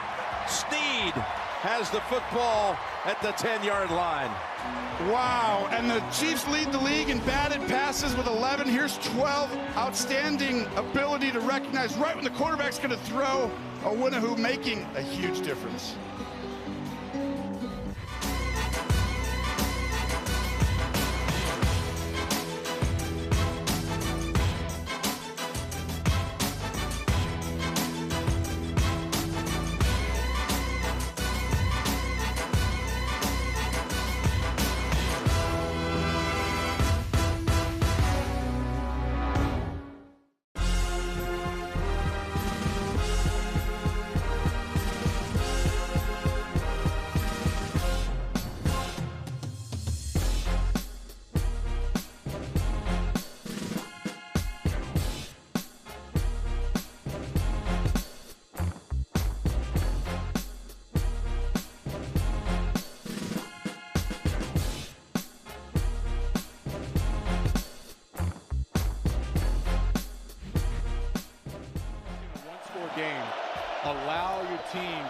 complimentary football. Oh! Second down and 2. Big hit, but Rondell Moore hangs on to it. Took the hit from Witherspoon. Oh, my goodness. This is why he was the number 5 overall pick. Look at that violence. But how about Moore, who hangs on to the football and picks up a first down? Yeah, got to give Moore credit for hanging on to the football. I mean, those are 2 great plays.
With a 1st and 10. The stiff arm by Javonte Williams. Douglas has got him and rides him down. Looked like Ford may have gotten hurt. The King down to the 36 of the Packers in a 22-yard burst. And a terrific run by Javonte Williams. Well, coaches always talk about missed tackles, and this is a missed tackle by the Packers in the backfield. Williams able to slip through it, and then that gets him up to that 2nd level. Right in the backfield, it looks like he's going nowhere. The stiff arm and the step through on the arm tackle.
Top 3 plays presented by New Era. From the 18-yard line, Smith with time, throws to the end zone. Bobo, the intended receiver. This is the angle that the officials saw.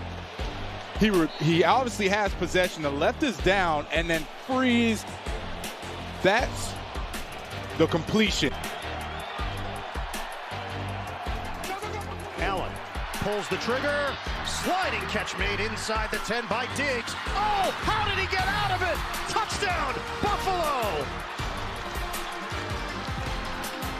A magician! There are 2 superstars on the same play, made superstar plays. Diggs finishing it off with the presence of mind. I have not been touched.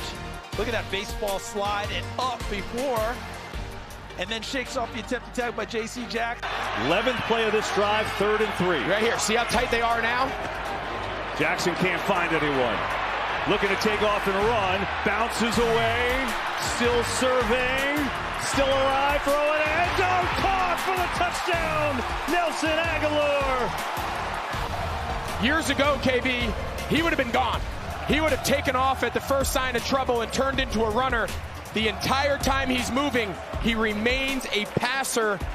That's growth. That's the progress they're trying to see out of him. And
Third and 11 plus, Jim. Yep. Offense have gotten 8 out of 12. It should be like 2 or 1. As Mahomes is running for it, and this could be another conversion. There it is. It's amazing how the stats over the season start to play out more often than people realize your team. Another 3rd and long, and all the players are back at the sticks, but Mahomes is going to use his legs. He drops deep, makes the rush get up, and then uses his legs again. Like I said, nobody uses his legs better on 3rd and long than this guy, and no one gives up more than this team. Bay's defense has been terrific, limiting them to 3 field goals. 3rd down 4. Here goes Russ. He's got him! Touchdown! Sutton! And they beat Douglas.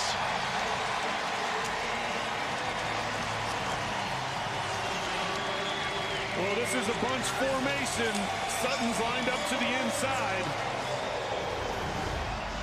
Watch the vertical releases. Sutton on the wheel route to the outside. There's nothing Douglas can do.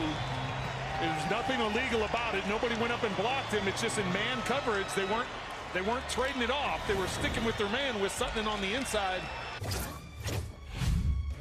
On 2nd down, Warren looking for an alley. He's got the end zone, and the Steelers are an extra point away from tying it.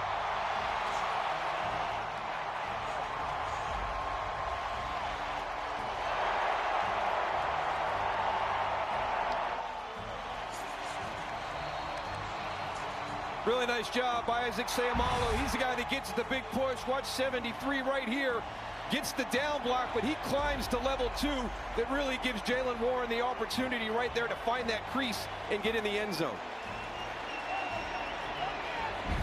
Almost like a Steeler home game when he touched paint in the end zone.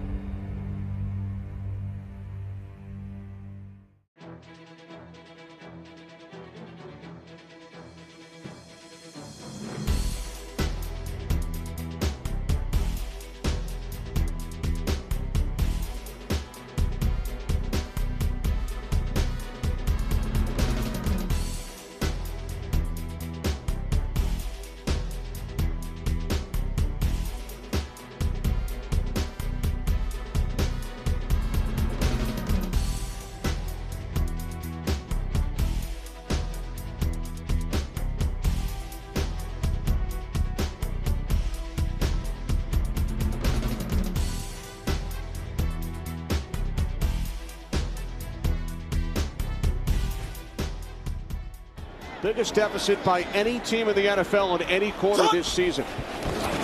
On 2nd down, ball is loose. Cardinals recovered. The 3rd Seattle turnover.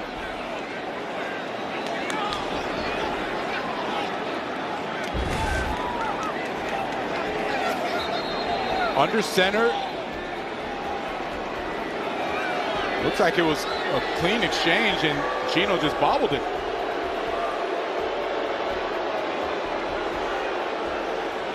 You hear the boos and the fans over here not excited. I mean, obviously you can see why. It's been pretty sloppy. You look at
From the Chris Wessling Podcast Studio, it's Around the NFL.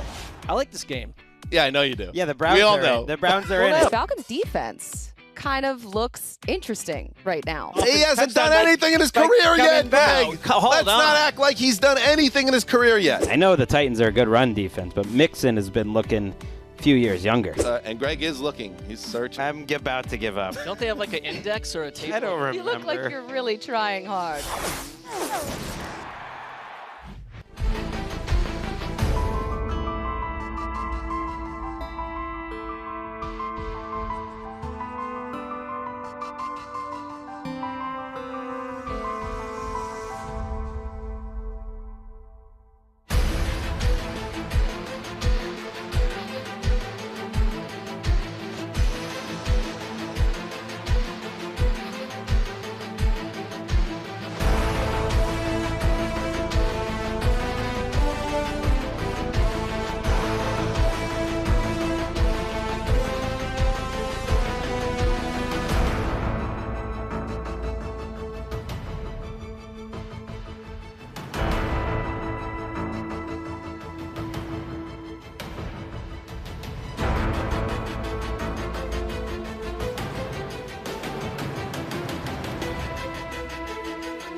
To tie the game.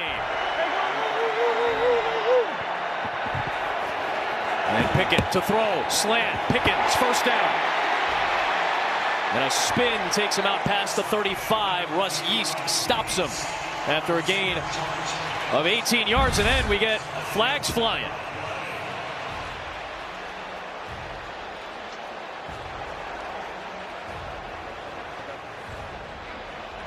Pickens got kind of held there by Yeast and then got into his face. Well, these two have been battling since that one hit. That's right. On the blindside block from George. Fake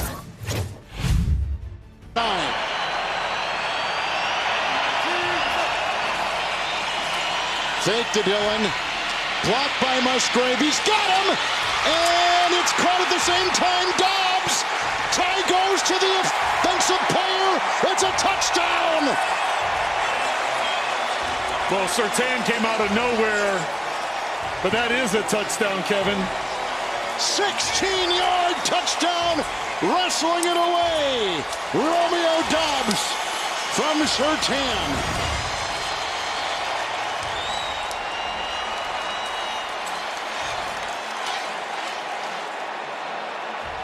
And the tie goes to the offense. And dual possession does go to the offense. Green Bay fans have been through this before up in Seattle with replacement referees a handful of years ago.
protect the football. Everything is about the ball.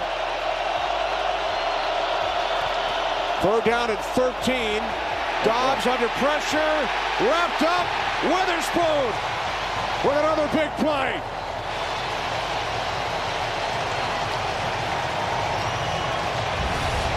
There is a flag out near midfield as we take a look at the play. While the quarterback was in the pocket, legal contact on the defense, number 27. It's a 5-yard penalty and an automatic first down. So Reek Woolen is...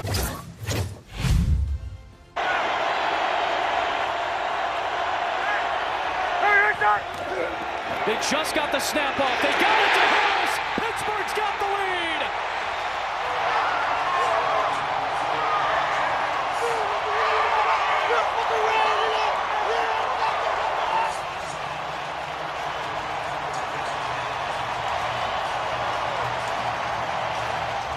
Just challenging that eye discipline from the Rams defense. You put everything out to the right side. You have your motion. There's Jaylen Warren there.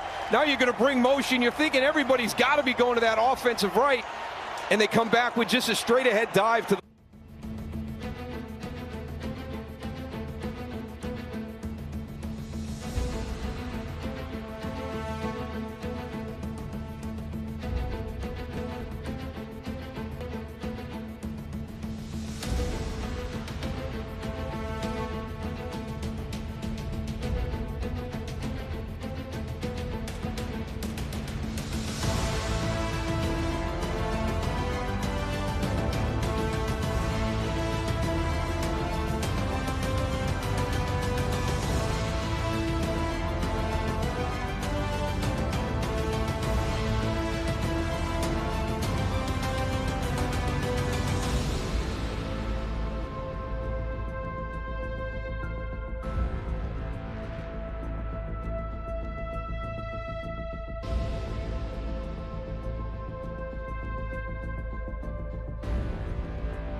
Here's a fake. Jackson's got all day. Lofts it over the middle, and he's got a completion, and it's a big play. Zay Flowers still going, and he's all the way down to the 16. He's just going to run a simple dig route. He's not open initially, and he just keeps working until he gets... 4th and 1. A fake. Jackson, room, first down, touchdown.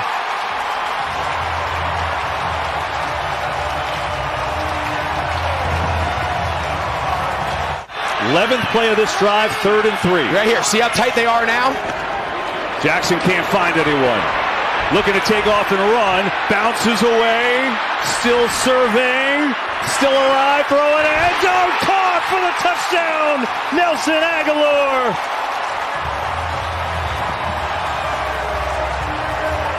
Passer.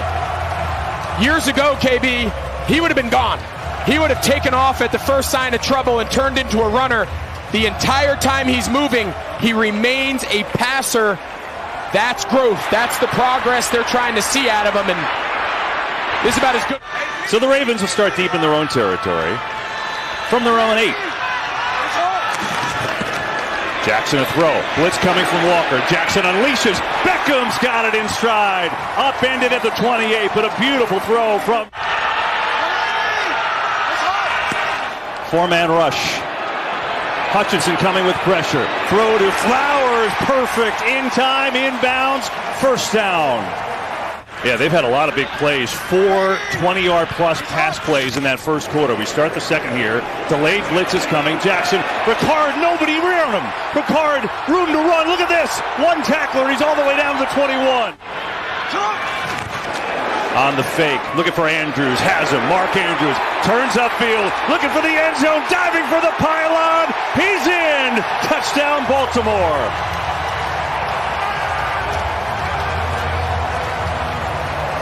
An NFL offense, a simple little play action. They bring Mark Andrews on the hide route. He's able to extend the ball, and on national tight ends. Blitz coming. Goff in trouble, and he's sacked.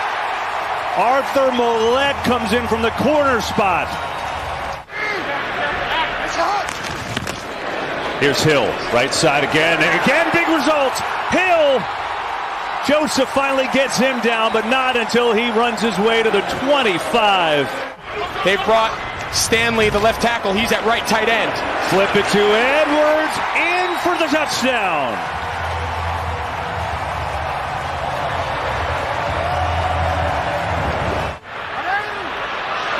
But looked like the right call. A little fumble on the play. And there's a fight for it, and Detroit has it. The Lions recover. They get their first break of the day. This is the best that they have looked on offense, for sure. Here, just going to dump it off to Edwards. There's no one in front of him. Gus Edwards running away. Edwards, now one man to beat. Still going all the way down to the 10. That's a huge play. So here's Jackson. Pressure coming, going end zone. It is caught for the touchdown. Another for Mark Andrews. Coverage against Tracy Walker, the safety. They've had great protection. Lamar Jackson. So it is 4th and 1. Blitz coming. Goff just going to go deep, and there's nobody home. It's going to be intercepted in the end zone by Geno Stone. 2nd and 1. Gibbs on the pitch, has some room. Jahmyr Gibbs, no one touches him. He's in for 6. Looks like pretty content that will be all. What a day for the Baltimore Ravens. Sheer dominance from the get-go. 38-6, the final score.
Four-man rush. Pickett deep down the middle for Pickens into Rams territory. Down to the 49, 30-yard gain, and Aaron Donald was bringing the heat. Pickett stood in there against one of his idols. We've seen him on the outside the majority of the game today, but here he is in close on that slot, and he's just running straight down the field on a go. Kind of throttles it down a little bit to extend that opportunity to keep in that window. What a fourth quarter duo this has been over the 3rd and 9. Big play for this Chargers defense. Going to try to fling it at the end. Oh, in and out of the hands. Kelsey just pounds the ground in frustration. Don't hurt your hand. That should be open-handed. You don't use it with a closed fist when you pound it. Got to protect that hand. But right here, this is an outstanding job by Holmes. Aggressive.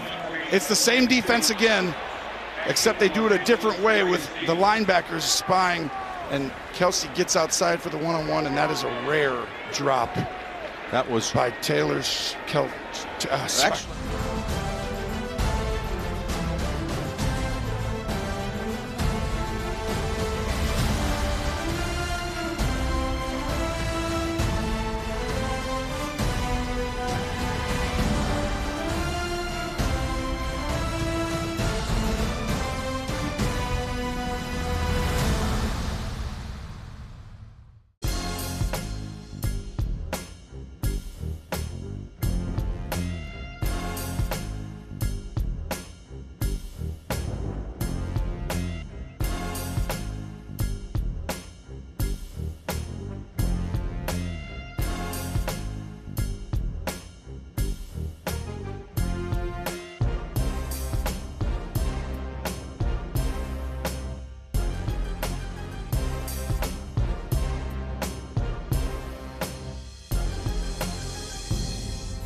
Five in the secondary.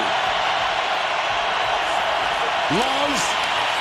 Sidearm through the hands of Dobbs. Caught by Reed. Oh my goodness. On the ricochet. Caught by Reed.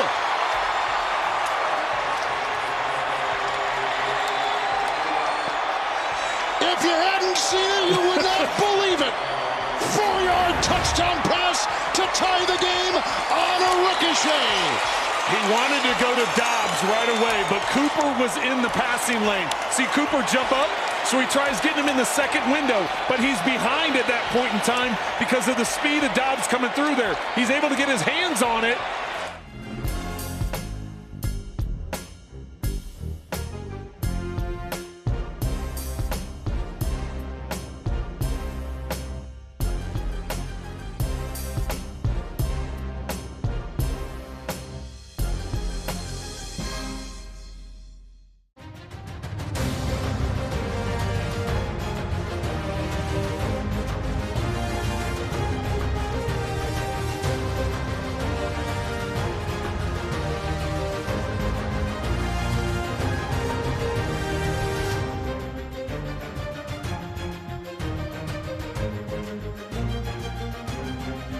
What's up, everybody? Welcome to Move the Six. DJ, Bucky, and our good friend Rhett. And so you're looking at this defense, you're like, man, they lose these talented players, but they appear to have guys in place. I actually ended up with both of them in my fantasy team, but I won't waste everybody's time talking about my fantasy team as Rhett just did. I'm telling you, if the best receiver in college football in the last decade does not get 10 targets minimum every game, something is wrong. It is a loaded podcast we have coming your way. We're going to have more Move the Six than you've ever had in your life.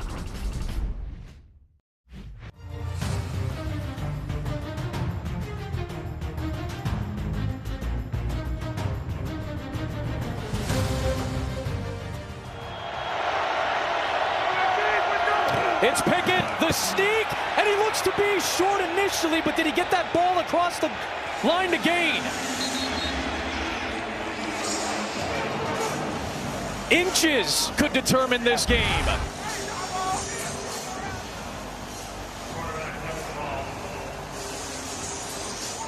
That's a great job by Jonah Williams of not allowing Kenny Pickett to move at all with where that football was. And Kenny Pickett slips. I mean, he slips his knees down right there. He's short. That ball is where it's spotted right now is not where it should be spotted. It should come back a little bit.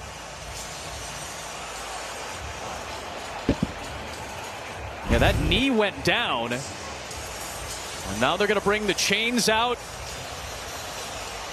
for the most dramatic chain stretch of the NFL today.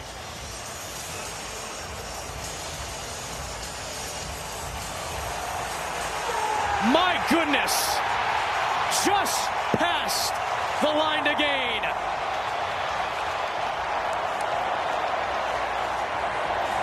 Are they aware, though? Are the Rams aware? Is Sean McVay aware? And this should go up to the top, right? We're inside 2 minutes. They don't have a timeout. No timeout. So they can't challenge it. It's a challengeable.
Minutes.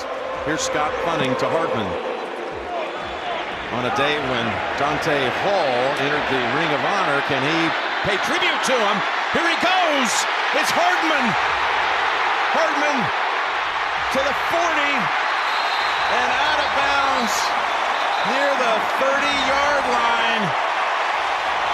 Wow! You called that exactly for Dante Hall. I was channeling Dante Hall. GEHA Stadium at Arrowhead is rocking, and it looked like Dante Hall right here with the shiftiness and then the juice, and that's why you go out and bring him back, and he's going to keep getting more and more time. And right there, they got a guy with some juice now, Jim. I think you'll see his playing time increase every game. A 50-yard run.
with Kelvin Beachum on that left side, that's probably where they're having the trouble right now. 4th and 11. Dobbs under pressure, sacked again. Jaron Reed with the exclamation point for the Seattle Seahawks today.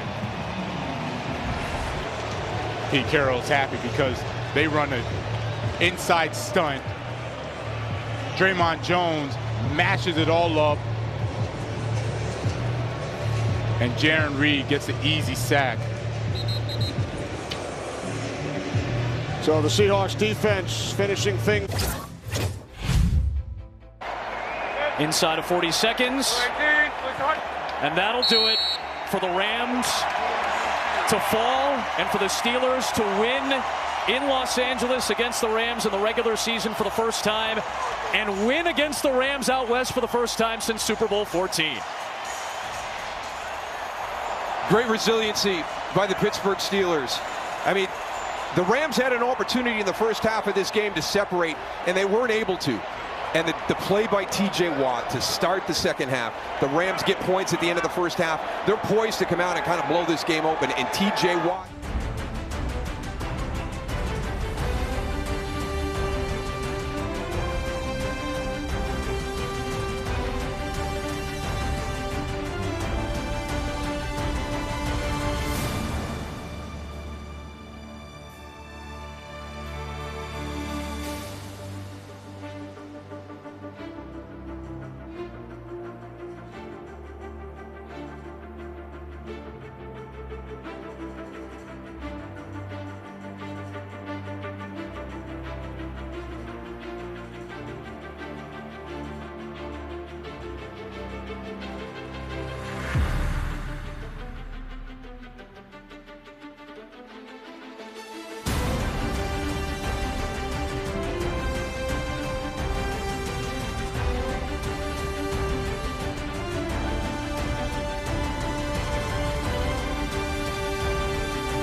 Took a timeout after that play, so they're left with one. That was smart.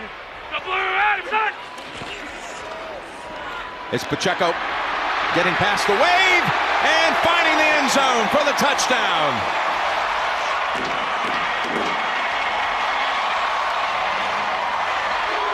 This, once again, all-out pressure. Andy Reid, no one's been better that I've come across at knowing and sensing when pressure's coming and when to throw a screen.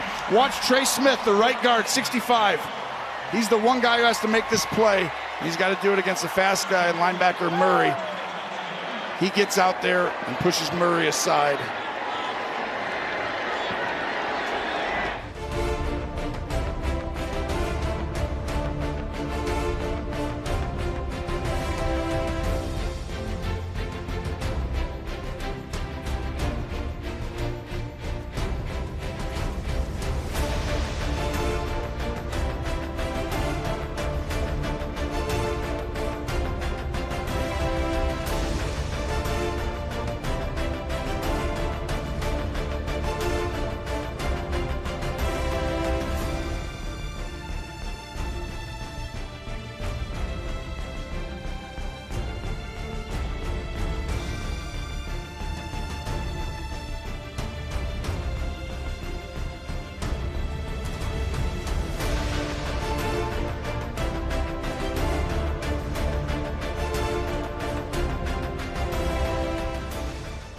You're not going to have time to sit and wait out against these guys.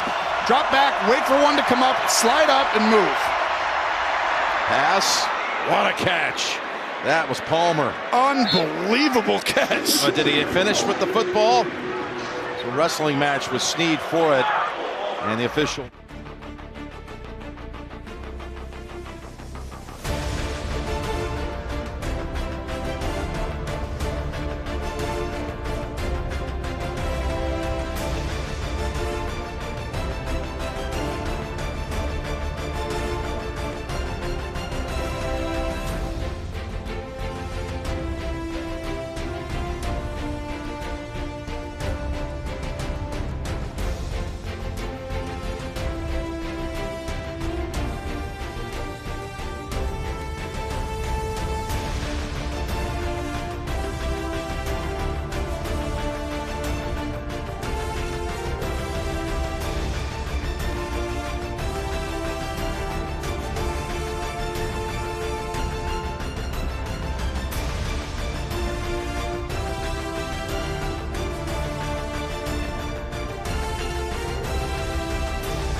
It's time for the top runs of the day, presented by Discover Card. And Kareem Hunt, dealing with a thigh injury, is going to play as Ford breaks one. Ford toting the rock to the house. 4th and 1. A fake. Jackson, room, first down, touchdown. Taylor, quarterback draw right up the gut, and he's got a first down. Tyrod Taylor inside the 10. David Mayo on the tackle. Here's Hill, right side again, and again, big result. Hill, Joseph finally gets him down, but not until he runs his way to the 25. 2nd and 11 at the 29. Bajan steps up, gonna run. Bajan all the way out across the 40. That's a Bears first down. Bijan Robinson has taken snaps but has not touched the ball today, as Ritter will keep himself and get a first down all the way inside the 45 of the Bucs. First and 15. Here he is again to work. Gets the edge. Goes up in the air and he jumped over Amik Robertson. Outruns defensive lineman. Oh.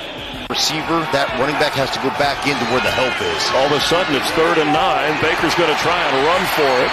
And Baker Mayfield crosses midfield, turning inside the 35 of Atlanta.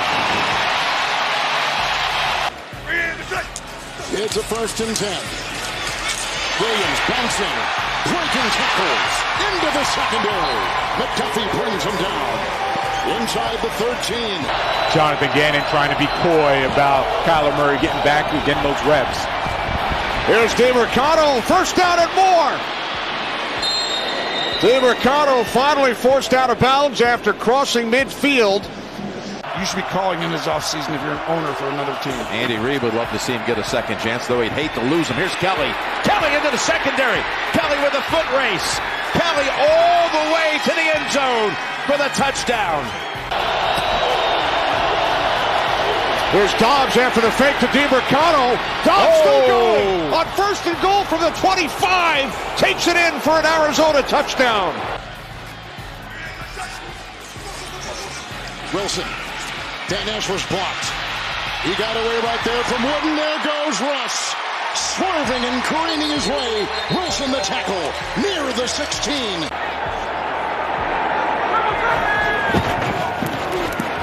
On the 29, Rams get a good run from Freeman, and he continues to push ahead as he takes it out to the 44-yard line. To the 1st and 10. The stiff arm by Javonte Williams. Douglas has got him and rides him down. Looked like Ford may have gotten hurt. The king down to the 30. A single 3rd quarter point the last 3 games. It's Williams and a block in there by Powers. Breaking tackles. Oh, he's slippery. Converted to first downs. 3rd and 11. 3rd and 11 plus, Jim. Yep. Offense have gotten 8 out of 12. It should be like 2 or 1. As Mahomes is running for it, and this is going to be another conversion. There it is. We talked about the concussion he had in Detroit earlier this season. It's 1st and 10. Oh, look at Dillon. What a block by Dobbs. Locke makes the stop. Down to the 12.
deep, and looking, it's intercepted!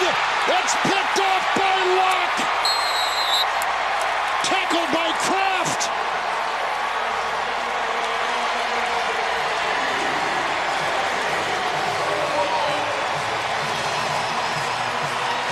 Began the season on injured reserve.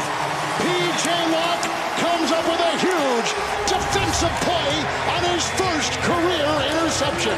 Locke is all the way on the other side of the field. Simmons jumps. Locke is actually in charge of the back left half of the field. Simmons is in a deep cover too. He comes up and bites on it, but with the way the ball floated in the air downfield, Locke was able to come over, jump over the top, and make the interception. Incredible range that Locke had there, and he was dialed in on the eyes. And it starts running as soon as they say, boom, we're good. That ball should have been snapped 3 seconds ago. Again, the traffic. Intercepted. It's Brian Cook to close out the game. The Chiefs defense is one of the big stories of this season in Kansas City. They're going to keep yet another opponent down inside 20 and below total points by blanking the Chargers in the second half. And this is Chris Jones with the quarterback hit here. And the pressure comes from it. This defense is in the passing game for this defense this year, I thought, coming in. And it played out that way. Chargers were very systematic early in the game.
If it was 4 seconds, 3 seconds, you just get the ball and throw it. You can't throw it right away. So you got to buy some time, now launch it, get it out of bounds. Clock at 1, and zeros on the clock. They've called the game, that's all she wrote. And Denver has come from behind to win. And the Packers will drop to 2-4. No Denver team has ever started 0-4 at home. And they just avoid it with their win. First win at home, they go to 2-5. Green Bay drops to 2-4. And that is the first time they've been 2-4 since 2006. Packers were down 9-0 and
3rd and 6. Taylor taking a deep shot, looking for Hyatt. He's got separation, and he's got the catch. Benjamin St. Juste had the coverage, but Hyatt willing to do it. If you get man-on-man coverage, single coverage, you got a speedy guy on the outside, Jalen Hyatt. Just let him go catch it. 3rd down and 4. Howell in trouble, and down he goes. Leonard Williams with the sack. Still no Cody Barton out there for Washington as Taylor completes it to Wan'Dale Robinson. Nice, turning up the field by Robinson, still going. And finally brought down at the 37. A 23-yard. Taylor, quarterback draw right up the gut. And he's got a 1st down. Tyrod Taylor inside the 10. David Mayo on the tackle. 3rd and goal. Taylor to the end zone. Waller! Touchdown!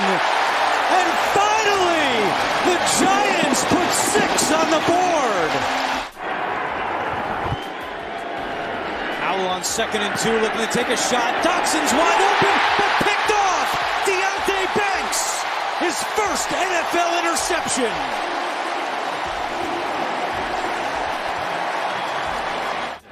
A little frustration, I think. Tyrod Taylor, play action again, steps up, dumps it down. Barkley, head of steam. Saquon stays on his feet, and he takes it in. Touchdown, Giants! Creating explosive plays through Saquon. And here's Saquon. He's just running a little bit of an outlet route against Jamin Davis. Squares him up.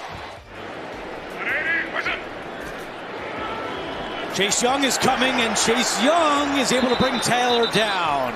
4th sack of the year for Chase Young. To protect in the passing game, using the screen game is helpful. Howell looking to throw. Steps up, and down he goes again. Lawrence, Okereke, and Thibodeau all meeting in the backfield for the Giants' 6th sack. Here's Robinson. Robinson cuts it up and in for a Commanders touchdown. So the Shepard fumble leads to 6 for the Commanders. The team who can establish rhythm here in the 4th is going to come away with the win.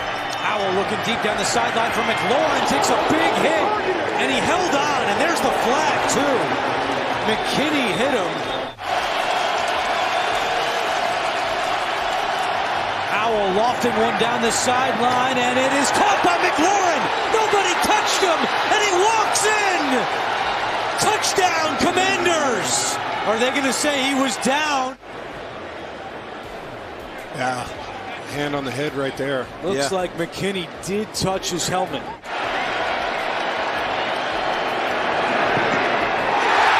that one is no good. Deflected at the line. It's that package. 4-man rush this time. Taylor taking a deep shot for Hyatt. Separation, and he's got the catch. The speedy Jalen Hyatt beats the defense for 42. You need it too. When this place was starting to get, you're in that spot, you need a little bit of momentum shift. They come up with the big play.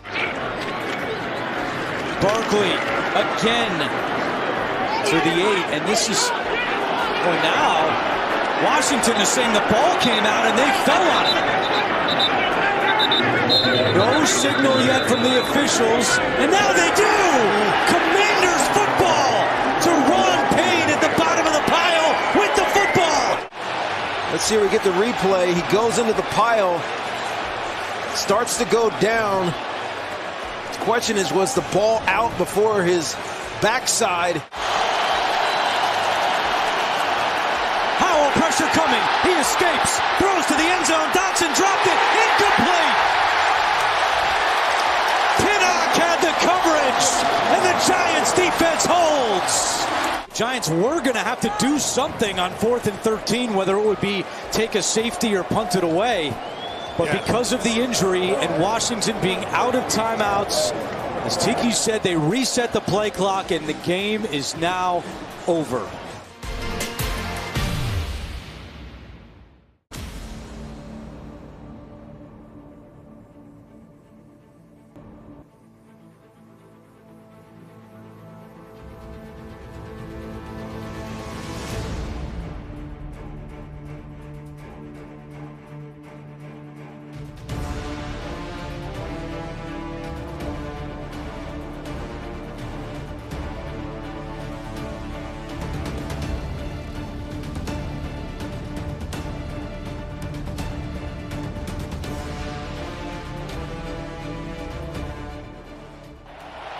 Kareem Hunt, dealing with a thigh injury, is going to play as Ford breaks one.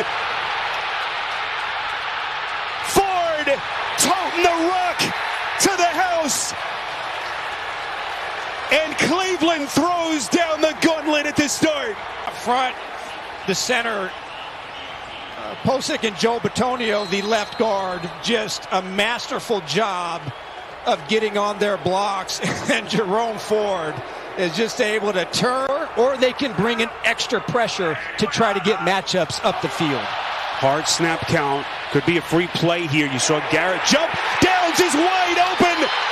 Downs. Touchdown.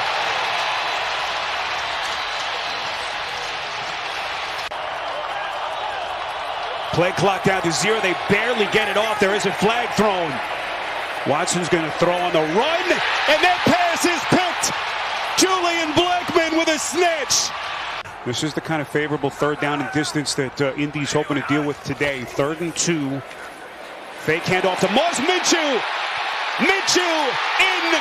Touchdown. Browns go empty on 3rd and 7. Watson feels the pocket start to collapse. Scrambling, buys himself some seconds, fires, and it's picked again. Kenny Moore, this time for the Colts.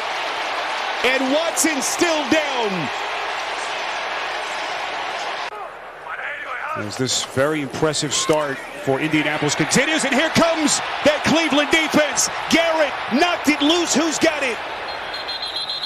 At first glance, it appears as though the Colts have recovered. Now they say Cleveland football.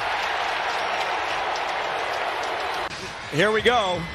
I'll mention him, Spiro. Myles Garrett. Look at that little move that he puts on Ryman, who has been solid. But remember, last week it was Josh Allen really changed the game. Now Hunt. Wildcat takes a direct snap. Hunt bangs it in. Touchdown. Has found a home here in Jim Schwartz's defense, playing up near the line of scrimmage like a linebacker. Well, apparently for Shane Steichen, they're not out of field goal range. Matt Gay is blocked. That's a live football. It's picked up. Denzel Ward. Right over, doesn't touch anybody, perfectly legal, gets his hands up and makes a play. That just doesn't make sense. It doesn't make some things, and keeping this defense off balance all first half. Minshew the fake, cuts back, and he's in. Touchdown.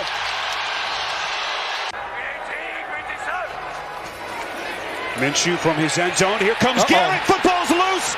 Who's got it? Cleveland. It's still loose. No signal yet. Touchdown. Tony Fields. And then a tackle, and it doesn't even matter. Chip, bump, whatever. That's not going to happen. And Freeland's got to do a much better job of. It looked as if Freeland didn't even account for Garrett. Just kind of. And they so desperately need that kind of production from Taylor. Taylor on the take, and he's in. Boy, the grease is hot. Jonathan Taylor starting to. Could be another free play. Minshew, near side, it's caught. Alec Pierce. Just making a play in a contested catch situation. Great body awareness of where the ball was thrown. 3rd and 16. Walker again protected. He's going to take a shot towards the end zone. Picked off. Rodney Thomas to try to put Cleveland back in front. Good snap, good hold. Hopkins puts his back into it, and he's given Cleveland the lead. 3rd of the season for the injured Anthony Richardson. On 2nd down, he fakes to Taylor, fires over the middle, completes. Pittman breaking free. Pittman. Colts retake the lead.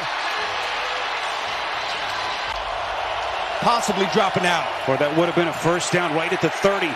Walker hit on the release. It's caught. Moore. Keep your eyes disciplined for play action. Hunt. Did he get in? Touchdown.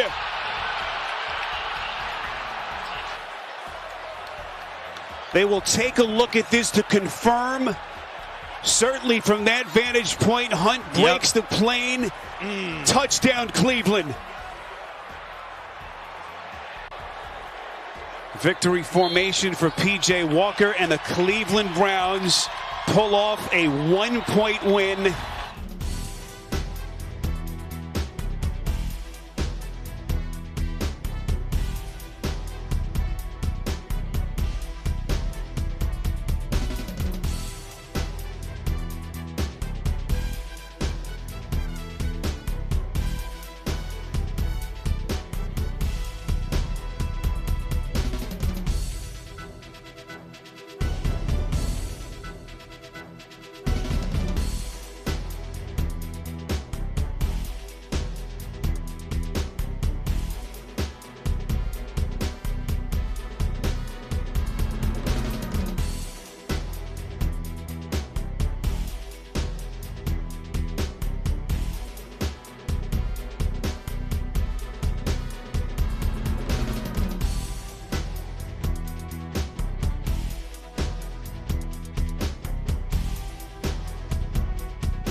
They want to get off to a really quick start in this one. Fake the handoff. Allen on first down. Uncorks it. Intercepted. Jabril Peppers. The Bills turn it over. First play from scrimmage for Buffalo. And the Pats take over. Really good job creating that space. 7th play of the drive. It's Elliott. Trying to punch it in. Touchdown. Patriots. And they are playing well here in the early going. Jones in the pocket. Step and throw. He's got Bourne. And Bourne's got speed. Working that sideline out of bounds. Trying to find a place to get him easier passage into the secondary. 10th play of the drive. Allen. Fake. Allen is sacked. 3 Patriots get to Allen. Allen, short pass. Cook working it for the touchdown. Buffalo. James Cook, the catch and run for the score. Watch what Cook does. This takes us back to when we're kids and you're playing in the yard and the game is just simply dodge and evade. Jones looking, throws, Kendrick Bourne, he's got the angle, touchdown, Patriots.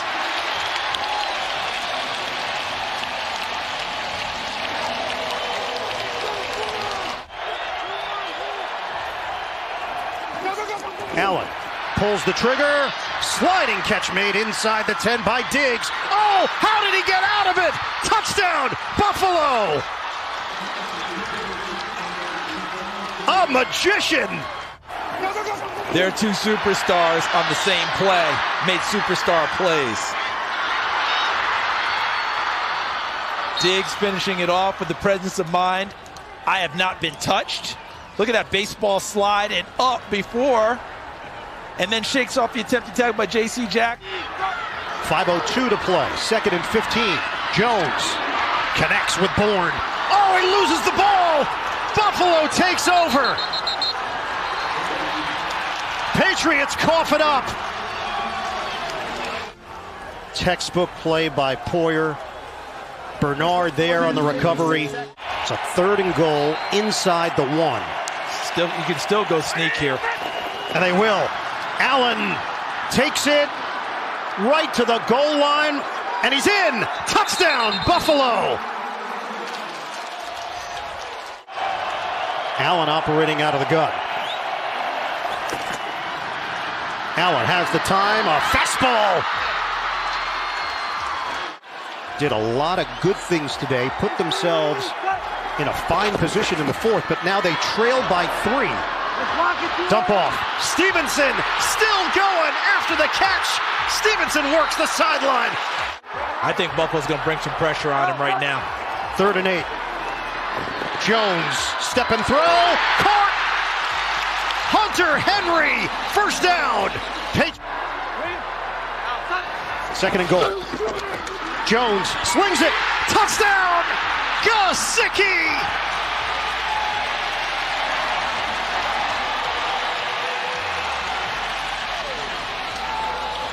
Patriots go in front. The difference between the 2 plays, the zip on the football there off of the release. Patriots have 2 players deep. Allen, 2 seconds, 1 second. This is it now for Buffalo. Allen trying to run, loses the ball, scooped up. It's over. The Patriots get it done. Mac Jones leads the comeback. And Bill Belichick, with his 300th regular season win, joining Don Shula and George Halas as the only other 2 on that historic list.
for the end zone, and that's a Falcon touchdown. Desmond Ridder rolls in. Bucs score on their opening drive, taking advantage of excellent field position. Actually tackle the football. Mayfield. Deep. He's got it. Mike Evans. That's a Buccaneer touchdown.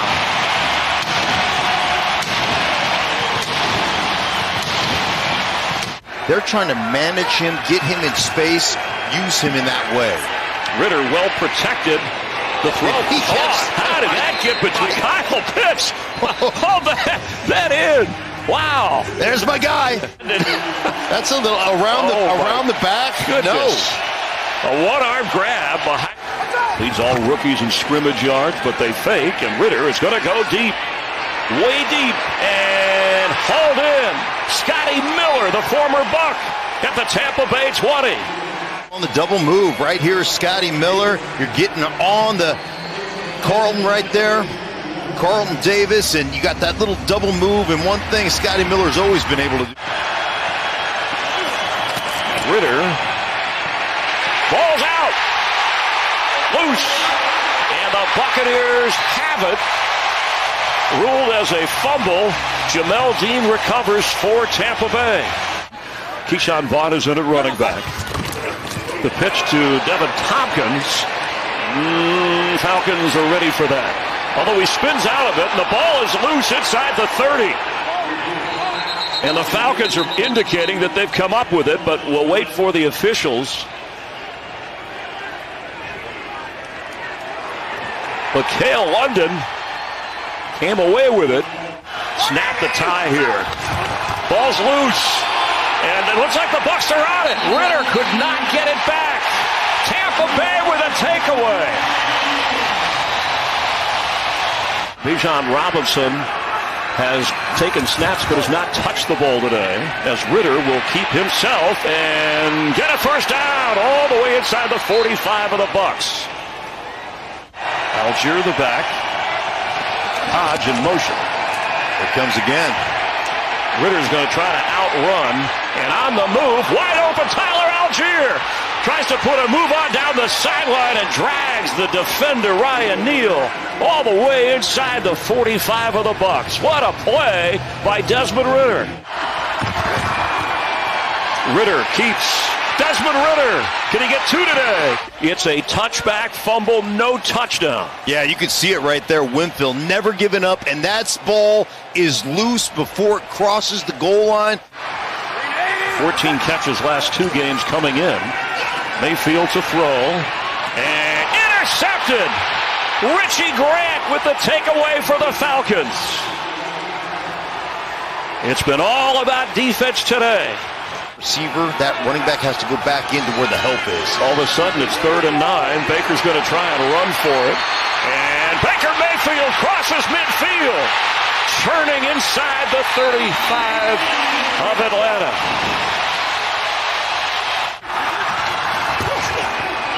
Mayfield will be sacked by David Onyemata. One missed kick in 5 games, and he delivers. Well, what pretty. Baltimore Ravens and Lions, we welcome you here to Tampa Bay. 2 timeouts Atlanta in a tie game, and what a catch! Kyle Pitts down the sideline. And close to setting up a possible game-winning Atlanta field goal. The design, it's going to run an over and then return, right? Fake the over, get back to the sideline. You want to work the sideline. The kick. It's up. It's out. It's through. Time expires. At the buzzer, the Falcons win it by 3. That's why the kicking game right there is important. Beautiful snap hold. Koo puts it through for the victory. I tell you what, celebrate. Go ahead and celebrate. Not a pretty game, but I tell you, this Atlanta team very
Time for Primetime Picks presented by FanDuel. What's up, everybody? Patrick Claybon here with Greg Rosenthal and Colleen Wolfe. Game of the year tonight.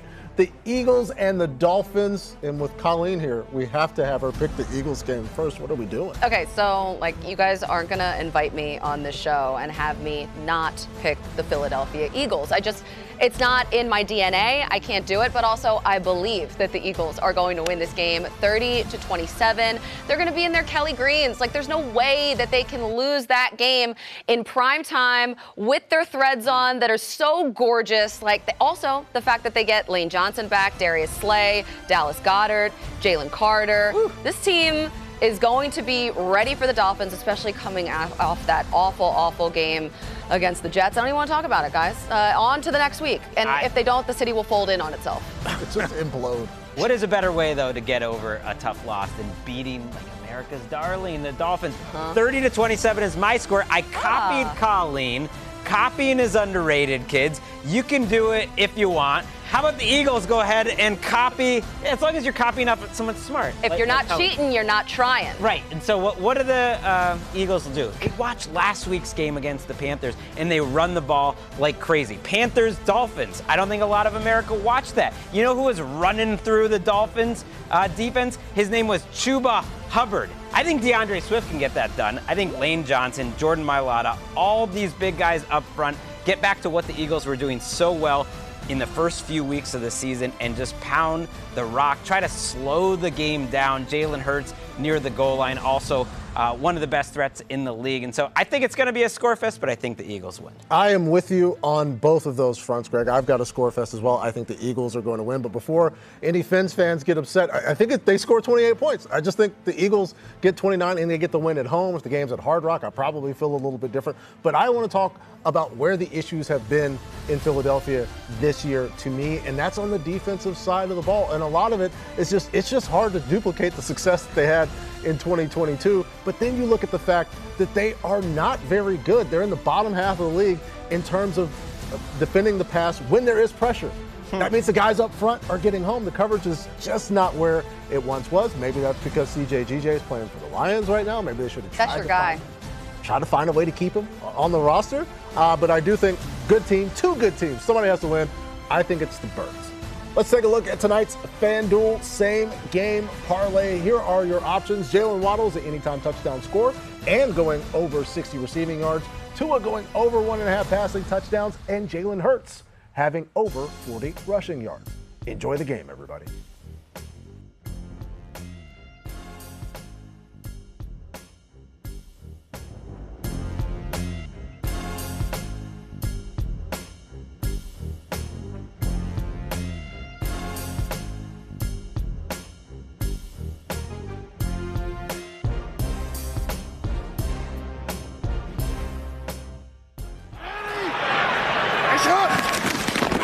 Here's a fake. Jackson's got all day. Lofts it over the middle, and he's got a completion, and it's a big play. Zay Flowers still going, and he's all the way down to the 16. He's just going to run a simple dig route. He's not open initially, and he just keeps working until he gets... 4th and 1. A fake. Jackson, room, first down, touchdown.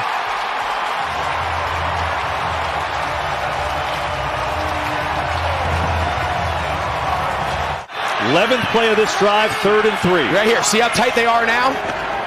Jackson can't find anyone. Looking to take off and run, bounces away, still serving, still alive, throwing end zone, caught for the touchdown, Nelson Aguilar.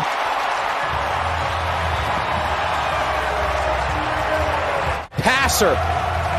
Years ago, KB, he would have been gone. He would have taken off at the first sign of trouble and turned into a runner. The entire time he's moving, he remains a passer. That's growth. That's the progress they're trying to see out of him, and this is about as good. So the Ravens will start deep in their own territory from their own 8. Jackson a throw. Blitz coming from Walker. Jackson unleashes. Beckham's got it in stride. Upended at the 28, but a beautiful throw from... 4-man rush. Hutchinson coming with pressure. Throw to Flowers. Perfect. In time. Inbounds. First down.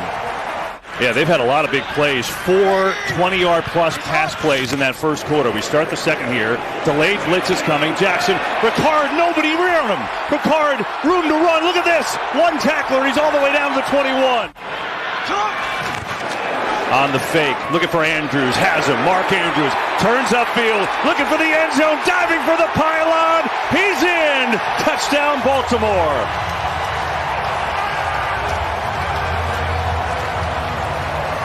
An NFL offense, a simple little play action. They bring Mark Andrews on the hide route. He's able to extend the ball, and on national tight ends. Blitz coming. Goff in trouble, and he's sacked. Arthur Mollett comes in from the corner spot. Here's Hill, right side again. Again, big result. Hill. Joseph finally gets him down, but not until he runs his way to the 25. They've brought Stanley, the left tackle. He's at right tight end. Flip it to Edwards, in for the touchdown.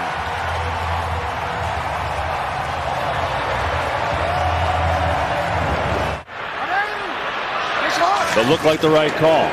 A little fumble on the play. And there's a fight for it, and Detroit has it. The Lions recover. They get their first break of the day. This is the best that they have looked on offense, for sure. Here, just going to dump it off to Edwards. There's no one in front of him. Gus Edwards running away. Edwards, now one man to beat. Still going all the way down to the 10. That's a huge play. So here's Jackson.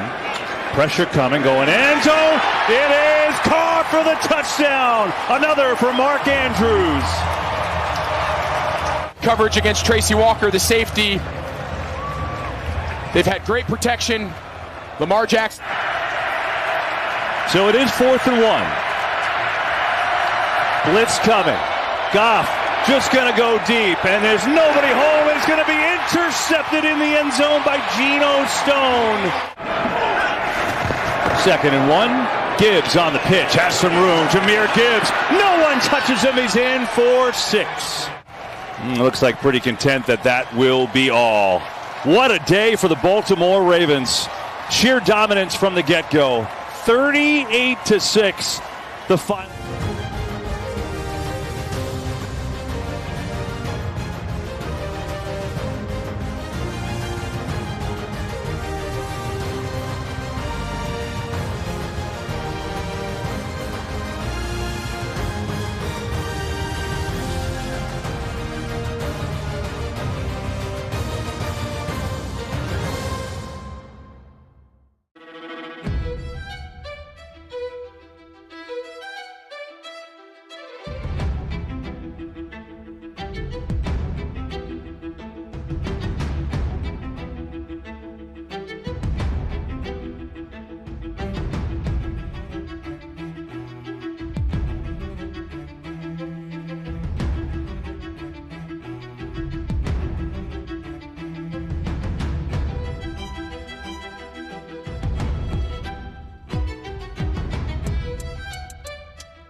turn my disadvantages to my advantage. Watch me show the whole world that the Eagles landed. Watch me walk into fire, I never tire, I'm only getting stronger. Every scar is a lesson that taught me to sing. Every guard is the armor that will make a man a king. Watch me battle, no matter the odds that I can win. When the battle knocks me down, just watch me go again. Watch me go again. Get up and go again. Watch me go again. Breaks a tackle, touchdown. It's like a video game right now. Get up and go again. And when life knocks me down, just watch me go again.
NFL Game Day preview. We want this to be your new Sunday routine. But I expect to see an entirely different Bills team. Talking to folks here today, They are facing the 49ers this week, which is a bad matchup, despite the fact the Steelers have the greatest offensive preseason of all time.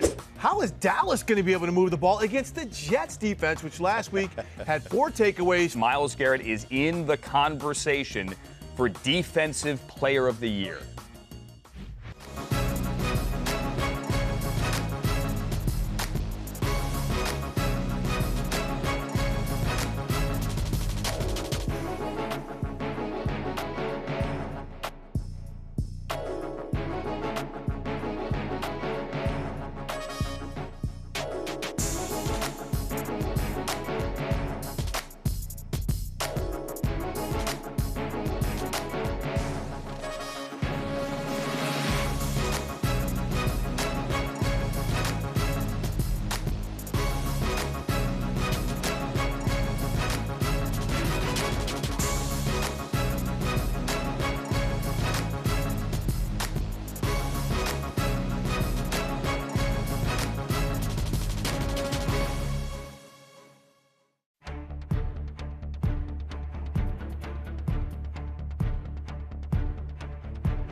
Third and 8, they're bringing 4. And Hurts will throw. It's complete for the first down. Inside the 40, Goddard up the sidelines. Happy National Tight End Day to those who celebrate. Right around the 30-yard line, first down Eagles. One of the problems when you're playing Jalen Hurts is your best pass rusher, in this case, Bradley Chubb, has to be a spy. They have to keep him for running for the first down. So you're taking one of your top.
pair of 61-yarders in his career, including this year.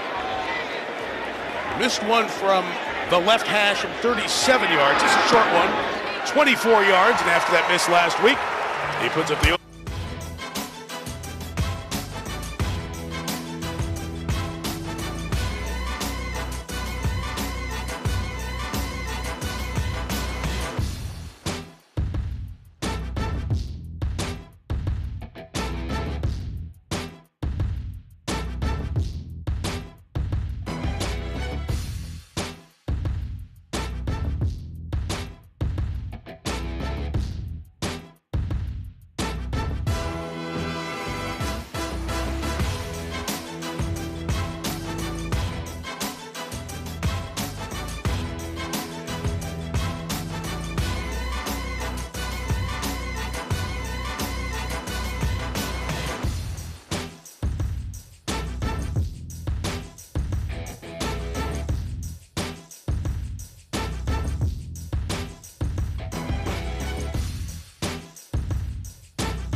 time, throws into an open window, and there he goes for the first time tonight.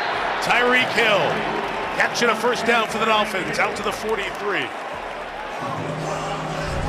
You can just see as he comes off the ball, the reaction of defensive backs on the back end. I mean, they are backpedaling as fast as they can. Plus the fact, but for the Eagles tonight, a couple of backups in there, Sidney Brown, Terrell Edmonds, Josiah Scott is going to play.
Malik. He's at the bottom of the screen, 15. He's back in the lineup for the second game. Third and 8. Everything covered. Hurts had it knocked down. It's free, and the Dolphins have it. That was Phillips on the pass rush who got in, and Christian Wilkins comes up with it. And on the turnover, a short field for the Dolphins. And another Eagles turnover.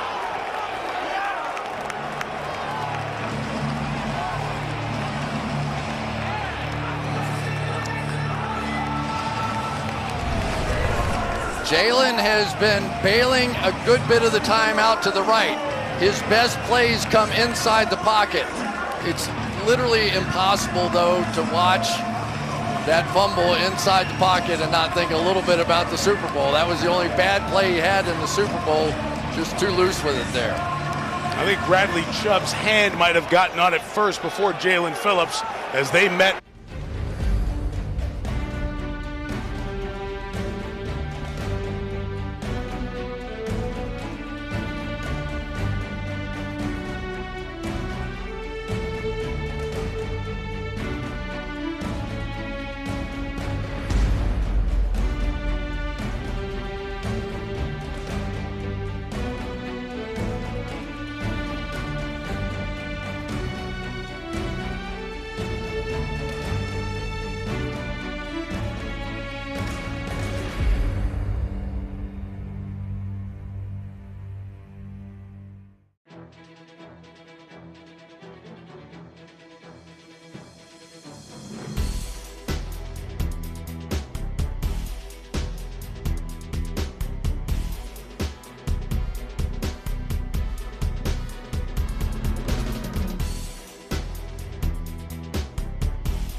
young man. Intentional is the word that I always hear. Jason Sanders, in his 6th year, the All-Pro in 2020, from 40 yards. Operation good, and Sanders will draw, gets it inside the pipes. So both teams.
right, it's a new year. Welcome to the Power Rankings. That crown this year has been handed from Dan Hanzus, not here, to Eric Edholm. Eric, obviously it's your job to defend all of these, and there's no easy way to do this. Jets pinned all their hopes on Rodgers. They've got a banner defense. I think it's hard to accept for me that the Jets are now the 9th best team in football with Zach Wilson at quarterback.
Back to it, or they keep it back deep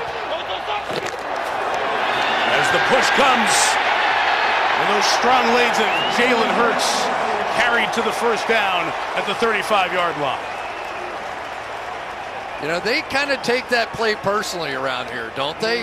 Because they're talking about, do we have to get rid of it? It's too dangerous and all this sort of things.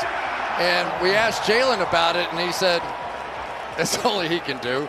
You know, other teams have tried to run it. How's it going for them, right? I mean, it's like, hey, this is something we do.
3.5 into this second quarter. Hurts to Goddard. Walker in front. Goddard inside the 10. To the end zone. Touchdown. Dallas Goddard.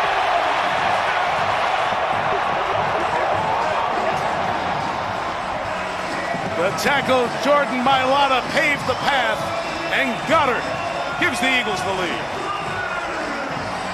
Oh, it's so painful when you get caught in a blitz. Both linebackers, so there's no pursuit at all. And keep your eye on Jordan Mailata, the left tackle, out in front, leading the way. That big guy can move in the open field. Just perfectly called play that time by Brian Johnson of the Eagles.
Well, run the ball here, but they've been so ineffective, I think they almost have to throw it. It's Berrios in motion this time, and Tua looking, comes towards Berrios, well covered. Darius Slay was right there, nothing was open on the short routes. And that's a 3-and-out here for Miami. Sean Desai, the new defensive coordinator this year with the Eagles, has limited Miami to 14 plays and 36 yards to start this game. Great call that time by Desai right there. They had the trap.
NFL Report, where we're going to dissect the biggest storylines across the NFL. Wow, Jane, I thought we said replace a legacy quarterback. I thought you were going to drop a Mitch Trubisky in there, but you didn't hit us. With the image of Nick Bosa having a beer belly is like something I don't think any of us could even, we couldn't even draw a cartoon of it because this guy is absolute Superman. You went into pretty much every Hall of Fame this summer. I think it was high school, college, Sun Belt, the NFL. Do you have a favorite?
brought one on, had to bring one off. They've got 11 out there. 4th and 3, gonna go for it with Hurts in trouble.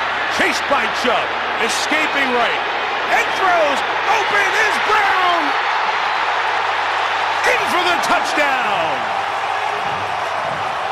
What a play by Hurts!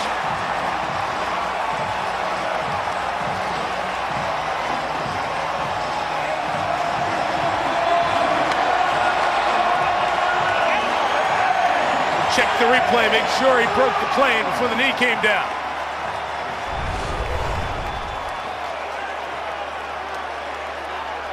See, hand down, butt elbow down, short. yeah, just short.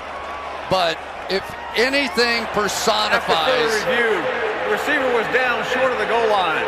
It will be 1st and goal at the 1/2. If anything personifies what Jalen Hurts is all about. He got hurt on the play before, clearly like a fighter, had to kind of shake it off, but unlike a fighter who maybe just protects himself for a little while, right back into the fray and makes the play of the game so far.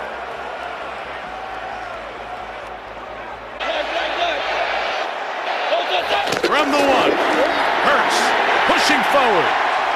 The leader in quarterback runs for touchdown in the NFL, adding to it with another one.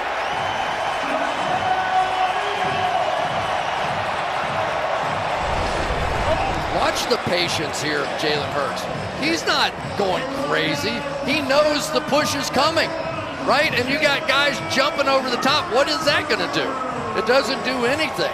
They just patiently, methodically go about their business on that play. They stay lower than everybody else on that play.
They needed to see something like this.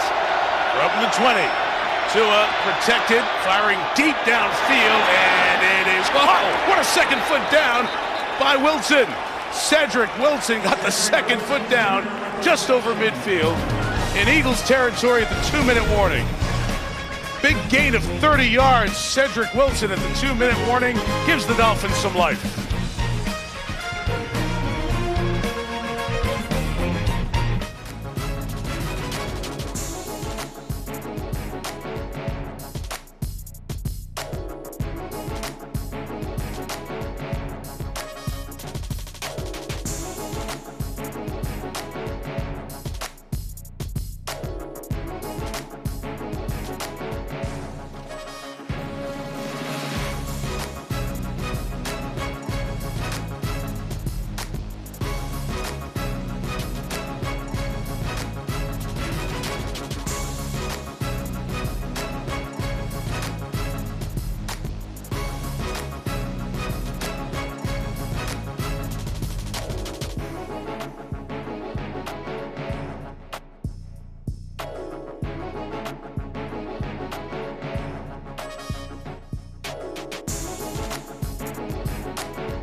Left in the half.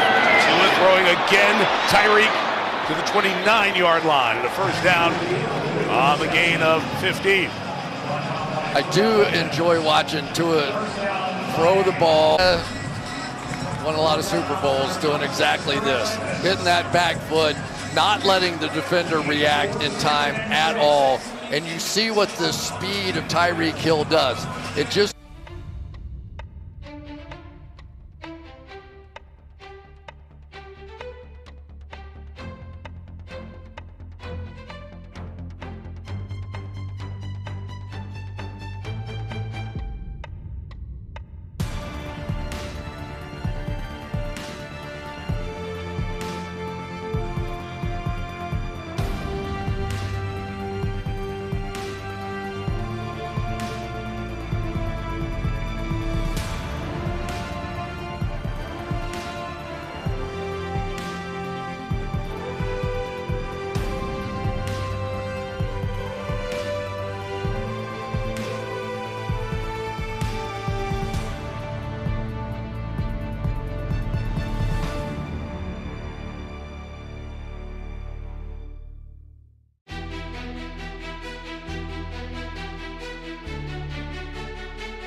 3rd and 8.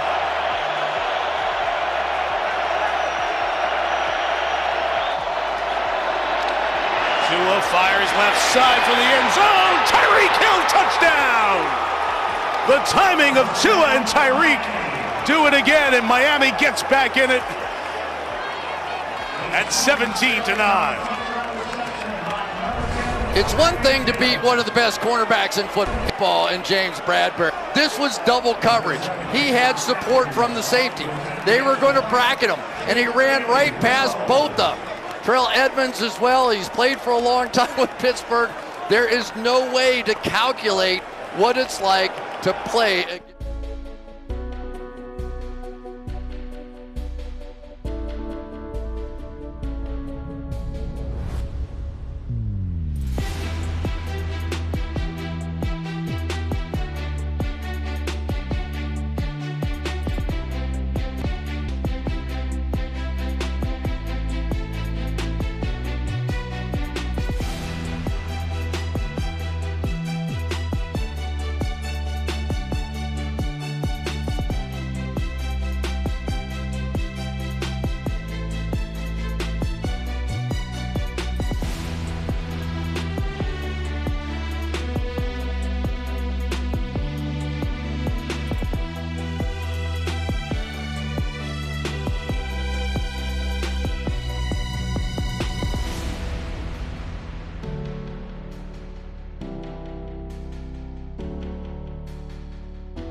In the national championship game, Tua replaced Jalen. After the 25, Jalen's back on the field in some trouble here, and he'll go down as Jalen Phillips comes up with the sack, and that's not endearing yourself to the fans of Philadelphia. But Phillips gets his first full sack of the season. Getting him back in the lineup is big, and Nick Sirianni sees the sack, and even though there's 3 timeouts, they take this one to the locker room. If Jalen Phillips gets back to his form, it is going to be a real problem trying to pass protect.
with a thigh injury is going to play as Ford breaks one. Ford toting the rock to the house. Here's a fake. Jackson's got all day. Lost it over the middle, and he's got a completion, and it's a big play. Zay Flowers still going. Or they can bring in extra pressure to try to get matchups up the field. Hard snap count. Could be a free play here. You saw Garrett jump. Downs is wide open. Downs. Touchdown. 3rd and 6. Taylor taking a deep shot, looking for Hyatt. He's got separation, and he's got the catch. 11th play of this drive, 3rd and 3. Right here. See how tight they are now? Jackson can't find anyone. Looking to take off and run. Bounces away. Still serving. Still alive. Throwing it. Don't caught for the touchdown. Mayfield. Deep. He's got it. Mike Evans. That's a Buccaneer touchdown. They're trying to manage him, get him in space, use him in that way. Ritter well protected. The throw. How did that get between Kyle Pitts? That's a little around the back. Goodness. No. A one-arm grab behind. Howell on 2nd and 2, looking to take a shot. Doxson's wide open, but picked off. Deontay Banks, his first NFL interception. A little frustration, I think. Tyrod Taylor, play action again, steps up, dumps it down. Barkley, head of steam. Saquon stays on his feet, and he takes it in. Has found a home here in Jim Schwartz's defense, playing up near the line of scrimmage like a linebacker. Well, apparently for Shane Steichen, they're not out of field goal range. Matt Gay is blocked. That's a live football. It's picked up. Denzel Ward. Right over, doesn't touch anybody, perfectly legal, gets his hands up and makes a play. That just doesn't make sense. It doesn't make some things.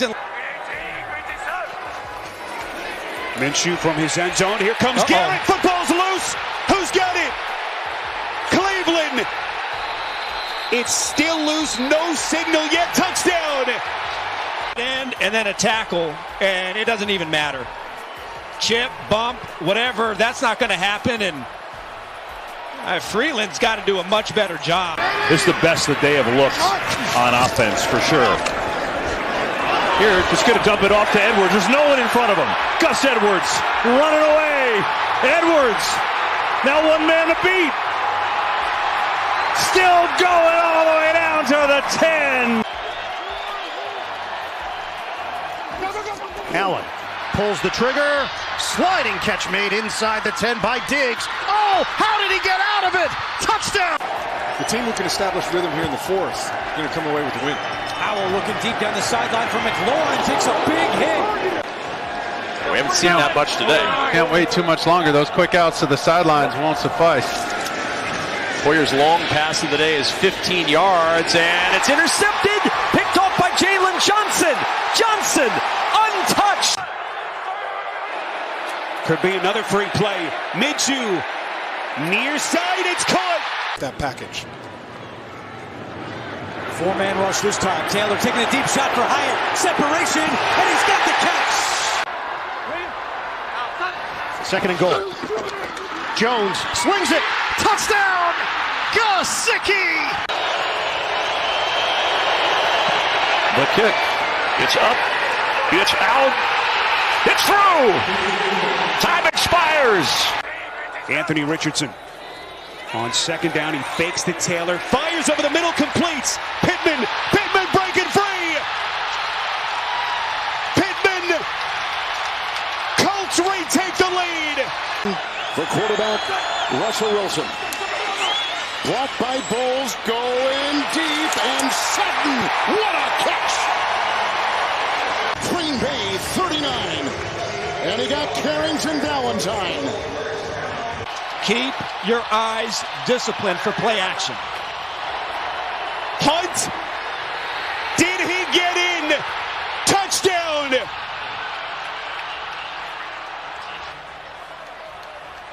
They will take a look at this to confirm Certainly from that vantage point, Hunt breaks the plane. Trying to figure out whatever I want to do, and you got to trust a guy like that, and Andy Reid does.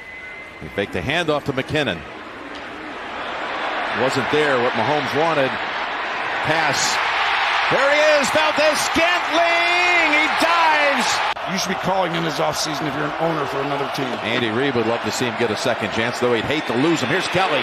Kelly into the secondary. Kelly with a foot race. Kelly all the way to the end zone. From the 18-yard line, Smith with time, throws to the end zone. This is the angle that the officials saw. He obviously has possession. The left is down and then freeze. That's the completion. The hand was down out of bounds first. Would have been a 16-yard gain had he completed it. Stafford had to spin away from Highsmith. Throws on the run towards the end zone. Caught. Tutu Atwell.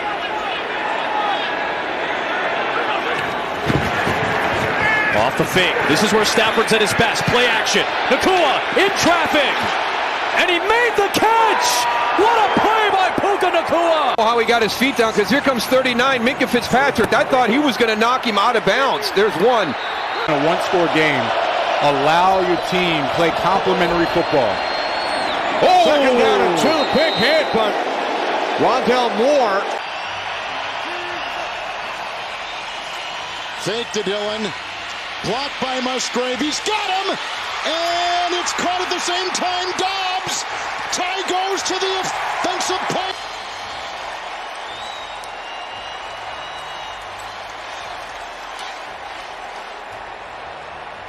And the tie goes to the Love. Sidearm through the hands of Dobbs. Caught by Reed. Oh my goodness. On the ricochet. 52-yard field goal for the lead. It is good.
Three and a half into this second quarter. Hurts to Goddard. Walker in front. Goddard inside the 10. To the end zone. Touchdown. Dallas Goddard.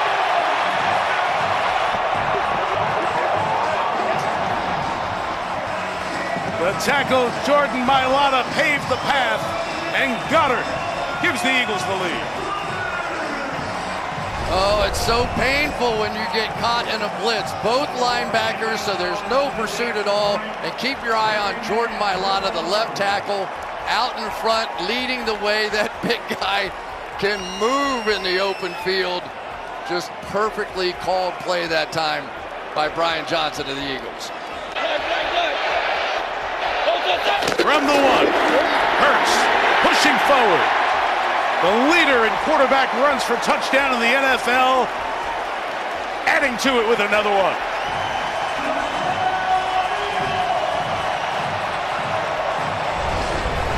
Watch the patience here of Jalen Hurts.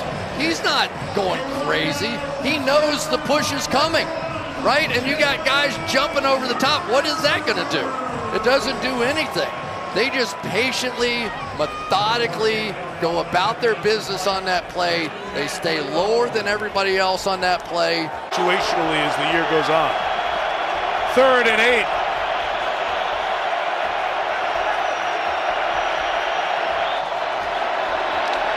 Tua fires left side for the end zone. Tyreek Hill, touchdown!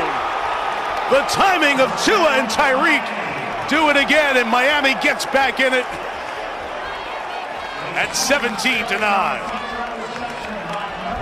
It's one thing to beat one of the best cornerbacks in football, and James Bradbury. This was double coverage. He had support from the safety. They were going to bracket him, and he ran right past both of them. Terrell Edmonds as well. He's played for a long time with Pittsburgh. There is no way to calculate what it's like to play against.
Welcome to Game Day View. Patrick Claybon here with my pals Greg Rosenthal and Cynthia Freeland. Micah Parsons is the best pure edge rusher I've seen come into the league. Jalen Ramsey's not playing.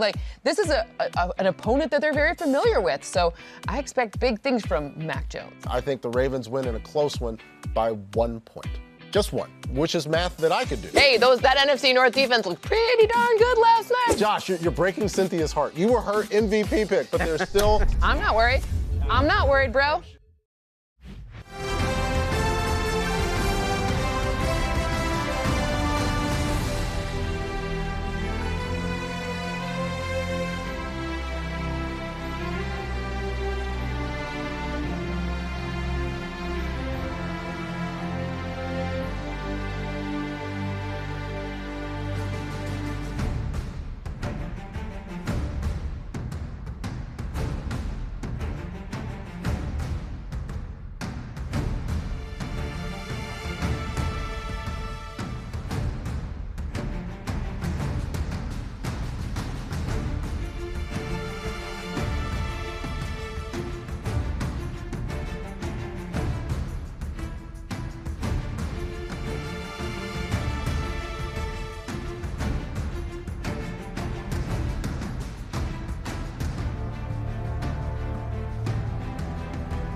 Chris Wesseling Podcast Studio. It's Around the NFL.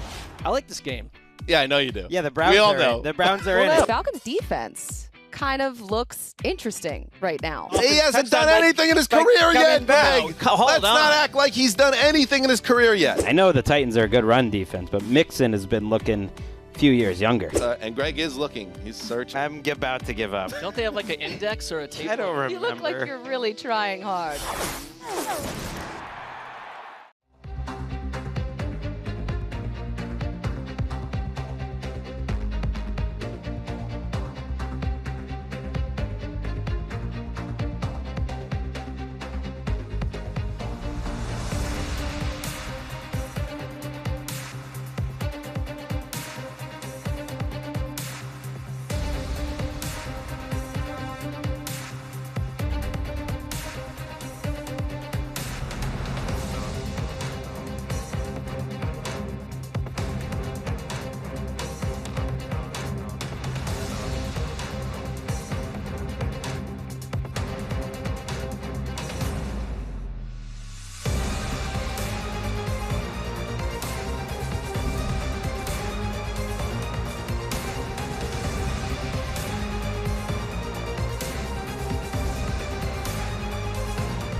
Star player in the league, living up to it again this season.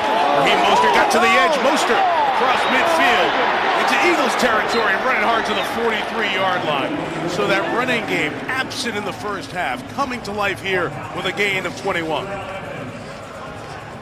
Yeah, and I think a little bit of this was because they finally ended up with Hassan Reddick out of the game. Brandon Graham's in there, and they were able to get the corner turn that time. And so maybe they're just looking around, and if number 7's not in there, then we're going to go ahead and run it. Minus rushing yard total in the first half, -7, with 35 yards already on the ground in the second half. Mostert left, there's Hill out there blocking for it, and a first down as they are finding ways to get what you were talking about. They don't get to the outside.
Bucs agree with the McDaniel decision here to go for it. From the 21, Tua clutches, throws back, incomplete, looking for the flag on Cedric Wilson. The Dolphin bench is enraged that there was no call as Wilson tried to come back to the ball. McDaniel furious on the sideline. The question is, was the face mask grabbed? There was certainly contact with it, right? Just a quick grab and turn, no flag thrown. The Dolphins complain, the Eagles get the ball at the 21. It's away to Phoenix for the finale of the 2023 NASCAR season on NBC. We'll get back to that play momentarily. First, Hurts taking and throwing back. The deflector intercepted into the hands of Jerome Baker for a touchdown! Off the deflection by Cater Kohu. Baker was there, and the Dolphins get a touchdown.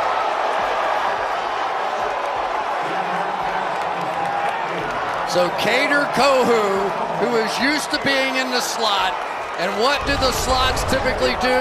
They bring pressure. They bring that slot blitz. He's used to doing it. He times it perfectly and understands that he's just got to get his hands up, and who would have thunk it? The defense of the Miami Dolphins is leading the comeback now.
NFL Game Day Preview. We want this to be your new Sunday routine. But I expect to see an entirely different Bills team. Talking to folks here today, They are facing the 49ers this week, which is a bad matchup, despite the fact the Steelers have the greatest offensive preseason of all time. How is Dallas going to be able to move the ball against the Jets defense, which last week had 4 takeaways? Myles Garrett is in the conversation for Defensive Player of the Year.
Led 17-3 with 3 minutes left in the second quarter.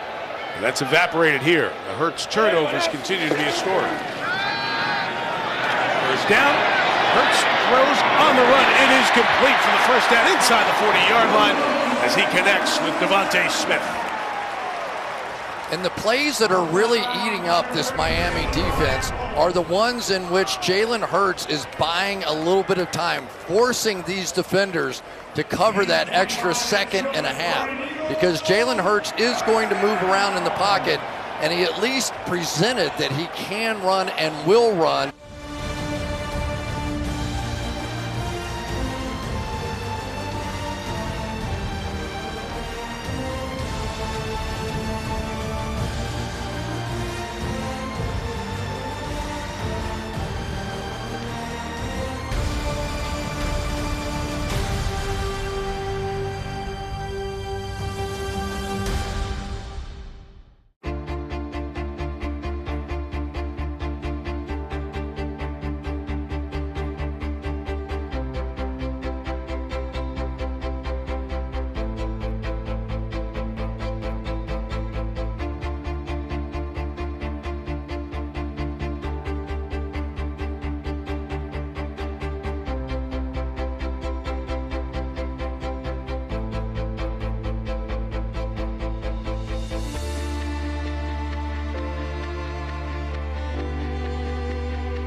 Coverage on Swift.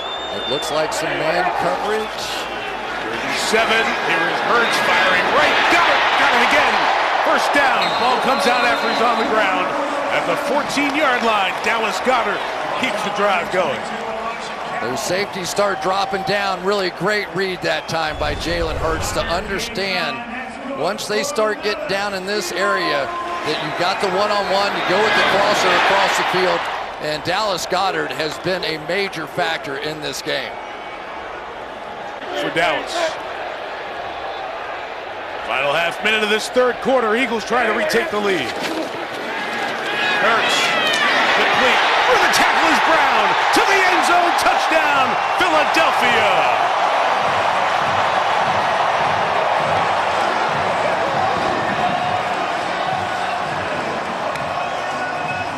The strength of A.J. Brown doing it again. His third touchdown on the season. And Philly's back on top. One of the problems when you have the injuries, you've got Andrew Van Ginkel here who has to play linebacker, and it's his job to drop underneath that play in which Jerome Baker would have been in that spot.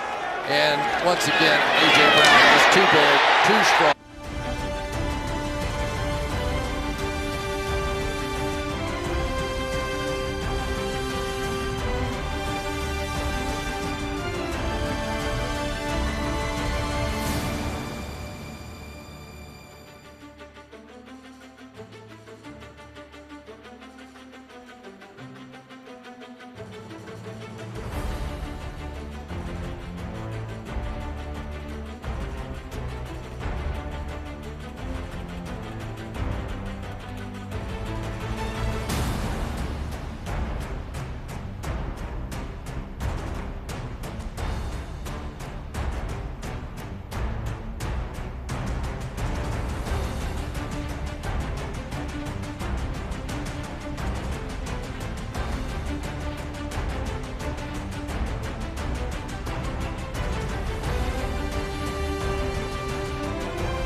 What's up, everybody? Welcome to Move to 6. DJ, Bucky, and our good friend Rhett. And so you're looking at this defense, you're like, man, they lose these talented players, but they appear to have guys in place. I actually ended up with both of them in my fantasy team, but I won't waste everybody's time talking about my fantasy team as Rhett just did. I'm telling you, if the best receiver in college football in the last decade does not get 10 targets minimum every game, something is wrong. It is a loaded podcast we have coming your way. We're going to have more Move to 6 than you've ever had in your life.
Started his career at LSU. A lot of youth in that secondary for the Eagles.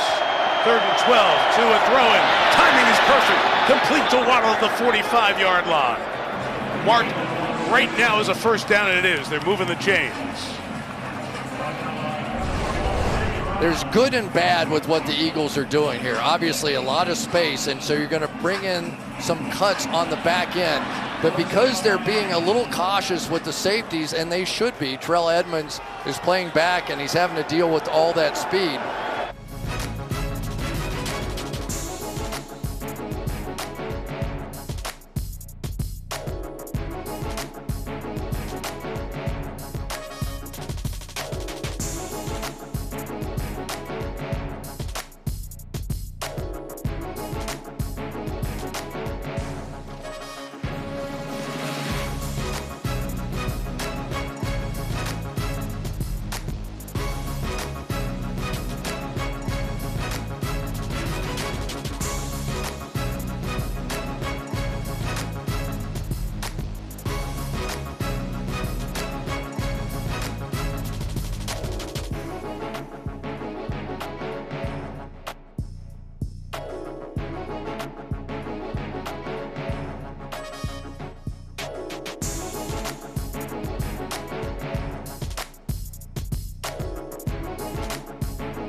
They're in an empty backfield. Eagles bring 4. Tua backpedals, fires, end zone, and it's picked off by Slay. Darius Slay undercuts it. Gets the return to the 17-yard line. Tua's trying to loft one and back up. Big play, Slay on another Sunday.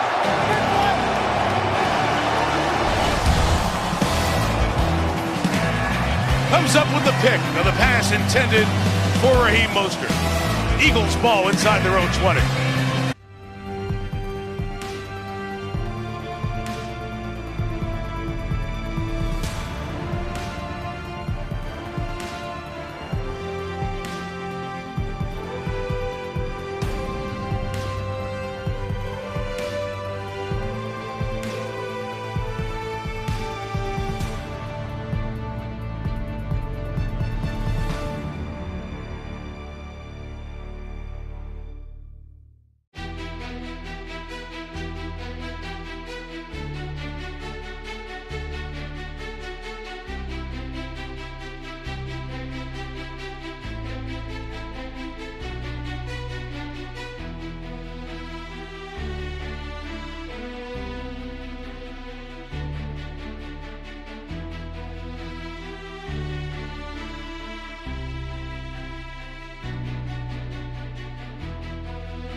Fangio, he's poised for a big year.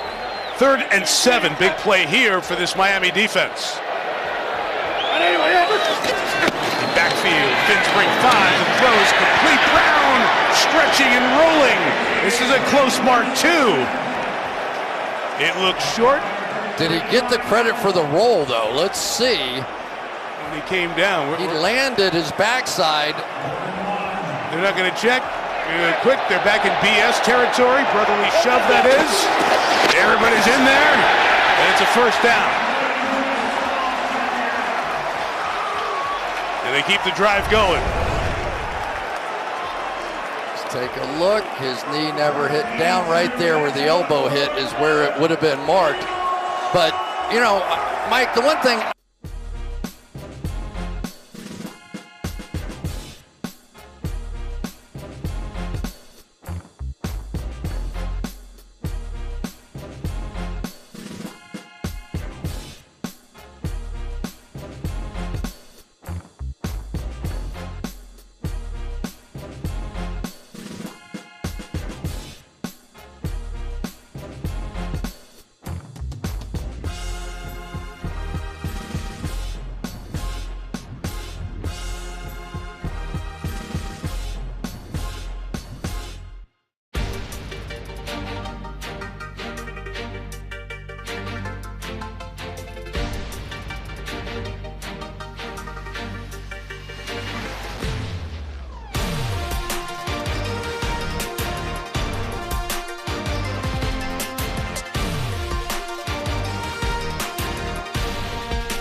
Welcome to Game Day View. Patrick Claybon here with my pals Greg Rosenthal and Cynthia Freeland. Micah Parsons is the best pure edge rusher I've seen come into the league. Jalen Ramsey's not playing. Like, this is an opponent that they're very familiar with. So I expect big things from Mac Jones. I think the Ravens win in a close one by 1 point. Just one, which is math that I could do. Hey, that NFC North defense looked pretty darn good last night. Josh, you're breaking Cynthia's heart. You were her MVP pick, but there's still... I'm not worried. I'm not worried, bro.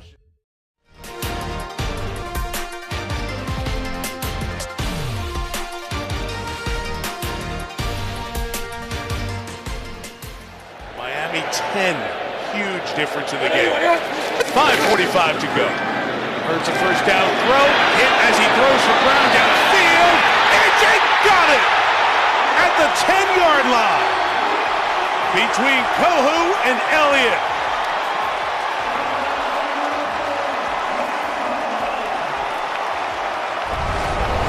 You go underneath, and it starts to wear you down. You want to jump up there and make a play. Pump fake. You've got Van Ginkel right in your face, and your quarterback proves once again he may be the toughest quarterback on the planet. I don't care if you're going to hit me underneath the chin or not. All good. Let's get it out there. A hole to catch the Eagles.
Could put him down 2 score. Kenneth Gainwell bouncing left. Spinning for the touchdown. Incredible balance by Gainwell.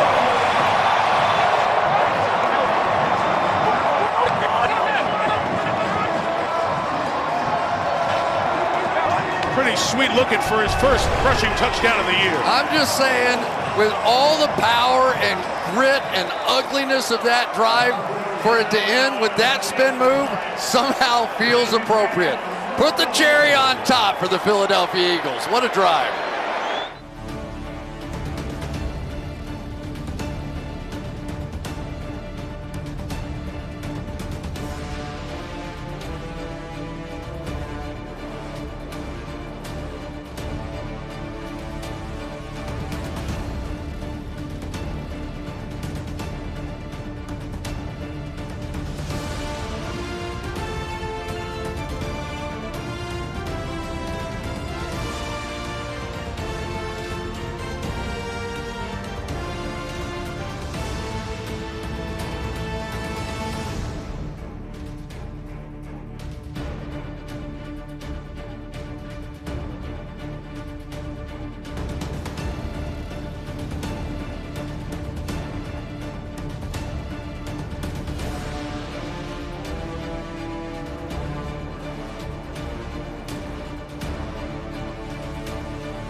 see the pressure on Tagovailoa tonight. What that's done historically, he's pressured again, and he's going to go down again. And Josh Sweat has had an outstanding night for the Eagles defense.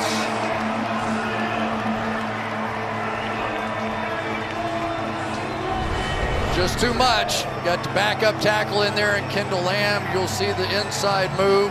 And this is what the Miami Dolphins knew they could not win doing here tonight. 3 offensive linemen out on the left side. There just was no way, if they had to resort to a drop-back passing game, that they were going to survive against this defensive line. Josh Sweat's been waiting all night long. Oh, please.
Tyreek Hill, 11 catches tonight, 88 yards.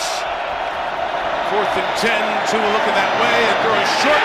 Not getting there, Eli Ricks, the undrafted rookie out of Alabama. One of the dozen Crimson Tide players. Nick Sirianni's flying with the Eagles. And the Youngbirds taking off tonight. Ricks covering Hill.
long drive alive that paid off in the touchdown by Gainwell.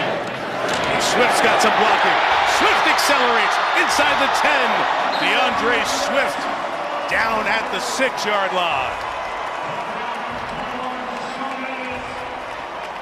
Here we go with the world-famous little pull out of the back by Jason Kelsey. He just gets out, kicks out Chubb. Here we go around with Jake Stoll and Jack Stoll, and that is that. The Philadelphia Eagles have just simply worn.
Season on NBC. We'll get back to that play momentarily. First, Hurts taking and throwing back. Deflected, intercepted into the hands of Jerome Baker for a touchdown! Off the deflection by Kader Kohou. Baker was there, and the Dolphins get a touchdown.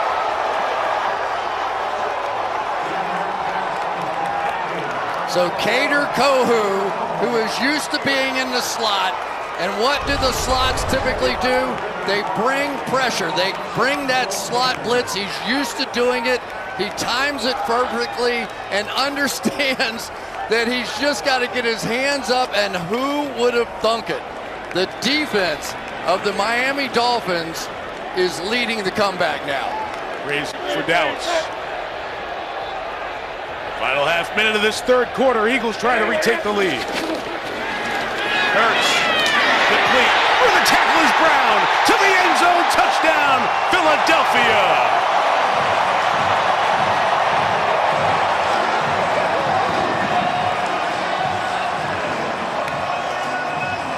The strength of A.J. Brown doing it again. His third touchdown on the season.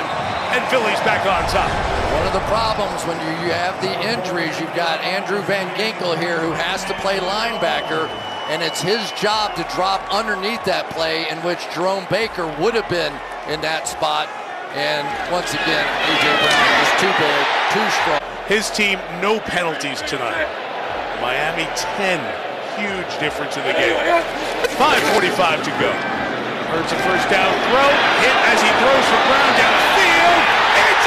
got it at the 10-yard line between Kohou and Elliott.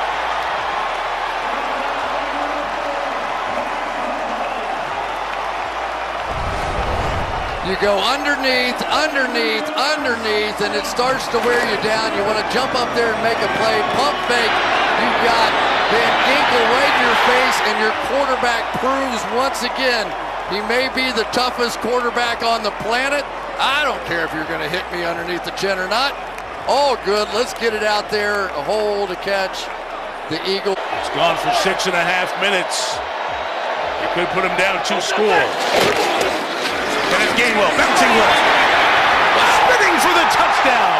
Incredible balance by Gainwell.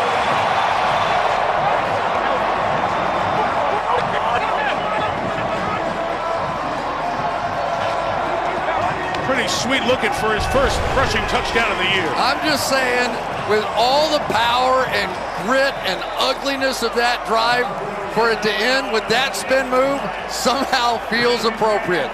Put the cherry on top for the Philadelphia Eagles. What a drive. Offensive lineman and defensive lineman. Here you see the pressure on Tagovailoa tonight. What that's done historically, he's pressured again, and he's going to go down again. And Josh Sweat has had an outstanding night for the Eagles defense.